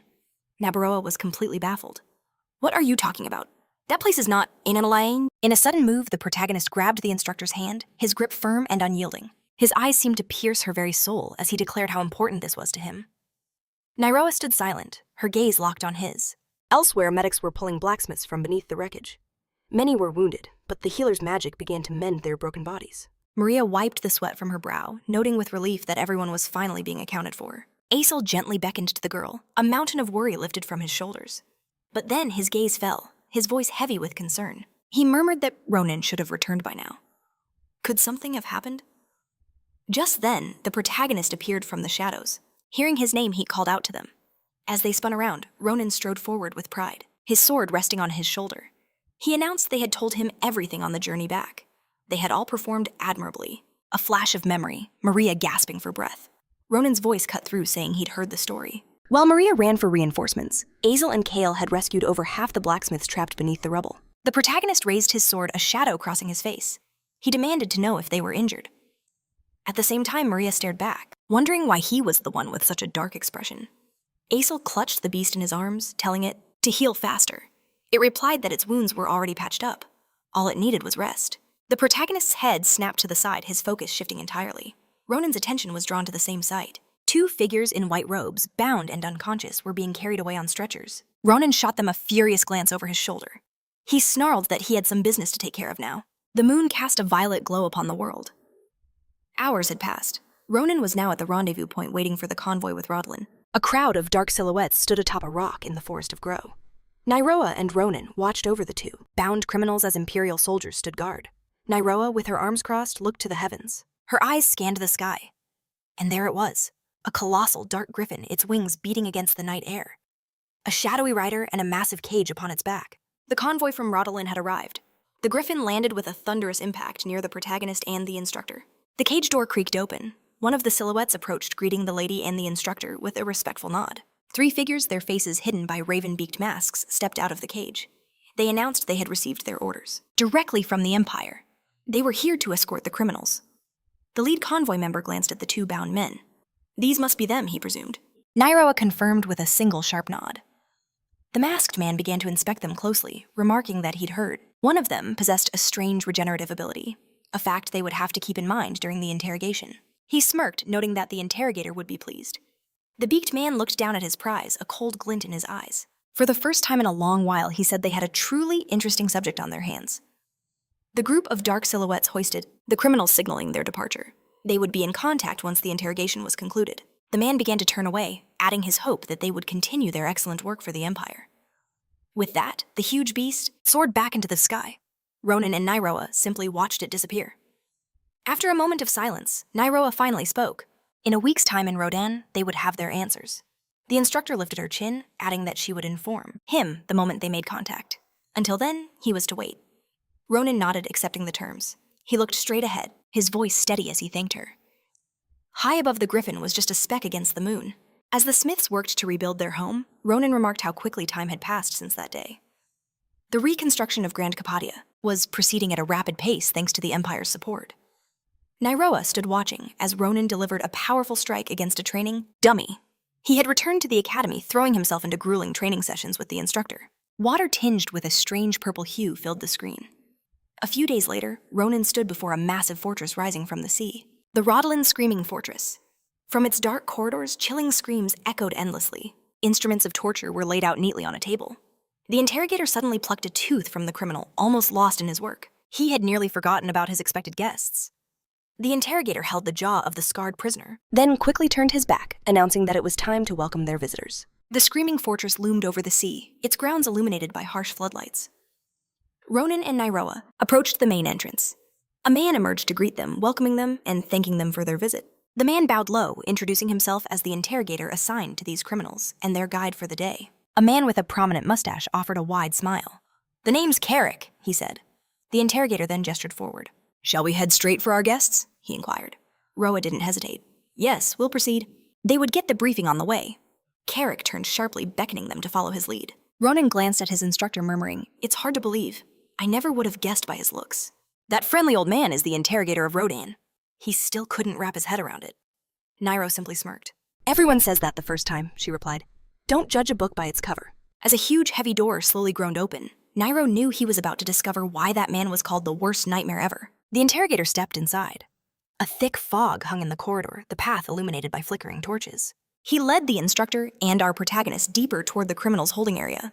Their cell is just ahead, so I'll give you the highlights, Carrick said, turning his gaze on them as he began his tale. First of all, just as I suspected, they're from the Phileon Nebula. That is the name of their organization. Davos folded her arms across her chest. That's the first I've ever heard of them, she remarked. The instructor eyed the interrogator. Are they something like Calbaro? She asked. Yes, the old man replied, but far more dangerous. Their identities are a complete mystery. A fiery explosion flashed in his memory. From the great fire at the granary of Nan, he continued, to the bombing of the Edmund Arch Institute of Magical Engineering. He confirmed they were behind every major incident of the last year. Images of unknown figures in white robes surfaced in the interrogator's mind. Ronan shook his head, wondering how this was possible. This is bad. I never heard of them in my previous life. A single drop of sweat trickled down the protagonist's cheek. He listened as the interrogator recited the details. Ronan stood puzzled, staring at the floor. After a few seconds, he looked up and asked, They didn't mention starlight or the arrival of a star, did they? Carrick looked startled. This is the first I've heard of it, he remarked. Ronan began to gently scratch his cheek. I overheard their conversation before the capture, he explained. The old man took a deep breath. He stared intently at the protagonist. Carrick swiftly donned his mask, stating, It seems that's related to their true purpose. Ronan held up a finger, his face slightly pale. They didn't say anything more about it, he added. Ronan watched as the old man's face became ominously grim. The protagonist felt a genuine chill from his expression. He lowered his eyes, noting that the interrogator had suddenly become a different person. But Carrick, mask now on, simply said, I see, so that's how it is. He gently grasped the lock on the cell door. I never thought he would slip up on our first meeting, he remarked. From beneath the mask, a cruel glint shone in his eye. What a shame, the interrogator added. He began to walk slowly into the cell, muttering to himself. It seems my sincerity still hasn't reached them. I'll have to reveal my heart to them again. Ronan froze in horror. Hearing this, Ronan followed him into the room. The faces of Edwin and Scylla appeared in his mind. He recalled when he first met them. Could it be true? As he walked into the cell, he saw them. The mutilated bodies of the criminals lay on the floor. The interrogator noted, Eden, what a busy little fellow. He's repairing his body with that unusual magic. The old man began to heat his spear, wondering aloud. Do you know how to get close to someone like this? It's easier than it seems. Carrick held the glowing spear before the man's face. You simply cut until he can no longer regenerate. With a sharp motion, the interrogator moved. He thrust the red-hot spear into the man's chest. I'll put my entire heart into carving off his limbs. That's how I express my sincerity, he said, stepping closer to the protagonist and holding out the spear. Now we are quite close, he remarked. Ronan and Nairo stared at the weapon. Or at least I thought so. The interrogator turned his head back sharply, his voice laced with disappointment. To think that after everything we've been through, he was still hiding something. Eden has truly disappointed me. Carrick grabbed the man. With a sharp tug, he yanked the man's head back, locking eyes with him and demanding if they hadn't truly opened their hearts. Screaming through his tears, Edwin swore he had revealed everything that he was hiding, nothing at all. The Inquisitor's gaze then fell upon our protagonist, asking why he had to learn of the star's arrival from this man. Carrick pulled his hair even tighter as he began to speak, but the old man's attention had already shifted. His gaze swept over the girl, cold and dismissive, remarking that this conversation better end with him, because unlike it himself, the mistress lacked the power to recover. Sorella sat her eyes, bandaged and blood-soaked, as Carrick added that this path could very well lead to her death. She began to tremble, begging to be killed. Ronan watched it all, thinking it was a cruelty he had never witnessed, not even in the army. But the other man, he still had the will to hide something. The main character pictured Carrick, slowly bringing a red-hot spear to the man's head, wondering what for. They had already been exposed. Ronan stroked his chin, a thought taking root in his mind. The prisoner gently opened his mouth, but no words came out. It wasn't that he refused to speak. He physically couldn't. The interrogator began to tremble with rage. He turned to the main character, demanding an answer. Ronan explained that this is what soldiers often do on the battlefield when entrusted with vital secrets. An image surfaced in his mind of arcane hands, weaving a spell over the man's brain, a technique used to stop important information from leaking to the enemy. A powerful sealing magic. Ronan watched the interrogator taunt the prisoner, surmising that they were facing the very same spell. Carrick abruptly let go of the man's hair, remarking that he had lost face again. He was ashamed to have missed such a critical detail. The interrogator strode past the heroes, asking them to wait a moment. As he neared the door, he knew what he had to retrieve. The corner of the room was cloaked in shadows. A couple of minutes later, the interrogator held out his hand, revealing a round object. Ronan could feel the dreadful power emanating from it. In the interrogator's hand lay an eye writhing with tentacles. Carrick revealed that this beast was a cursed eye, its purpose to devour curses. The interrogator smiled, adding that for interrogating criminals silenced by magic, it was an indispensable tool. Carrick slowly approached the man and declared it was time to begin. The old man brought the grotesque eye to the prisoner's head. The cursed eye started to burrow into his skull as the old man sneered. "Eat heartily, my friend." Edwin threw his head back, screaming in pure agony. The eye began to emit a soft blue glow, a light that grew intensely bright. Seeing this, the old man signaled that it was ready and repeated his question. Edwin's eyes snapped open, looking straight into the void.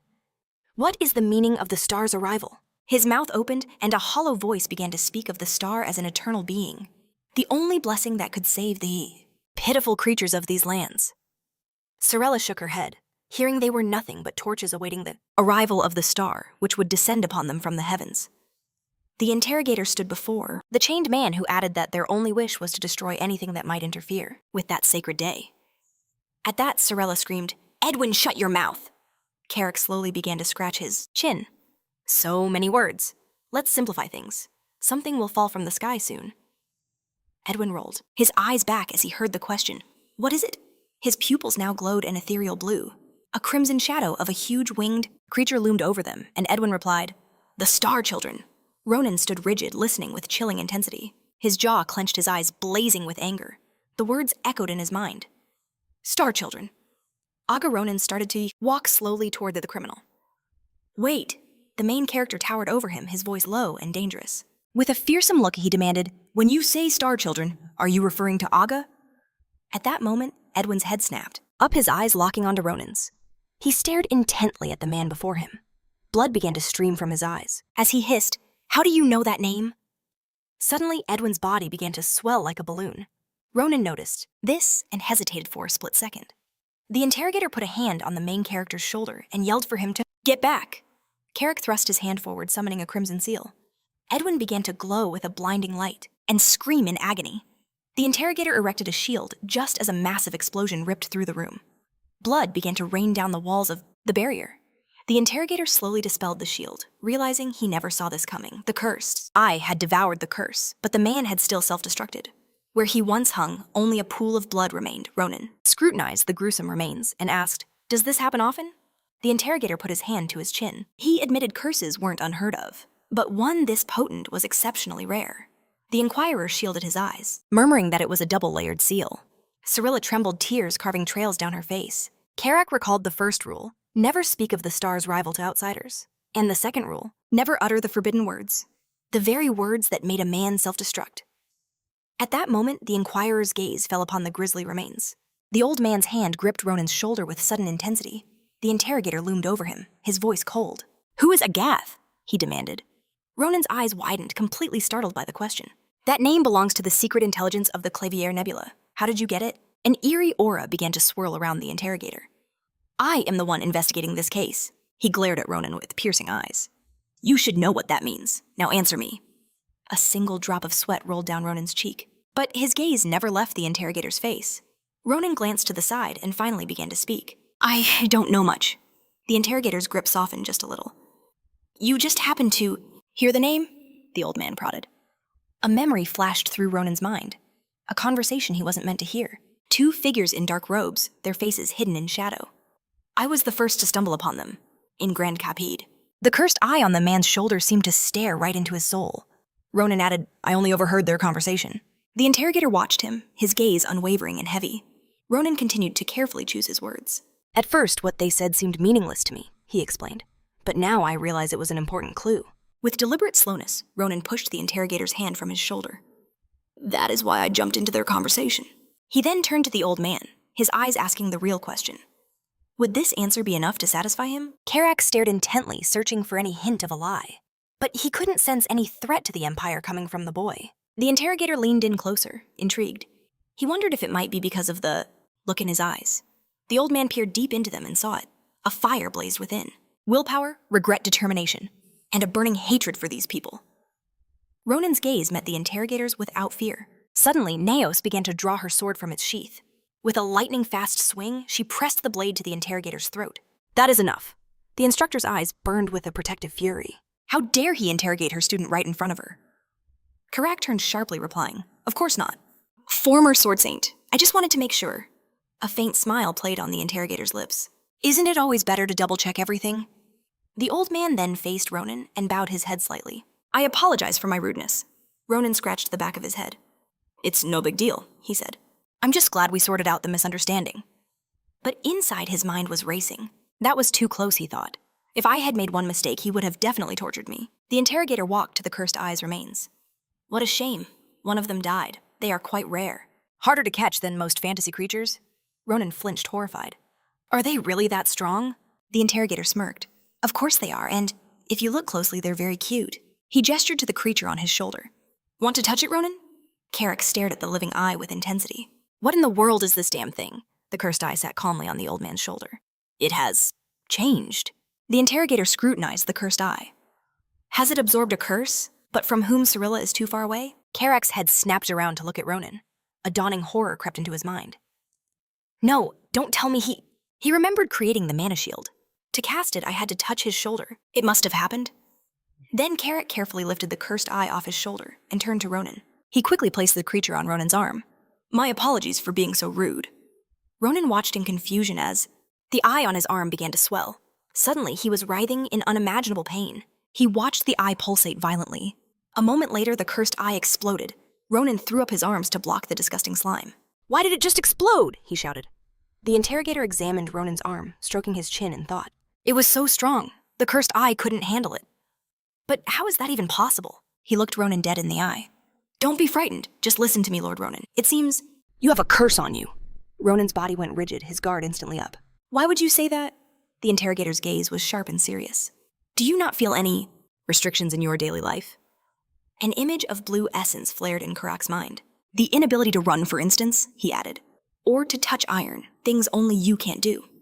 Naos glared at him, her anger flaring once again. He looked at our protagonist as the old man noted, "There's more to this than meets the eye." His eyes then shifted to the fragments of the cursed eye on the floor. "If you don't wish to speak," he declared, "I won't force you, but I cannot help you either." The interrogator raised a single finger. "However," he began, judging by the sheer power of this curse. A mist-like monster coiled its arms around Ronan's neck as the inquirer continued. "Whoever placed this upon you, they must hate you with every fiber of their being." Violet moonlight bathed the streets below as the stagecoach glided onward. They journeyed down a silent road. The inquirer looked at Navos and Ronan, who stood before him. He announced he'd resume the girl's questioning once he removed the seal. "But this curse is powerful. It will take time." Navos crossed her arms, a silent sign of understanding. She simply told him to report back when it was finished. Karak watched the main character intently. Ronan, who had been lost in thought, suddenly looked up. He seemed to be trapped in a storm of thought. Ronan rubbed the back of his neck, sheepishly replying, "Well, I guess so." After all, he'd just discovered a curse had shadowed his entire life. The old man gave a knowing nod. "I understand, but don't you worry. You're a student of Phileon, aren't you?" Ronan glanced at the inquirer, confused. "What did that have to do with anything?" A slight smirk touched the old man's lips. "As far as I know, she's been there a long time." A woman stood with perfect posture, her hands clasped behind her back, before a towering wall of ancient books. Karak's voice was filled with awe. "The greatest curse master on the entire continent!" The blue-eyed woman turned her head sharply. "Her name is Professor Maya Secret." High above a vast sea, a griffin pulled their carriage through the sky. Ronan carefully touched his eye, wincing in pain. The itch intensified, becoming unbearable. "What is this?" he muttered as Navos watched him. She wondered why he couldn't just leave it be. Did it truly itch that terribly? Ronan turned to her, his face strained. Ever since his mind focused on the cursed eye, and after that monstrous eye had touched him, the sensation was simply unbearable. He kept rubbing his eye, wondering if this was normal. Navos calmly covered his hand with her own. "It's merely a sign," she said reassuringly. "The seal is weakening. Do not worry." But Ronan couldn't stop scratching. He was asked if he could recall anyone who might curse him. Anyone at all. But to that, Ronan had only one answer. "I have absolutely no idea." He tried to remember. A simple fight with a classmate, maybe. No, that couldn't be it. Who could possibly hate him this much? He'd lived a quiet, peaceful life. He'd never wronged anyone badly enough to deserve this. Badly enough to be hated with such intensity. Navos gazed forward, her expression unreadable, lost in her own thoughts. She recalled turning to Ronan, thanking him for his intervention. He, in turn, remembered the old man's harsh interrogation. The Inquirer's eyes had been so vicious. If Navos hadn't been there, Ronan was certain he would have been forced to confess to a crime he never committed. Leaning on the armrest, Navos offered a faint smile. I was merely fulfilling my duties as an instructor, she replied. There's no need to thank me. Ronan watched her captivated. He thought to himself, it wasn't just her skills that were sublime. Her character was too. The more he observed her, the more dignified she appeared. But that's what's so strange. He thought, his eyes wide. As Navos calmly gazed out the window, Ronan was struck by a chilling realization. In my past life, why have I never even heard of her? A vision flashed in his mind. The headmaster and an instructor shrouded in pink smoke, a hand reaching out. He knew instinctively. The Clavier Nebula, it has to be involved. The griffin soared over the sea, shedding feathers as it pushed its limits. Ronan felt a pang of concern for the creature. The next day, bright sunlight illuminated the Academy's vast courtyard. Ronan found himself before a dense forest surrounded by a high fence. This, he knew, was the practice grounds for the Faculty of Magic's Sherry Forest. In the middle of a desolate plain, huge pillars marked the entrance. It was known as the Pillar Park. There, standing at the entrance, were Ronan and Aides. The girl beamed, greeting him brightly. We haven't seen each other since that day, she exclaimed. Aides clasped her hands near her face, adding, if it weren't for the instructor's orders, we might never have met again. How have you been? She was practically radiating happiness. But as she glowed with joy, Ronan's expression darkened. He took a small step back, wondering if he had to endure this. Faced with the Commander-in-Chief's question, Ronan stepped back, his mind racing, wondering what to do. He hadn't found an answer yet, but one thing was certain: he had to act normal. Turning sharply to the girl, he forced a smile. A wide grin spread across his face as he said, Long time no see, senior. Ronan slowly lowered his hand, asking how she'd been. He assured her he was doing great. Asel crossed her arms, confirming everything was fine since that day. Apparently, everyone who once feared the spear guy had started warming up to her. Life had become much easier, although she had a strange feeling. Every time she saw Cardin, he seemed terrified of her. Ronan remembered offering a short spear to the boy. He had run away in pure terror, shouting that he'd rather use the long one.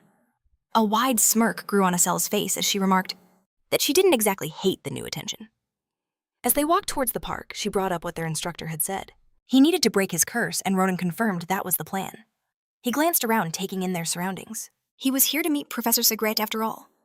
The main character studied the strange pillars and commented that the professor must have bizarre taste to live in a place like this. Asel could only agree that it certainly seemed so. She mentioned her office was just as unusual hidden, so only magic students could find it. That's why she asked an acquaintance from the magic department to be their guide. Asel then turned to him, noting that their guide was late. Just then, a purple silhouette began to materialize before them. It solidified into a young girl who immediately bolted forward. With arms outstretched, she flew straight towards the Commander-in-Chief. The purple-haired girl leaped into the assistant instructor's arms. She hugged her, fiercely crying out that she had missed her sister Asel. Ronan simply stood by, watching and listening. He processed their conversation in shock, wondering if this was really the same Ilia. An image of the girl flashed in his mind. The same girl who offered him the amulet to join her family? Ilia gently took her sister's hand, beaming with a wide smile. But Ronan's mind replayed her chilling tales of wolves and sheep. Asel smiled softly and apologized for the sudden summons, explaining that an urgent matter had come up. Ilia, nearly drooling with affection, put a hand on her sister's cheek, insisting she could call on her any time. Her eyes then began to scan the area. She wondered why they needed Professor Sigrid. Her gaze landed on the main character's grim face, and she fell silent. Ronan stood there, dark and brooding. Seeing his expression, Ilia's own cheerfulness vanished. Ronan raised a hand, explaining calmly that it was he who, Ini, had requested the meeting. Long time no see, Elizabeth. At that name, Ilia slapped her hands to her cheeks and let out a loud squeal. She stared up at him, her mind screaming, what is he doing here?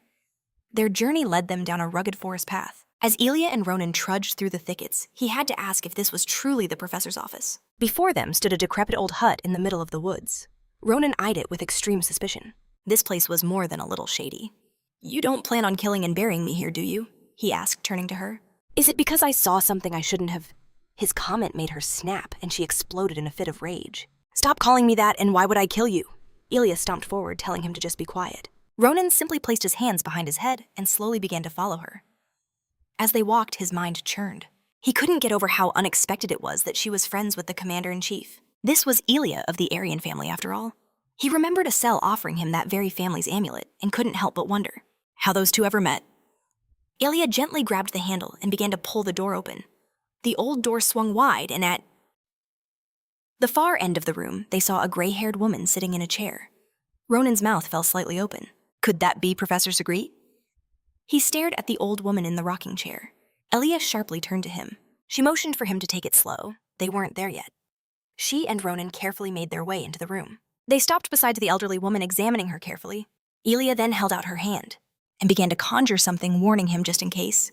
Whatever happens next, stand still and don't move. Ronan watched her intently and nodded in understanding.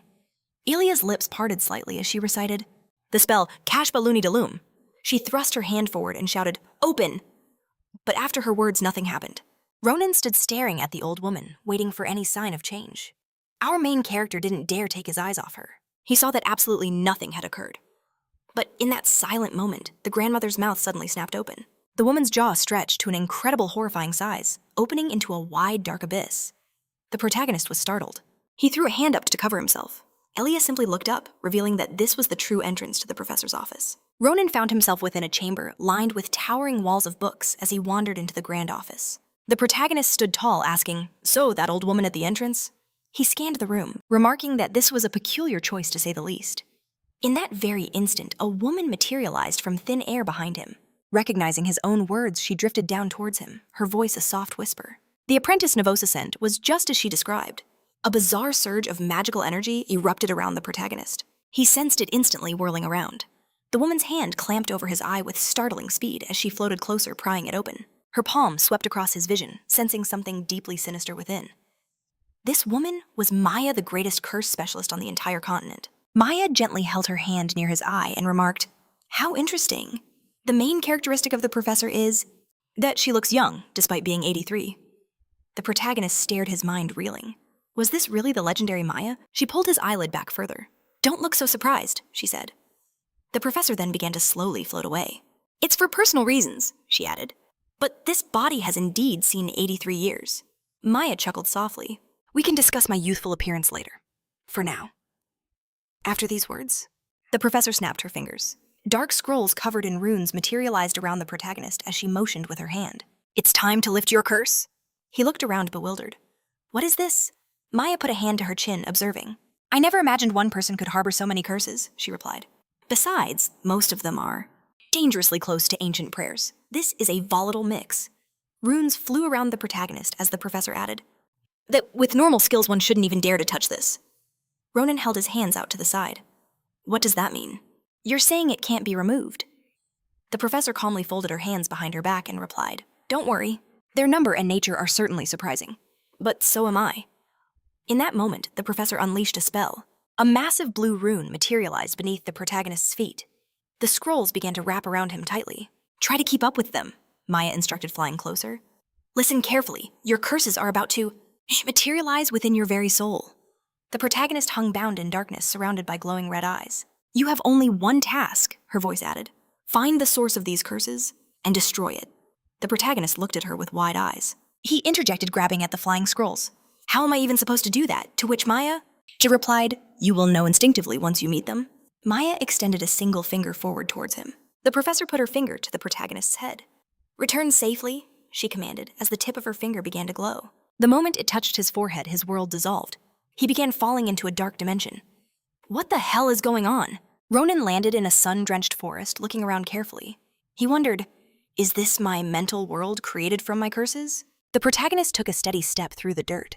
Ronan looked behind him, taking a peek at his surroundings. When he turned back around, he saw his home. A gust of wind rustled his gray hair. Is the source in there? Ronan wondered. He scrutinized the house, and then a flash of gray hair whizzed past him. The protagonist opened his eyes wide at the sound of a familiar phrase, "I'm home." Ronan recognized that voice immediately. In front of him, his still small sister was running into the house. The home was clean and cozy. Erel looked at her little brother carefully and remarked, "He's so cute." The sister quickly turned to her mom. "Why is Ronan sleeping all day? Is he sick?" Her mom smiled slightly and replied that children always sleep a lot when they are growing up. Their mother looked at her daughter with glowing eyes and remarked that Erel was the same way. The woman, lightly smiling, added that if he got sick later, she would have to look after him. Erel replied, "Of course I'll protect him my whole life. Ronan is my brother after all." The protagonist entered the house and realized this was their home when he was first born. He watched intently as his sister hung on his crib while his mom observed the whole scene. The baby in the crib raised its arm. In slightly, and Ronan realized in shock that this baby was him. The infant was sleeping sweetly covered by a blanket. Ronan moved closer, looking at the child playing with its fingers. Was I really so small, he wondered? I thought I had been a freak since birth. The protagonist grabbed the railing, realizing this meant he was caught in his own past. The floor began to creak quietly. The protagonist added, I don't remember anything from here at all. The door to the room opened abruptly. A dark silhouette shrouded in purple magic appeared in the passage. Ronan stood straight and Stared at the figure. The protagonist's eyes narrowed as he focused on the intruder. it struck him that the body wasn't moving naturally. The purple dark silhouette walked past him and headed towards his mother and sister. Ronan wondered in horror who it was. Erel immediately ran into the silhouette's arms, glad that it had arrived. The silhouette said something, and Erel pointed in the other direction, replying, "He's over there." Even from the cradle, the mysterious silhouette seemed drawn to him. It approached his mother, and she remarked how much her son resembled the shadowy figure. Her face went pale with shock. Did she mean dangerous? Unholy magic swirled around his mother as her form began to fade. With a casual wave, the dark silhouette extinguished her consciousness. The protagonist's mother, Erel, simply stood by observing the unfolding events as his expression darkened instantly. A darkness fell over the protagonist's eyes. "What did you do to Mom?" He watched the purple essence drift toward Erel. Why her? The silhouette extended its arm, conjuring a vile spell as Erel's consciousness began to fade. All the protagonist could do was helplessly reach out. Ronan's voice tore from his throat in a desperate shout, "Sister!" He frantically scanned the room, searching for her. But when his eyes opened, the sight before him froze him to the core. The silhouette's hand, it was covered in the very same runes as Professor Secret's forbidden room. He looked closer, his blood running cold. Those were the markings that had appeared on his own body. A vicious snarl twisted his face. "So it was you, the one I'm destined to break." As the figure held out that rune-etched hand, a horrifying truth crashed down upon Ronan. This person was the very source of the curse. Elsewhere, books lay scattered as Maya began to speak. The professor examined her own hand, noting that despite all her preparations for this moment, her mana had been drained completely. Maya, hovering mid-air, agreed with a chilling observation. These were truly no ordinary curses. Ollie crept closer to the professor. "If even you say that, just how many of them are there?" The professor's reply was grim, ignoring their complexity and counting only by number. "There are about 10. Ollie's jaw dropped in utter disbelief at the impossible odds. The figure stared down at the small protagonist, letting out a strange guttural sound before turning to leave. It strode past his sister's unconscious form without a single glance. The silhouette then vanished past the frozen protagonist. Ronan's fists clenched, knuckles turning white. He stared at his hand, a thought sparking in his mind. "The restriction, it's been lifted." He immediately scrambled toward his mother and sister. Crouching over them, he shook their bodies gently. "Are you okay?" he cried out, his voice trembling. He could hear them snoring softly. A wave of relief washed over him. They were just asleep. Ronan covered his face, a shuddering sigh escaping his lips. He gritted his teeth. "Calm down," he told himself. In this world, there was only one path forward for him now. As Ronan slowly rose to his feet, a sword materialized in his hand. There was only one thing to do. Kill that monster. The main character stalked to the door. With a rapid burst of power, he didn't open it, he obliterated it, flying out of the house in a shower of splintered wood. He stopped dead, his eyes widening in shock. The entire sky was stained a deep blood red, and there waiting for him was the dark silhouette. "So this is what you wanted." A furious expression hardened his face. "Finally, I have business with you." He stared down the figure, but the unknown man simply looked away, ignoring him completely. The protagonist pointed his sword forward. "How dare you lay a hand on my family, right before my very eyes?" With a roar of pure fury, Ronan charged. "I'll never forgive you!" The silhouette calmly raised a hand, unleashing its magic. Ronan moved like a blur, a sword of pure darkness forming in his grip. He swung with all his might, but the blow was blocked effortlessly. The main character staggered, his mind reeling in disbelief. A powerful force sent the protagonist flying backward. Still in shock, Ronan unleashed a desperate flurry of strikes. Is this sword also cursed? The shadowy weapon deflected every single one of his attacks. He was losing. He barely managed to parry another devastating blow, but the curse still sliced deep into his forearm. Ronan stared at the wound, his shock turning to dread. The unknown man prepared for another attack. The cursed being simply phased through his defense, delivering a bone-shattering blow to his chest. Ronan screamed in agony. Covered in cuts, the main character collapsed, struggling to even hold himself up. Blood streamed from his wounds. How could this be? The silhouette turned, gazing down at the broken protagonist. Ronan's thoughts raced. "My sword. It's not even touching him."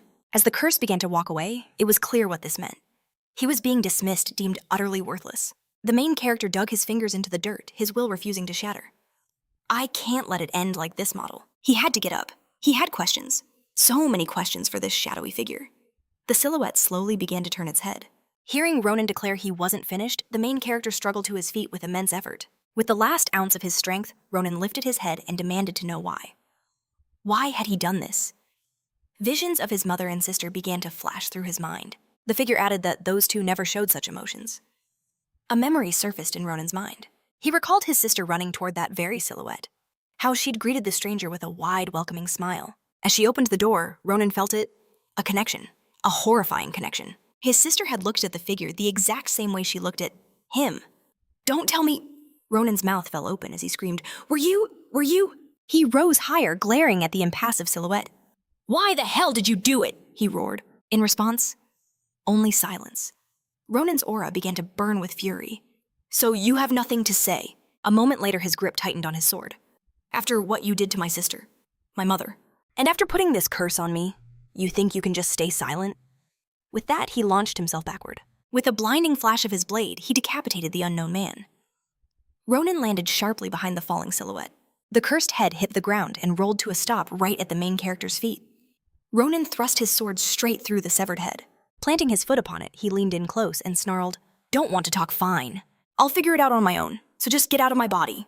Rage contorted the main character's face. The head dissolved beneath his feet. Suddenly, an immense wall of books materialized around him. Ronan awoke with a start, clutching his head. As he got up, he saw the towering library and gasped. What is this? A voice spoke from behind him. It was Professor Zero. You're finally awake, she said calmly. How are you feeling? Ronan spun around to face her. Who are you? He demanded. The professor, looking slightly startled, said, Don't tell me. An old woman now stood before him. She asked gently, Do you not recognize me? As she stepped closer, she remarked, As expected, your instincts are sharp. Ronan's jaw dropped. Why do you suddenly look your age? Could it be because of me? Professor Secret lowered her head slightly.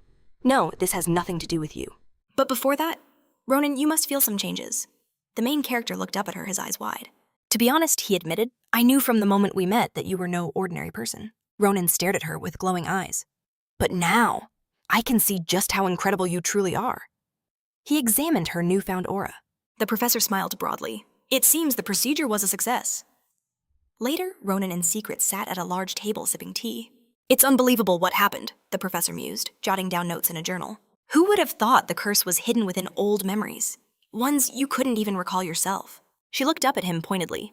And on top of that, the one who cast the curse, he looked just like your father, didn't he? Ronan grimly confirmed it was true. He closed his eyes, explaining how he knew. I couldn't make out his face, he said. But I heard what my mother and sister called him. Ronan's eyes blazed with anger. Honestly, when that man touched my family, I felt something. He clutched his chest. Something so alien to me. I couldn't recognize the feeling at all. He lowered his head, his voice filled with sorrow. It was an unfamiliar sadness. A memory flashed. He remembered screaming at the curse enraged. I think that's why I was so furious. He sat there lost in thought as the image of that unknown man lingered behind him in his mind's eye. It was as if I was feeling the same thing he felt, Ronan added. The woman crossed her arms, looking away in thought. But you said you had no memories of your family at all, she questioned. Ronan confirmed it was true. And what's more, neither my sister nor I ever even thought about it. An image of his mother and father appeared in a shattered reflection standing with him and his sister. It was as if those memories were completely erased from our minds. The professor took a careful sip of her tea, deep in thought. So it wasn't just his ability to sense mana that was sealed, but his very self-awareness as well. She placed her cup down. It seems your father not only cursed you, but he also wiped your memories clean. A dark silhouette flashed through Ronan's mind, along with fractured memories. The woman continued her explanation. Because of that, some of his memories were likely transferred to you. She looked at him intently, concluding, sometimes, magic that tampers with memories often has this side effect, allowing his own past to be reflected in the world around him. A vision ignited it in his head, his own hand arcing for a devastating blow, as the professor revealed another truth. The fact that he wielded mana even before the curse was broken suggests he'd been sensing it for a very long time. Within the vision, his blade found its mark cleanly severing the silhouette's head. The professor noted the immediate reaction. As the lost memories flooded back, the main character slowly raised his hand, witnessing shimmering rainbow-hued tendrils of energy. Could these brilliant curls of light spreading in all directions truly be mana? He clenched his fist. as if trying to grasp the ethereal strands. The woman put a hand to her chin and confirmed his theory. That's right. For now you can only see it, but soon you'll command it as easily as any other student. Behind him, spectral chains materialized, and with a sharp crack, one of their binding rings shattered. Of course, she added. That's only if you break the other 2 curses, out of the 9 that bind you. Professor Secret scribbled furiously in her notes. She warned that this would take time. The origin of the curses was unknown, and their power was absolute. All of them were immensely strong. The professor snapped her notebook shut, noting that when she was ready, she would send him a message. But for now, he was free to leave. It seemed noon was fast approaching. At her words, the main character looked up shocked. He couldn't believe it. Before his very eyes, the professor's hands grew smooth and young. A beautiful woman now sat before him. She was young again. With a steady gaze, our hero finally asked, "Does your appearance change with the time of day?" The professor simply spread her arms and smiled. "This body is not so different from your own. It just has certain peculiarities." Ronan realized, so she's cursed too. A small grin touched her lips.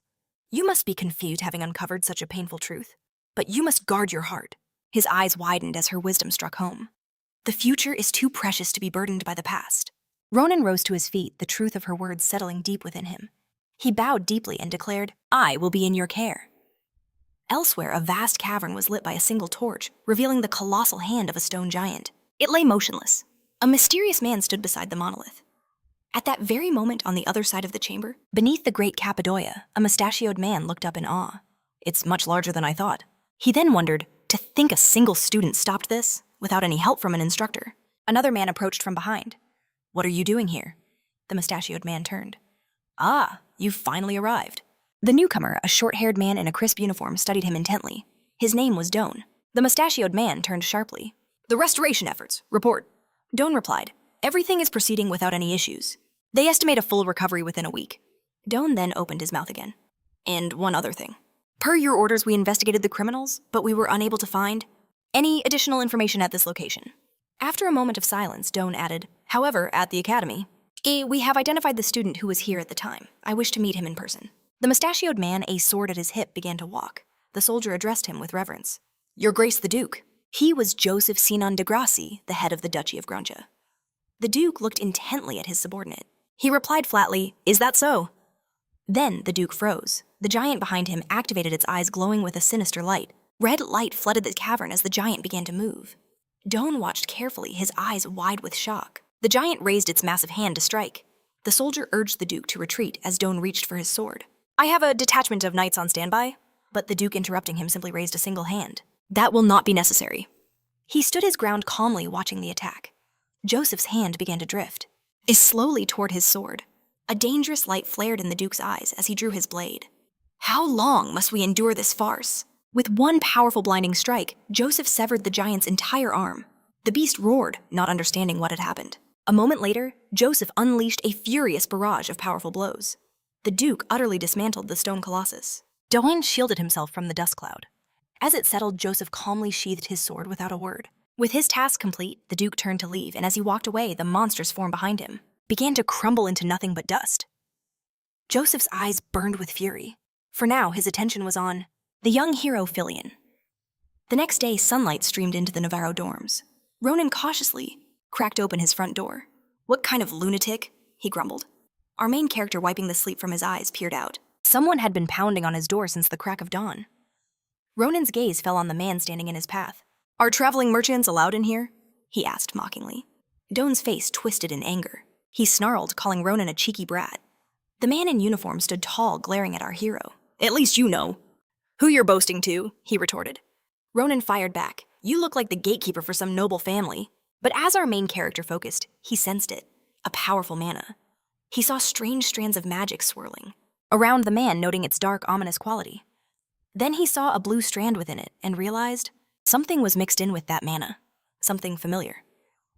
Just then, the Duke placed a hand on his guard's shoulder. "That's enough," he said. Balin turned only to hear the Duke admit it was their fault for arriving without warning. Ronan stared in absolute shock at the mustachioed man. Could this person truly be the one they called? The Duke of the Empire, Joseph, stepped forward, offering a heartfelt apology. With a wide smile, he added that Ronan must allow him to atone for the rude words and actions of his escort. "So, if you wouldn't mind," Joseph put a hand on his chest. "Could you grant me a moment of your time?" Ronan's mind was racing. This was the Duke of Glancia. Ronan looked cautiously into the open box before him. What he saw made his jaw drop. He recognized it instantly. It was just finished yesterday, the scabbard of Islan Mana. He saw a luxurious sheath with a priceless gem embedded in its center. He looked at the Duke confused. "Why are you delivering this to me?" Joseph took a sip of tea and replied that the Masters of Grand Capadia had asked him to do it personally. A memory flashed in the Duke's mind of Doran handing him the scabbard. To be precise, the Master had asked him for a favor. Joseph carefully placed the cup down and explained that he also wanted to express his own gratitude. The Duke glanced at his own sword, adding that their family's Glancia and Grand Capadia shared a bond as old comrades. Joseph examined his blade, noting that his favorite sword, the Pale Lord, was also a creation of the Master Elder. Joseph reached into his pocket. He said it was only natural for him to congratulate the hero and benefactor who had saved Grand Capadia. The Duke pulled a golden object from his pocket and offered it to our protagonist. He had prepared a separate gift.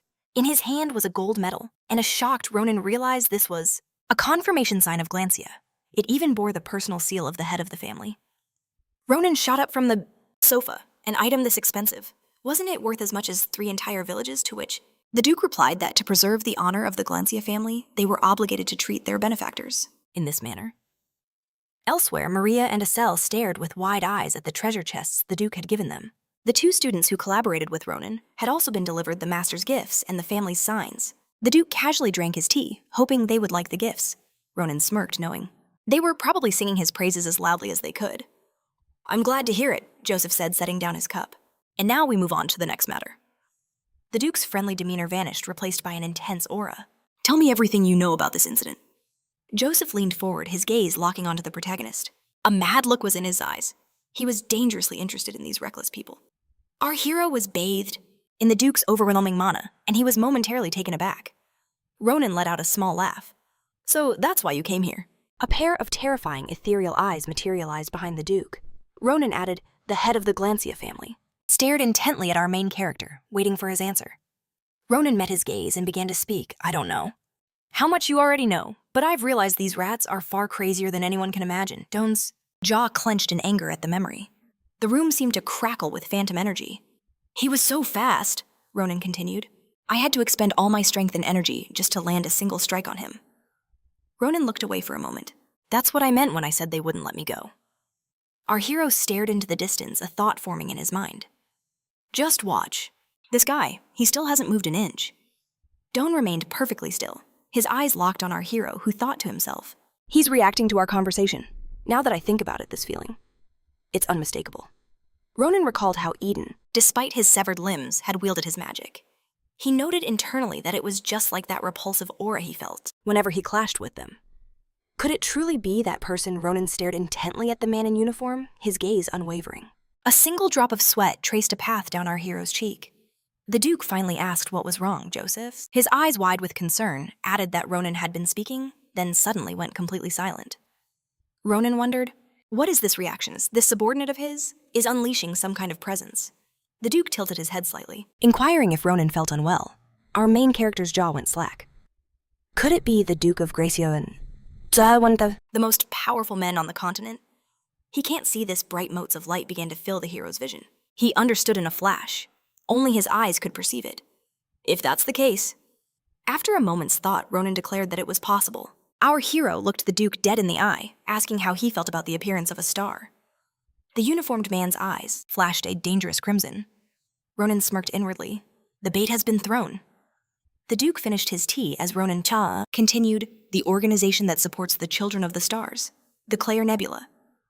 Joseph stroked his chin, remarking that he couldn't believe such a group existed anywhere on the continent. The main character started to scratch his head when asked if he uncovered this information himself. Yes, he answered. Before the teacher arrived, it took a bit of persuasion to make him confess. A wicked grin spread across our hero's face. Watching that guy sobbing and begging for his life, it was almost comical. Ronan leaned forward from the sofa, adding that he could explain in much more detail. The Duke held up his hands to stop him, assuring him that it was quite all right. The rest could be confirmed through Rodan's official report.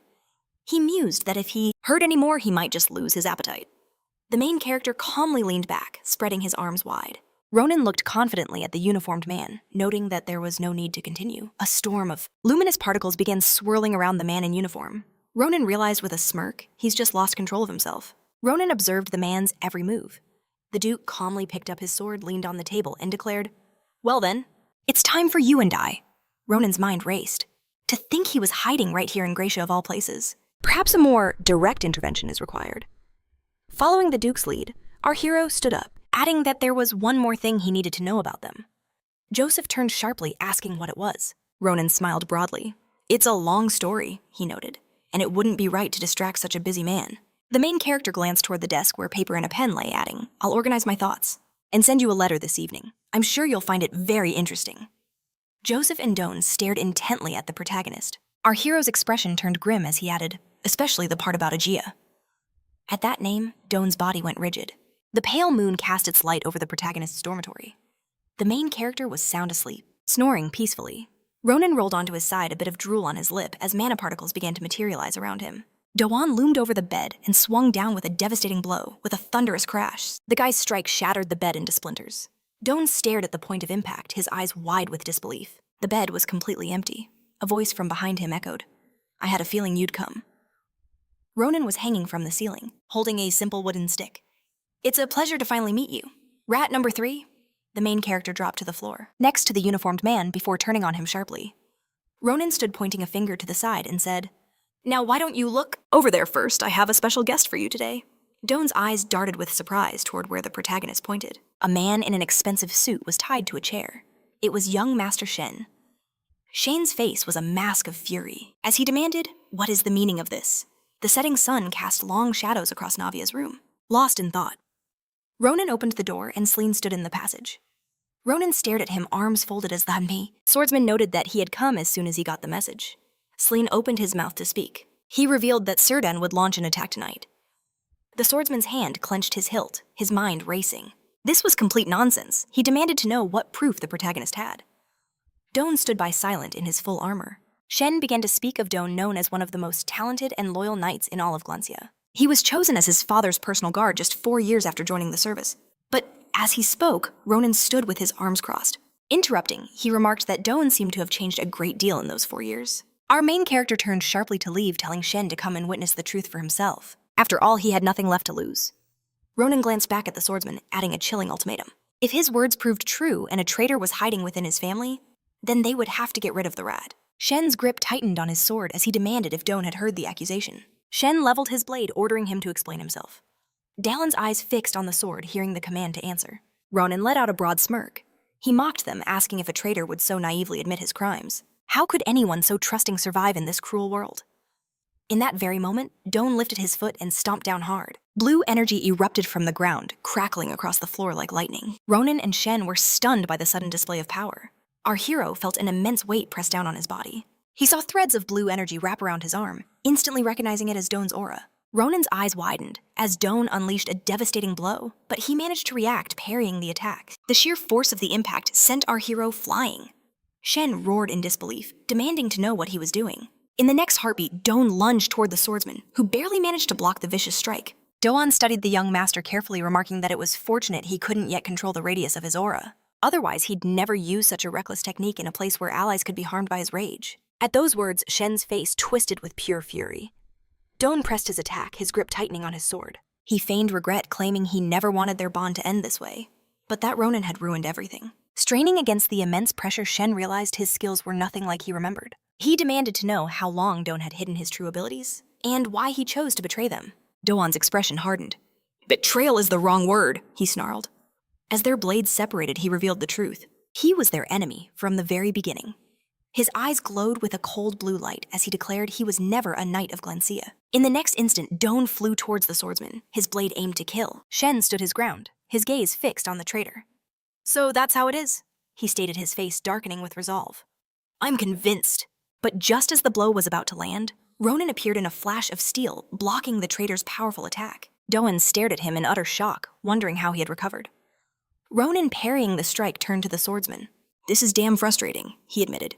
"But I did all this for that one confirmation, and now I feel much better." Shen closed his eyes for a moment, hoping Ronan understood the gravity of what was happening. He gently pushed the main character aside, his voice low and serious. "After today, a storm will come to Glancia." He unleashed a mighty strike of his own, declaring that a wind of blood would surely blow. Doan watched in awe as Shen's mana flared. Even while exhausted from the aura's pressure, he was still using mana. He was a monster. Shen's attack was so powerful it sent Doan flying across the room. Catching his balance, the traitor's mind reeled. Was Shen also hiding his true strength? No, that was impossible. There was no reason for it. A cold sweat formed on his brow. He had truly grown this much in such a short time. It couldn't be real. Even for a genius who appears once a century, this monstrous power was unthinkable. But his thoughts were cut short as Ronan appeared at his flank sword, swinging a smirk on his face. Looks like this sir is free now. Aura blazed around our hero as he unleashed a powerful blow, taunting the traitor. You must have been bored. He unleashed a blindingly fast and powerful barrage, sensing his opponent's guard had dropped. Doan deflected every blow, but the effort was immense. He stared into the protagonist's wild eyes, and a single thought echoed in his mind. This is unbelievable. He's another monster. The main character threw a devastating punch, but Doan narrowly dodged. A flicker of surprise crossed Ronan's face. He saw the evasion. A moment later, Doan's counterkick sent him flying. In the chest, sending him flying, Doan whipped his head around, realizing he'd made far too much noise. At this rate, the professor would be here any second. Doan's eyes darted to the open window. He had to escape. Now, he bolted soaring towards the passage, his mind racing. He couldn't believe all this trouble was happening. Because of one damned kid leaping from the window, he cursed himself. It was foolish to think he could defeat them all alone. First hide, then find the perfect moment to eliminate them. Suddenly, Doan sensed a presence. Approaching from behind, Sleene launched himself through the same window, shouting, "You're right about one thing, Doan." Doan cast a terrified glance at the swordsman. "Unlike your father," Sleene sneered, "you're still just an immature child." Who can't even wield the Sword of the Storm properly? The swordsman's blade crackled with raw power as he added, "And you think you can just run away like this?" He knew Sleene had activated his ability. He spun around, seeing no one else would fall for his little trap. The swordsman glared coldly at the betrayer. "There is only a traitor here, who needs to be punished." Sleene unleashed the Sword of the Storm, twisting raging gusts of wind into a ferocious hurricane. Doan threw his sword up, in a desperate defense. A massive tempest surged toward him, and he knew this was bad, really bad. The powerful gale began to drag him in. His vision blurred as a silent scream echoed in his mind, wondering what this power was. The hurricane completely swallowed the traitor. Sleene calmly sheathed his blade. He walked over to the fallen man, lifting his head by the hair. "Starting today, your name will be erased from our family's history." With that, Sleene turned away. He strode away from the traitor, now lying in a pool of his own blood, and declared, "You are no Granja." Ronan approached the swordsman, noting, "Quite a show you put on." The main character grinned, looking at the swordsman, and asked, "You must have been seriously ticked off." Both Ronan and Sleene glanced at the traitor, as our hero noted, that he wasn't sure if they could hand him over to Rodan in this state.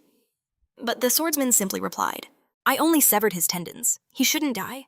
Sleene paused thoughtfully before adding, "Theoretically." The swordsman turned sharply to the protagonist. "In any case, it's good you're here. I need to report this situation to my family as soon as possible." Sleene's gaze hardened. "We need to root out every single traitor." With that, Sleene dashed off, shouting, "Which means I'm leaving the rest to you." Ronan reached out a hand. "Hey, you're just gonna leave like that?" The main character cupped his hands to his mouth and yelled, "You're the one who wrecked the place. Why do I have to clean it up?" At that very moment, a portal shimmered open behind our hero. Ronan stood tall, muttering, "That guy is so irresponsible." From behind him, Nabe Rosa emerged from the portal, demanding to know what was happening. Our hero turned his head back and heard her ask about some kind of storm. He was under attack, and she was already here. The academy director appeared from the portal right after her. Ronan's eyes immediately locked onto the fencing instructor's pajamas. Our hero pointed, carefully examining her sleepwear. Ronan raised a finger, declaring that her pajamas were awesome. Nabe Rosa flushed with anger. "Just answer my question." Krava Crier came closer and said, "She's right, the instructor's pajamas aren't important right now, although they are quite fascinating." The main character turned to the traitor. He heard it was good he wasn't wounded, but could he explain? Ronan replied, "Of course I'll explain everything." Ronan confidently approached the director. "But first," he said, "could you please repeat after me?" To which Krava Crier asked, "Repeat what?" Our hero's expression turned serious. "A coat is a bad person." Krava Crier and Nabe Rosa stared at him in utter shock. The director of the academy stood opposite him, arms folded, and repeating his words. The sign on the door read Director's Office. Krava Crier sat with his hands clasped at the table. "A spy in the Granja family. This is far more serious than I imagined." The director seated at the table looked at our hero. "You did well, thanks to you. We've managed to avoid a much larger disaster." Ronan simply scratched his head and replied, "You're making me blush." The main character remembered the particles only he could see, thinking to himself that for now, he'd keep that power a secret. A vision flashed in his mind of that strange pollen floating around the traitor, and he realized that he wasn't 100% certain yet.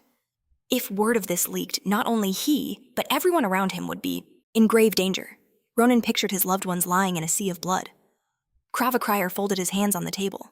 The Grancha family will undergo a full-scale investigation, he said. So for now, there's no need to worry. The Academy's director's head snapped up, adding that the Empire now found itself deeply in debt, especially after the incident at the blacksmith's village. A look of pure shock and opportunity washed over Ronan's face. Hearing the director wanted to repay him, Ronan made his move, stepping forward with a request. He wanted official approval for a special activity within the Academy. The director, intrigued, stroked his chin. what could possibly require his personal seal of approval in the brightly lit central square of Phileon. Ronan stood before a notice board, his voice booming across the crowd, demanding their attention. Students gathered listening as he spoke of their boring club activities forever trapped within the academy walls. The main character slammed a poster onto the board, announcing he had incredible news for them all. With a wide grin, he revealed his creation, a special adventure club. The recruitment notice was clear. Gender and grade level didn't matter, but a short interview was required. As one student questioned the club's purpose, Ronan jabbed a finger right at his nose. "An excellent question," he declared. Pinning the student with his gaze, he announced this was a club designed to forge personal talents. Talents that would serve the Empire through real-world experience. Raising his hand high, Ronan revealed the ultimate perk. This was the only club officially approved by the director himself to operate outside the Academy. His eyes scanned the crowd. He told any hopefuls to gather at the first arena of Galeon at the designated time. As Ronan finished thanking everyone, a mysterious figure watched from the shadows. The person's mouth fell open, muttering that this couldn't possibly be real. The figure in the red hood questioned why they hadn't been told of this. The view shifts to the massive gates of the arena. An exhausted Ronan wondered what went wrong. The main character slumped to the ground, lamenting his grand plan. He put on that huge show to attract the best of the best, but only 2 people showed up. Maria and Asel stood before him. Maria smirked, asking if he was serious. Did he really not remember what he did?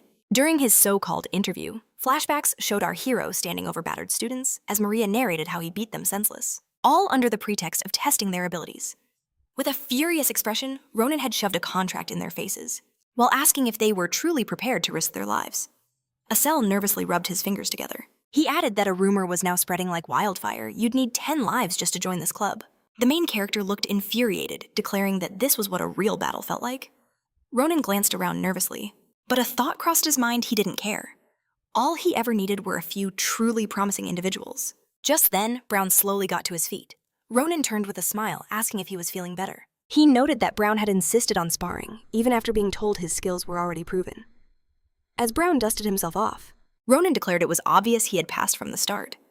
A wide grin spread across Brown's face. He turned and thanked him for the opportunity. Ronan smirked, warning him that their club would be incredibly demanding. Was he ready? Brown's smile only grew wider. "This is exactly what I need," he said. "I want to become stronger." With that settled, the main character told his new squad they could disperse. They all needed to rest before the real work began. But Asel had one more question. Ronan scratched his head. He replied that he'd wait just a little longer. Who knew if another hidden talent might appear? Night fell. Our hero was sprawled across a table. "What the hell?" he muttered. He lifted his head to see Adashin. She was sitting beside him, confirming that not a single other person had come. Ronan pushed his chair back, ready to leave. "It can't be helped," he said. "Time to pack it in." He turned to the assistant instructor and thanked her for her time. He knew her duties were demanding, yet she still came to help him. She offered a warm smile and replied that it was nothing.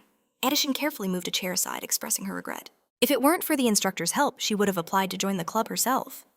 The main character's eyes widened in horror. He couldn't bring himself to say that he would have had to reject her. He stared at her, thinking that soon he'd have to make a choice, let her keep her dream of becoming a general, or shatter it completely. The protagonist looked down, knowing this was a monumental decision, one that required careful thought. Just then, a figure in a red hood arrived at the now empty arena.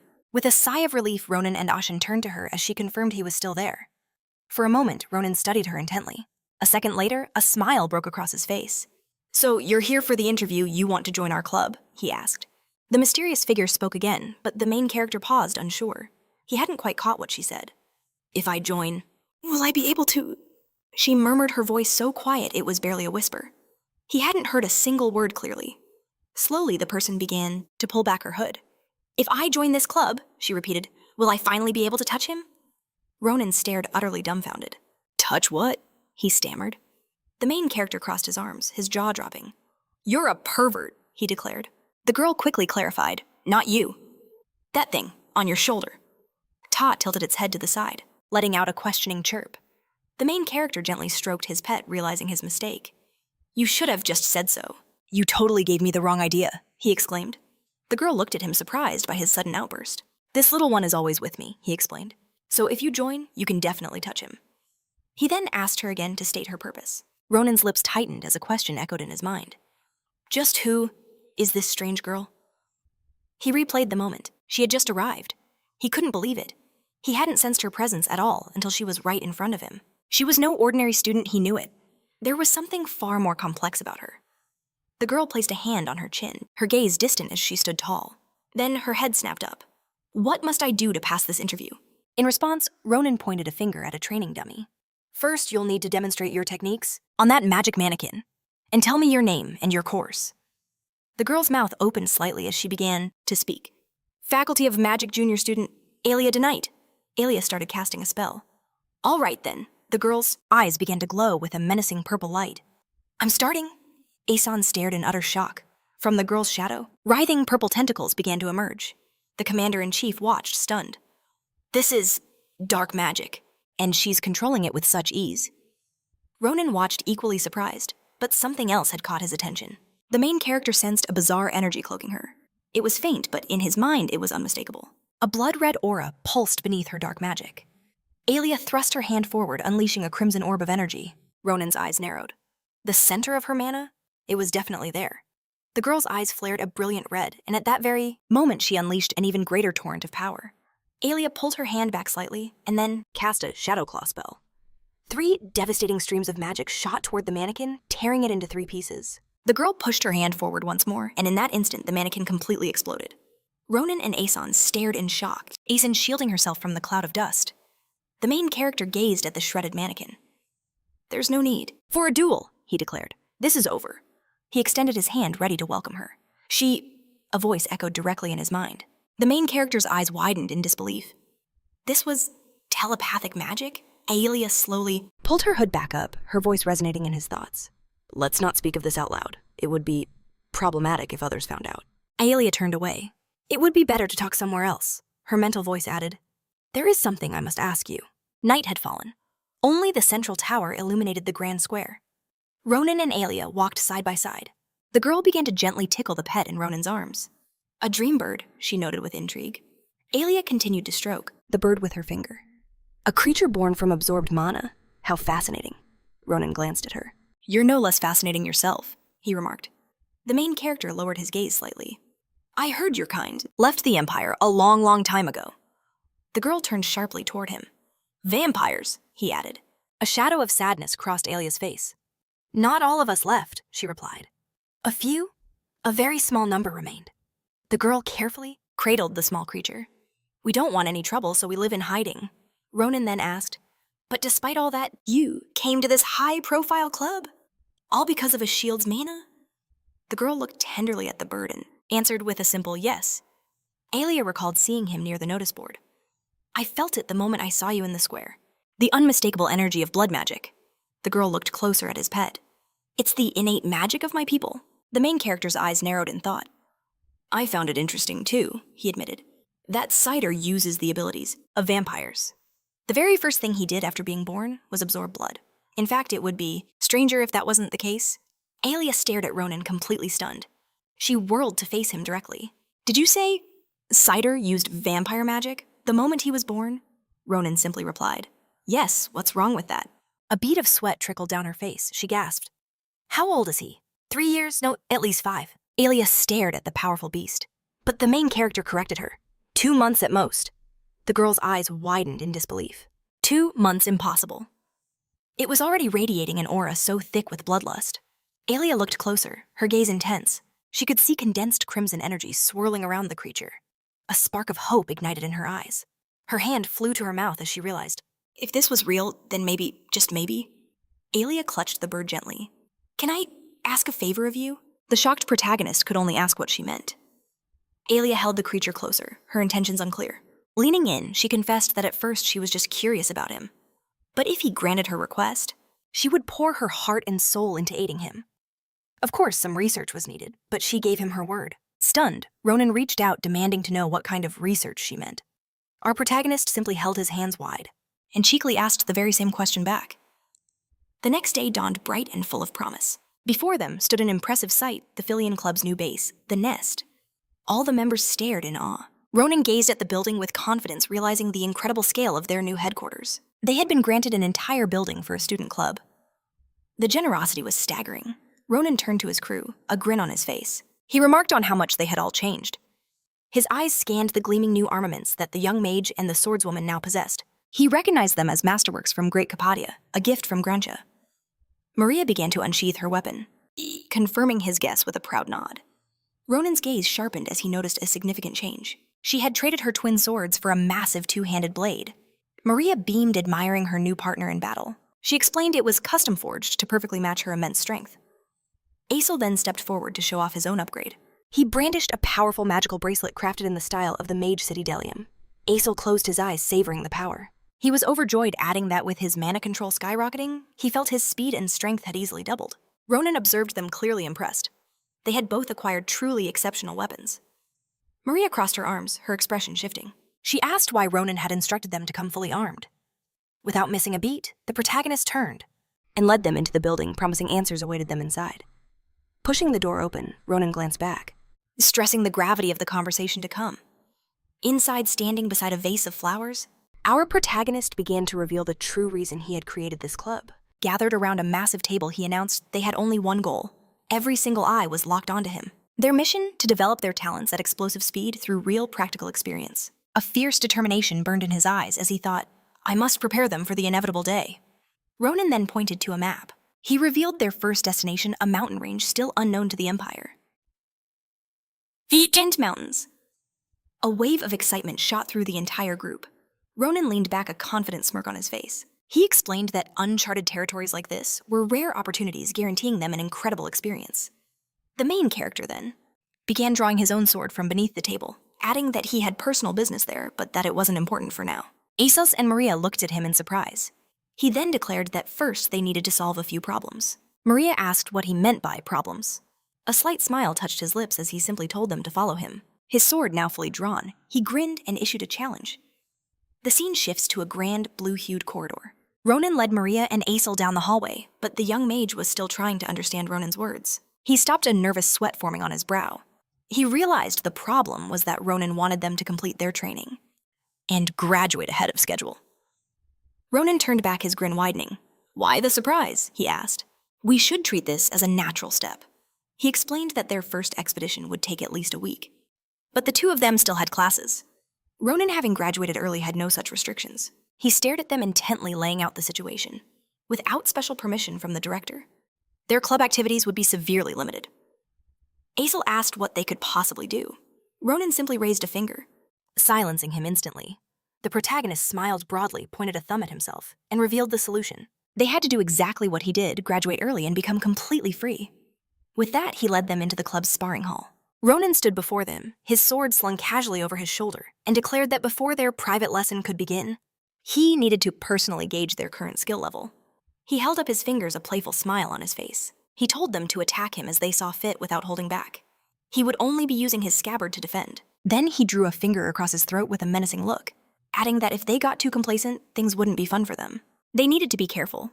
Maria's battle spirit ignited as she grinned at Asel. Well then, she said, shall we give it a shot? Asel pumped his fists, fired up.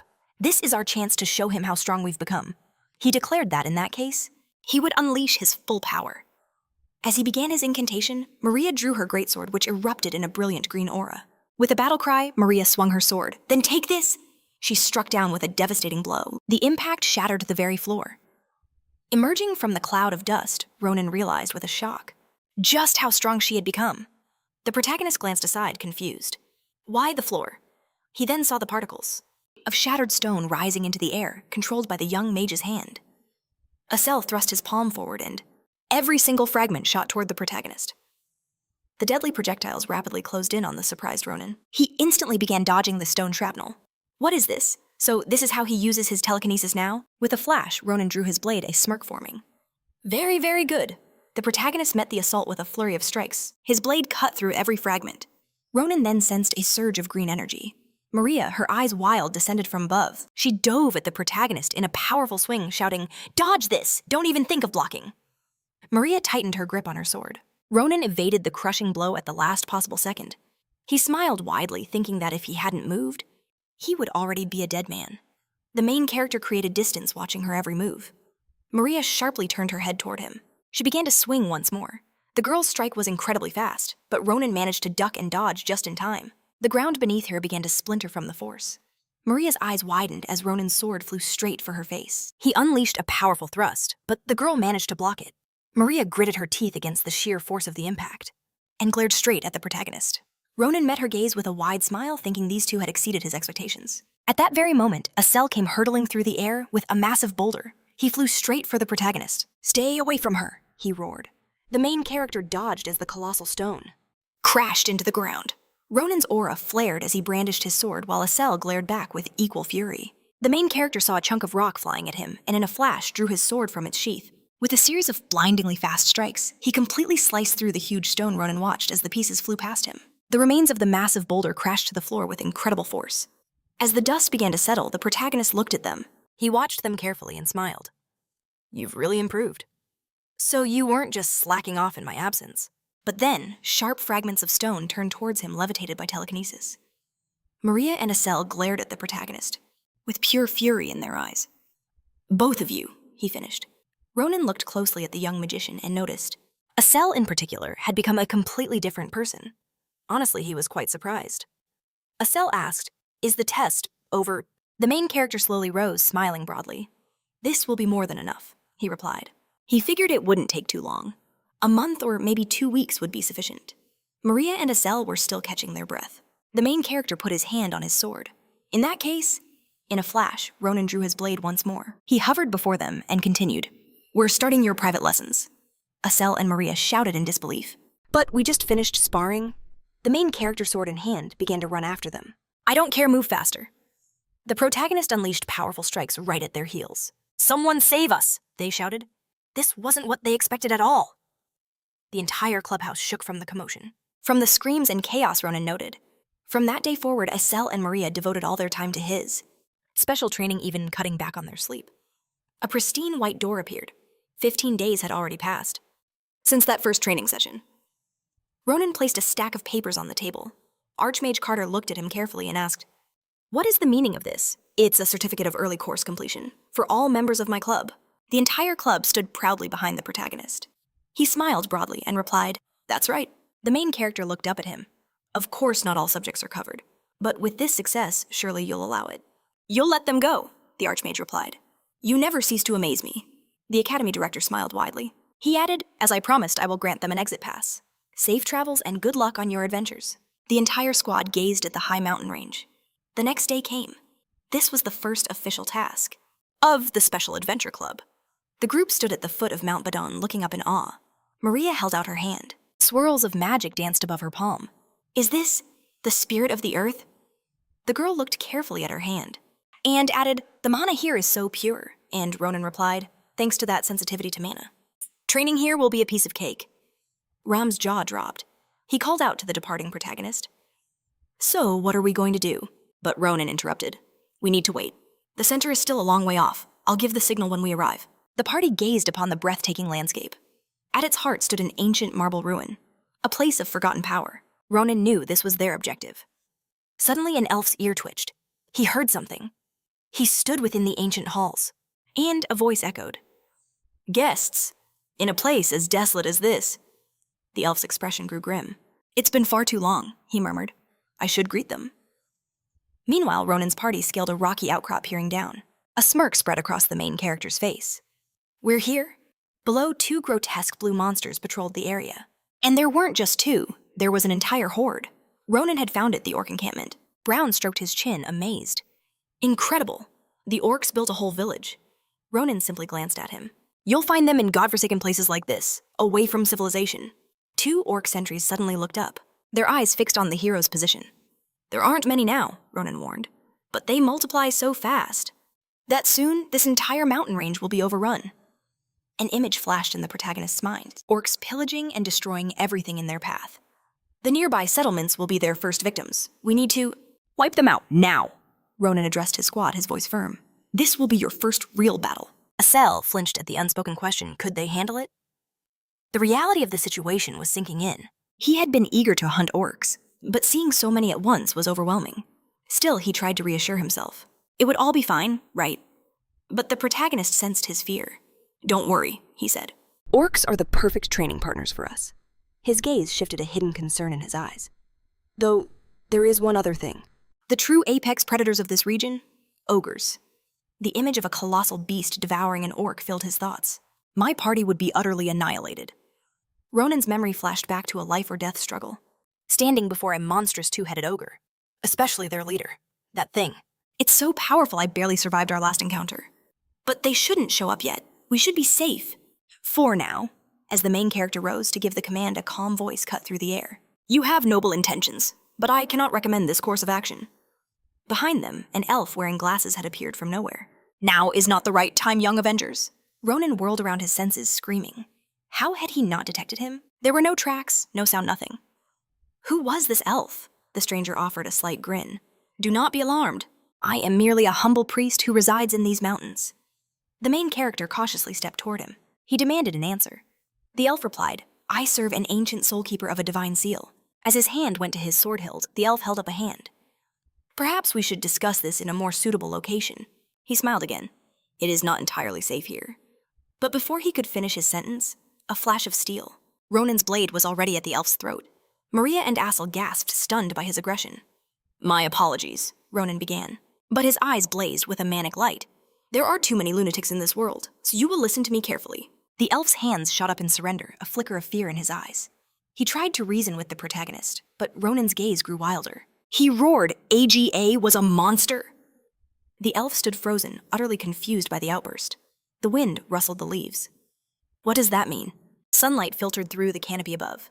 As the elf led the party onwards, he finally spoke. As a man who worships a divine being. Those words were deeply unsettling. He placed his hands on his head, mortified. This is quite possibly the most awkward moment of the last 200 years. Ronan just scratched his head, completely unabashed. Don't worry about it. Think of it as a cry of respect. Walking directly behind the strange elf, the protagonist pressed him. What was that about 200 years? Just how old are you? The elf chuckled softly. I stopped counting the years long ago. I truly have no idea. But somewhere around 1,000, I suppose. The entire squad froze, their minds reeling from the number. 1,000 years. The main character could only stare as the ancient elf calmly sniffed a branch. A chilling thought struck him. This elf lived before the empire was even founded. He knew their lifespans were long, but this felt different. A single drop of sweat rolled down his cheek as he asked what the elf was talking about. The elf insisted that now was not the time. He turned his eyes, showing he understood Ronan's unspoken urgency. His gaze relaxed as he began to explain. Lately, the monsters in this region have been acting unnaturally. Hordes of orcs are marching through the deep forests, shadowed by legions of ogres, moving right below them. It's a truly bizarre phenomenon. Orcs who are not nocturnal are now swarming the mountains every single night. Even the ogres who never leave their lands have been appearing here. The elf remarked with a subtle wave of his hand. Since the reason remained a mystery, he noted a little caution was wise. With a touch, the elf made the very air shimmer. Ripples of energy flowed outwards. He added that they could rest for a moment. The squad, stunned, could only stare in awe. The elf extended his hand. We're here, he announced. A colossal gate materialized from thin air before them. He explained this was the Temple of Sinal. Brown's face lit up. A temple like this just appeared out of nowhere. It's a magical barrier, the elf clarified. Asel's jaw dropped.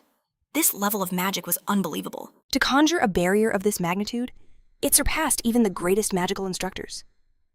Asel glanced at the main character. You didn't know a temple was here? He asked. A spark of irritation flashed in our hero's eyes. Do I look like I knew? He shot back, gesturing to his own astonished face. The elf turned a wide smile playing on his lips. Let's proceed. Inwardly, Ronan noted this was no ordinary elf. The heroes gazed at the luxurious marble structures surrounding them. The squad followed the elf to a large stone. So the Sinal you serve, Ronan mused, is just an ugly rock. As our main character inspected it, the elf looked up reverently. This stone has a deep meaning, he said. But I doubt you're in the mood for that story. The elf turned sharply. For now, he announced, let's put away our things and get some rest. There are plenty of empty rooms. If you need anything, just ask. Maria glanced at our protagonist, her eyes gleaming. A wide smile spread across her face. "This is it," she whispered. "This is the perfect chance. You have to ask him where to go." Ronan understood. "Where is the cursed die?" he asked directly. The elf's gaze turned sharp and mysterious. "Why would you be looking for that monster?" he questioned. Ronan was taken aback. "What are you talking about? I'm under a curse." Anger flared in Ronan's eyes. "How did you know?" he demanded. The elf stroked his chin thoughtfully. "So I was right," he murmured. "A dangerous, discordant echo resonates from you." He looked up, his eyes meeting the protagonist's. "Could you spare me a moment? I'd like to have a word with you." Sunlight streamed through the falling leaves, illuminating the scene. The main character and the elf sat across from each other. They were in an elegant gazebo sipping tea. "I knew it the moment I saw you," the elf began. He poured the tea with a steady hand. "You are no ordinary student," he stated calmly. A faint smile touched the main character's lips. What was happening here? He'd followed the elf's lead without even realizing it. Ronan's hand rested on his sword beneath the table. Perhaps he was worrying for nothing, he thought. Yet images of his past tormentors flashed behind the elf. Was it possible this elf wasn't connected to those figures in white robes? Ronan remembered the robed man standing over another elf. He couldn't sense their distinct mana from this one, and he showed no reaction to the name. But still, the elf placed the teapot down with a soft click. He offered a cup to Ronan. "You seem lost in thought. Please drink. This tea will help you." The main character stared at his reflection in the tea, sensing for any traps. He couldn't detect anything wrong. But as Ronan peered closer, he saw it. A faint curl of mana. And that fragrance, what was it? A nervous energy coursed through him. He'd never felt a presence like this before. Suddenly, his eyes shot wide open. He looked up, and for the first time, he truly saw the elf. Unfathomable streams of mana flowed from his back. Ronan instinctively tensed up. "How?" the elf asked, leaning closer. "Does the tea smell to you?" "Do you like the aroma?" he pressed. The main character stared at the torrents of mana. "It's like," he began. "I have new eyes." Ronan slowly raised the cup. "How did you do this?" The elf smiled faintly. "It is a tea brewed from rare herbs that grow only on a ley line. It purifies the senses." "By releasing an overwhelming wave of energy." He looked at the protagonist with a knowing grin. "Usually the results aren't so immediate. But it seems because your own energy was sealed by a curse, for you?" The change was far more dramatic. A faint mist of mana rose from the teapot. "I will give you the ingredients," the elf offered. "You should drink this regularly." The elf's gaze sharpened. "Because you must. Stop using your cursed eyes to lift the curse." His expression turned severe. "That monster doesn't just take the curse. It consumes a portion of the user's life force with it." The words hit Ronan like a physical blow. He remembered the interrogator. He remembered him pressing the monster to a criminal's head, saying a few times wouldn't hurt. "But use it constantly," he had warned, "and your very life will be in peril." Ronan saw it again. He saw Eden screaming in agony as the monster, to finally remove his curse. The elf looked at the stunned protagonist, revealing he knew his true intention. Realizing this, the main character nervously scratched his cheek, admitting he had no other motive. He just wanted the curse gone. The elf nodded, saying he understood his desperation. He carefully set his cup down on the table. Then he gave a solemn warning. "Stay away from those monsters. If anything goes wrong, the consequences will be catastrophic." Ronan sat in silence, absorbing the elf's grim words. He nervously lowered his head, his eyes falling upon his cup. Professor Secret had warned him about this too. Even for a master like her, removing this curse was incredibly difficult. He remembered sitting in her office. She told him she needed extensive preparations, even with all the help they could muster. The protagonist recalled the shadowy figure from his battle with the curse. A thought clawed at his mind. Was his impatience caused by that entity? Ronan tightened his grip on his sword. If he wasn't careful, he could die long before he ever faced that colossal monster. He looked at the smiling elf, wondering, who is this man? He searched his memories. They had never met in his past life. Yet for some strange reason, he felt a bizarre sense of familiarity. Ronan studied the elf intently, then carefully lifted his cup. He conceded that perhaps he was being too hasty. But those mad fanatics have started to make their move again. The elf's eyes sharpened. He pressed for more. As Ronan raised the tea to his lips, he answered, "They are the Dark Ones. Vile and disgusting worshippers awaiting the arrival of their fallen star." The elf stared at the protagonist, listening in complete silence. He averted his gaze slightly, a question burning in his mind. Could it be the star followers have truly returned? In the dead of night, a grand marble building stood alone. The elf stood before a divine stone, lost in thought. If they are the fanatics the protagonist spoke of. He wore a deeply troubled expression, his mind racing. They're planning something. A catastrophe is on the horizon. A horrifying vision flashed in the elf's mind. A field of countless bodies. He knew it would claim the lives of so many innocent people. The moonlight cast a long, lonely shadow behind him. Was he destined to once again watch helplessly from the sidelines? He looked at the stone, his thoughts heavy. Or could it be that this child is the answer he's been waiting for? Ronan's voice cut through the silence from behind him. Sarante spun around, startled by the question of why he was still awake. Ronan stood there in his pajamas, and the elf seemed pleased to see him. Sarante turned to him, fully asking what brought him here so late. Ronan scratched his head, admitting he couldn't sleep and just wanted a drink. The main character then looked up at the massive stone. He saw how the elf was staring at it and grew curious. Is this stone truly a divine statue? What is its purpose? A wide smile spread across the elf's face. Once every millennium, he began our church carries thousands of stones to the sacred land of Dea at the farthest edge of the empire. A lone stone endures, on a hill battered by endless rain. Sarante explained that ferocious typhoons constantly rage there. Most stones crumble, in less than 200 years, vanishing completely. But even in those brutal conditions, some stones stand for thousands of years, proving they have transcended time itself. The elf gazed at the glowing monument. A noble soul is sealed within such a stone, transforming it into a divine statue. Sarante lightly scratched his nose. He added that he still remembers the day he and his brothers carried this very stone. Ronan remarked that it was profound, in every sense of the word. He then looked around the empty hall and asked, "From what I understand, there were many priests here once. Why is he the only one left?" The elf countered that ages had passed between them. The world, he said, was far more complicated now. A bitter memory surfaced for Ronan. He saw himself standing utterly alone before the stone, his own priests having turned their backs and walked away. How could he dedicate a lifetime to a god who would never offer a single reply? The elf's gaze fell upon the stone, his expression somber. He confessed that his own faith had faltered more than once. There were times he longed to cast it all aside and be free of his burden. He had listened intently, but a chilling premonition always held him back. And so he remained guided by an unshakable feeling that the power sealed within this stone would one day become a world-changing catalyst. Sarante gazed at the pulsating gem. Ronan stared, a flicker of surprise in his eyes. For the first time, he saw not just an elf, but the unwavering gaze of a commander. This, the elf explained, was nothing less than his destiny, a sacred duty he could never pass on to another soul. Sarante placed a firm hand on the protagonist's shoulder, sensing that the prophesied time was drawing near. Soon, Ronan met the elf's gaze without a word. The sun rose on a new morning, and Ronan recalled the elf's cryptic words as they began their final preparations. The party shared a moment of peace, drinking tea, and Ronan could tell this unique blend had a special effect on everyone. Our main character watched as his comrades sat in a circle, their mana resonating with each other.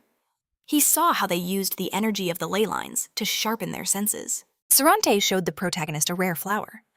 Ronan recalled venturing into the mountains with the elf, just to gather more of these medicinal herbs. The main character watched as the elf plucked another bloom with a gentle smile, realizing he showed such kindness even to strangers, a sincere concern for others. What a peculiar elf he was. Ronan looked toward the towering peaks, and just like that, 2 peaceful days had vanished. The marble temple now lay in ruins. Ronan knew that tragedy always lurked just around the corner, ready to strike. Covered in blood, he sat with his sword in hand. His eyes fell to the elf's bloody hand, then to his fallen form. Sarante was unconscious, bathed in crimson. The pain, Ronan thought, was unbearable. A blood-red sun crested the horizon, illuminating our hero. He knew in that moment what had been done was irreversible. On the day of the attack, the sun had shone so brightly. Sarante stood before the squad, his heart heavy. He asked if they were truly ready, unable to shake his deep-seated anxiety. The elf's face was grim. He noted that the monster's bizarre behavior remained a mystery. If only they understood the cause. They could have been better prepared. But Ronan flashed a confident grin, assuring him they could handle it. "They're just acting. Strange, not stronger," he declared. "We won't have any problems, so don't worry." Ronan turned to his party, asking for their resolve. They all roared back in agreement. Our main character scratched his head, adding that their vacation was nearly over anyway. Soon they'd have to return to the academy. The elf's shoulders slumped with a sigh. "If that's the case," he replied, "then it can't be helped." Sarante began to weave a spell explaining that he would grant them a blessing to cross the temple's barrier. The squad stared in shock as he added that they could now freely enter the temple grounds. Sarante's expression grew serious. "If danger strikes," he warned, "you can retreat directly here, but do not let your guard down for an instant." He looked at them, knowing that even with their strength, the forest was a deep and treacherous place. An image of a dark, eerie woods filled the elf's mind. A mountain of severed heads and broken bodies, and among them, a girl in a white robe and heels. The girl flicked blood from her sword. This is a problem, she mused, pushing aside a branch. Who would have thought he would be so difficult to find? Her gaze sharpened with predatory intent. It seems I'll need to lure him out, but can I manage it with these foolish beasts? The girl began to walk with unnerving confidence. No, the unknown woman said with a crazed look. I'll go meet him myself. Behind her, massive evil ogres materialized. She was coming for the elf. Meanwhile, Ronan reached a ledge overlooking the orc village. Our hero watched as one of them flaunted stolen gold, recognizing human clothing, and even jewelry. The protagonist's jaw tightened. They've raided a nearby village. Ronan turned to his squad and asked, Are you ready? Crouched on the cliffside, he gave the signal. Go! Ronan's eyes blazed with fury. It's time to wipe them out. Down below, one orc pointed at another's stolen prize, remarking that the jewelry looked good on him. The other boasted that he'd taken it from some child. The orc grinned wickedly, adding that the kid cried right until the very end. A guttural sob of pure rage escaped Asel. From the hilltop, his mana exploded forth. At the same moment, Maria and Brown descended upon the unsuspecting crowd of orcs. They turned confused by the sudden chaos. The orcs watched as immense power began to gather around the humans. In a flash, 2 of their own were cut down. Maria and Brown began a full-scale slaughter of the orc village. The remaining monsters were frozen in absolute terror. Enraged, the beasts drew their crude weapons, roaring. But Maria and Brown moved like lightning, dispatching them instantly. Meanwhile, Asel unleashed her magic, hurling enchanted stones at the charging orcs. A nearby beast froze confused as its comrade suddenly collapsed. It loomed over the body trying to understand, but in that moment of hesitation, a second stone struck true. With perfect precision, Asel had slain 2 orcs with her power. A slow clap echoed. The shot was perfect. A grin spread across the main character's face as he asked, Did you finally land it? Asel, still a bit shaken, gave a firm nod. With a single step forward, the main character's leg was instantly shrouded in the young mage's powerful magic. He glared at the horde of orcs, then moved closer to the boy. His expression turned fierce as he roared, Now! It's time for extermination! In a flash, Asel waved, his hand leaving a shimmering trail of mana. A devastating rain of stones began to fall upon the orc squad. The beasts scattered in terror from the crushing boulders. A massive stone smashed into the center of their ranks, exploding with terrifying force. As the dust of battle slowly began to clear, Asel nervously watched the protagonist asking what they should do next. He spun around, his voice filled with dread. I'm going to be seriously punished for this, aren't I? The young mage looked at the mountain of corpses, his body trembling. But Ronan pulled him into a sudden hug, telling him not to worry. If they punish you for this, he declared, then they'll have to punish us all. The main character then turned to the rest of the squad. Isn't that right, everyone? In response, Brown flashed a wide grin. We're not about to abandon him. With a confident thumbs up, Brown told the boy not to sweat it, even though he'd probably get the worst of the scolding. Overwhelmed by these words, Asel burst into tears. The main character gently held the young mage, looking over his team. He thought to himself they performed brilliantly in a real fight. Coming to these mountains wasn't a waste after all. They could grow even stronger here. Just then, Sita gently touched the protagonist's cheek.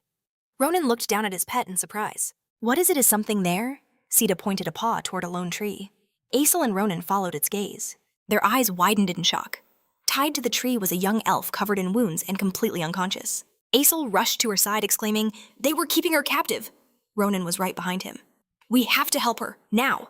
The main character hurried to slice through the ropes, ordering his pet to begin its healing magic. A purple rune materialized, right in front of the creature's face. The elf's eyes fluttered open as she let out a faint sound. Her gaze fell upon the protagonist, and the young magician who saw she was regaining consciousness. But suddenly her eyes shot wide open. How? She could see a strange green essence swirling around them. The next moment, she covered her mouth as blood began to pour out. This is mana, she managed to choke out. The girl grabbed the protagonist's shoulder, and he realized with a jolt that the pet's healing wasn't having any effect. A wave of panic washed over him. He couldn't understand why it was failing. The elf turned her desperate eyes to the protagonist. This mana, it feels so familiar. Have you been to the temple? She abruptly tightened her grip on his shoulder, her voice growing urgent. Where are you from? She screamed the question, her mouth wide with desperation. You have to take me to him. The elf pulled herself closer, a look of sheer terror on her face. They're coming if we're too late. She covered her eyes, her voice trembling. The elf's life is in danger.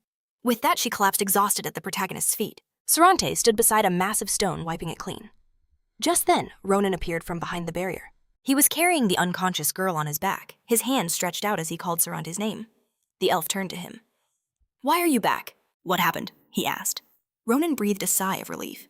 You need to examine this elf right away. The protagonist stopped in front of him, explaining. We found her at the orc camp. She said she had to meet with you. The elf stared back confused. What are you talking about?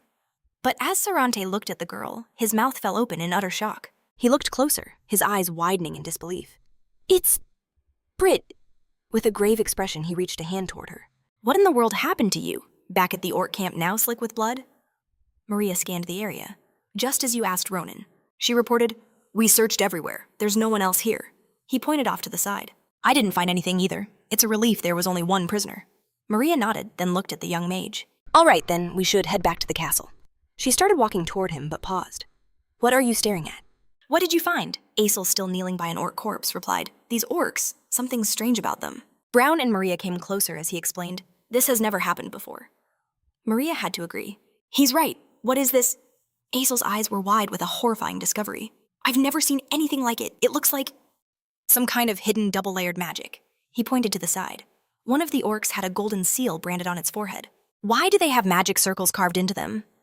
Meanwhile, Ronan and Sarante stood over the bed where the wounded elf lay. A first aid kit sat on the table. The protagonist noted, I've given her first aid. For now, she can rest. He glanced down, a cold dread washing over him. Healing magic would be useless against this insidious poison. But the elf simply smiled, revealing he'd already given him the antidote. Ronan would be fine. Stunned, Ronan declared he now owed the elf a great debt, for he had almost lost his precious sister. He then demanded to know her connection to all of this. Sarante lowered his head. Yes, he admitted, she is a follower of the Faith and Seal. She was once a believer like me. He gazed at his sleeping sister, his voice soft. Her faith was truly sincere. The elf then turned to our hero, confessing that he didn't know how to repay him for this incredible act, for saving his sister's life. But Ronan just scratched his head, dismissing the praise. You're exaggerating. It was nothing. Then our main character's expression hardened. He asked him to reveal who she was talking about. A memory flashed in his mind. Brid's desperate plea. He remembered how worried she had been. She'd even begged him to deliver a warning, that his life was in grave danger. The elf silently turned away, his gaze distant. Before them, the divine stone glowed under the sun's rays. Ronan and Sarante stood before the sacred artifact. The elf finally broke the silence. To be honest, I don't know who they are either. An image of the horned giant Agat and his minions appeared in his thoughts. He continued, The only thing I know is that they worship an unknown creature as their god. They are the shadows behind countless crimes, and they keep their identities secret. They call themselves the Church. A chill ran down Ronan's spine at those words. Then Sarante turned to face him and spoke a name, Nebula Ker. Our protagonist staggered back. They're targeting me, he shouted. The elf met his gaze calmly. So you've heard of them. They often send guests to visit me. A slight smirk touched Sarante's lips. He added that they'd been quiet for the last 100 years. Everyone thought they had simply given up. But it seemed they were back in business. Ronan's anger flared. How can you say that so calmly? You have to come to the academy with us. But the elf shook his head, his expression somber. No, I cannot. I will not betray this place. Sarante looked toward the massive green dome protecting the temple. If he were to leave, the people of this nearby villages would be in danger. I cannot allow that to happen. The elf approached our hero. He placed a hand on his shoulder, his eyes filled with urgency. You and your friends need to leave this place. As soon as possible. Sarante grabbed his shoulders.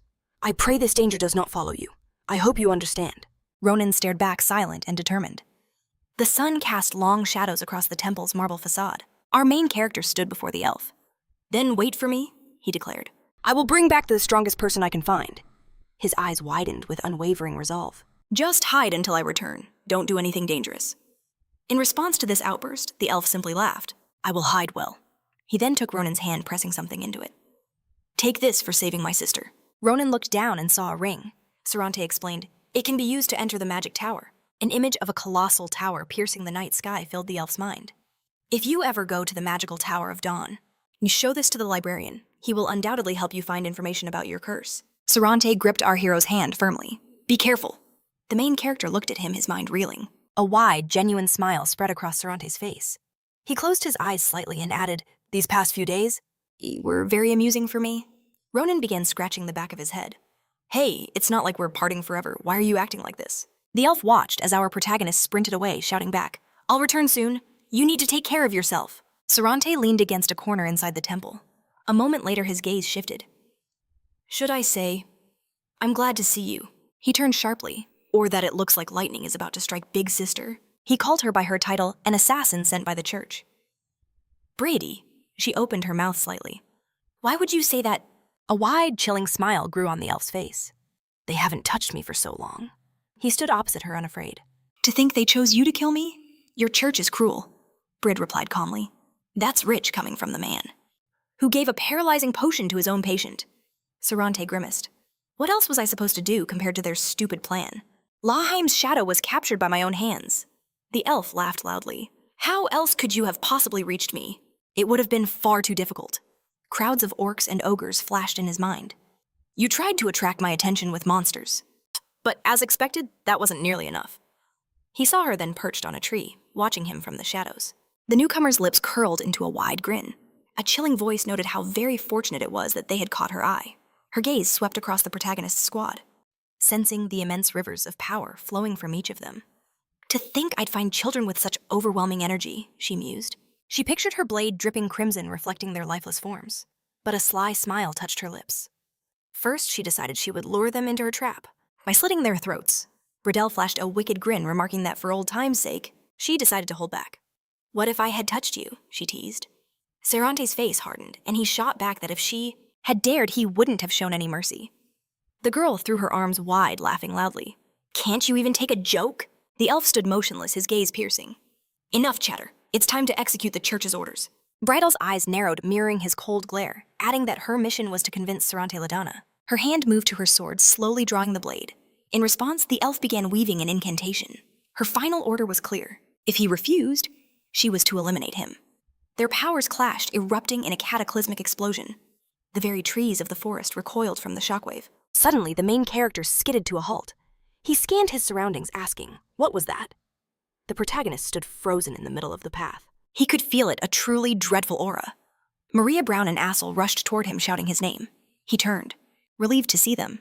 Ronan's expression grew serious as he confirmed the orc village was clear. No more hostages, he stated. We made it in time. Maria agreed, adding that they'd searched everywhere but found no one else, although Asel had discovered something suspicious. Ronan turned to the young magician, demanding to know what it was. Asel, still catching his breath, explained that right after Ronan left, he found something truly bizarre on one of the orc corpses. A bead of sweat trickled down the main character's cheek. He'd never seen such magic circles before. As he pressed for more details, a massive explosion ripped through the air behind them. He froze, completely stunned. Bram raised his head. What was that explosion? Asel realized the sound came from the direction of the temple. A dark expression fell over Ronan's face. He knew instantly something was wrong with the elf. Just then, a colossal foot stomped through the forest. The very ground trembled beneath their feet.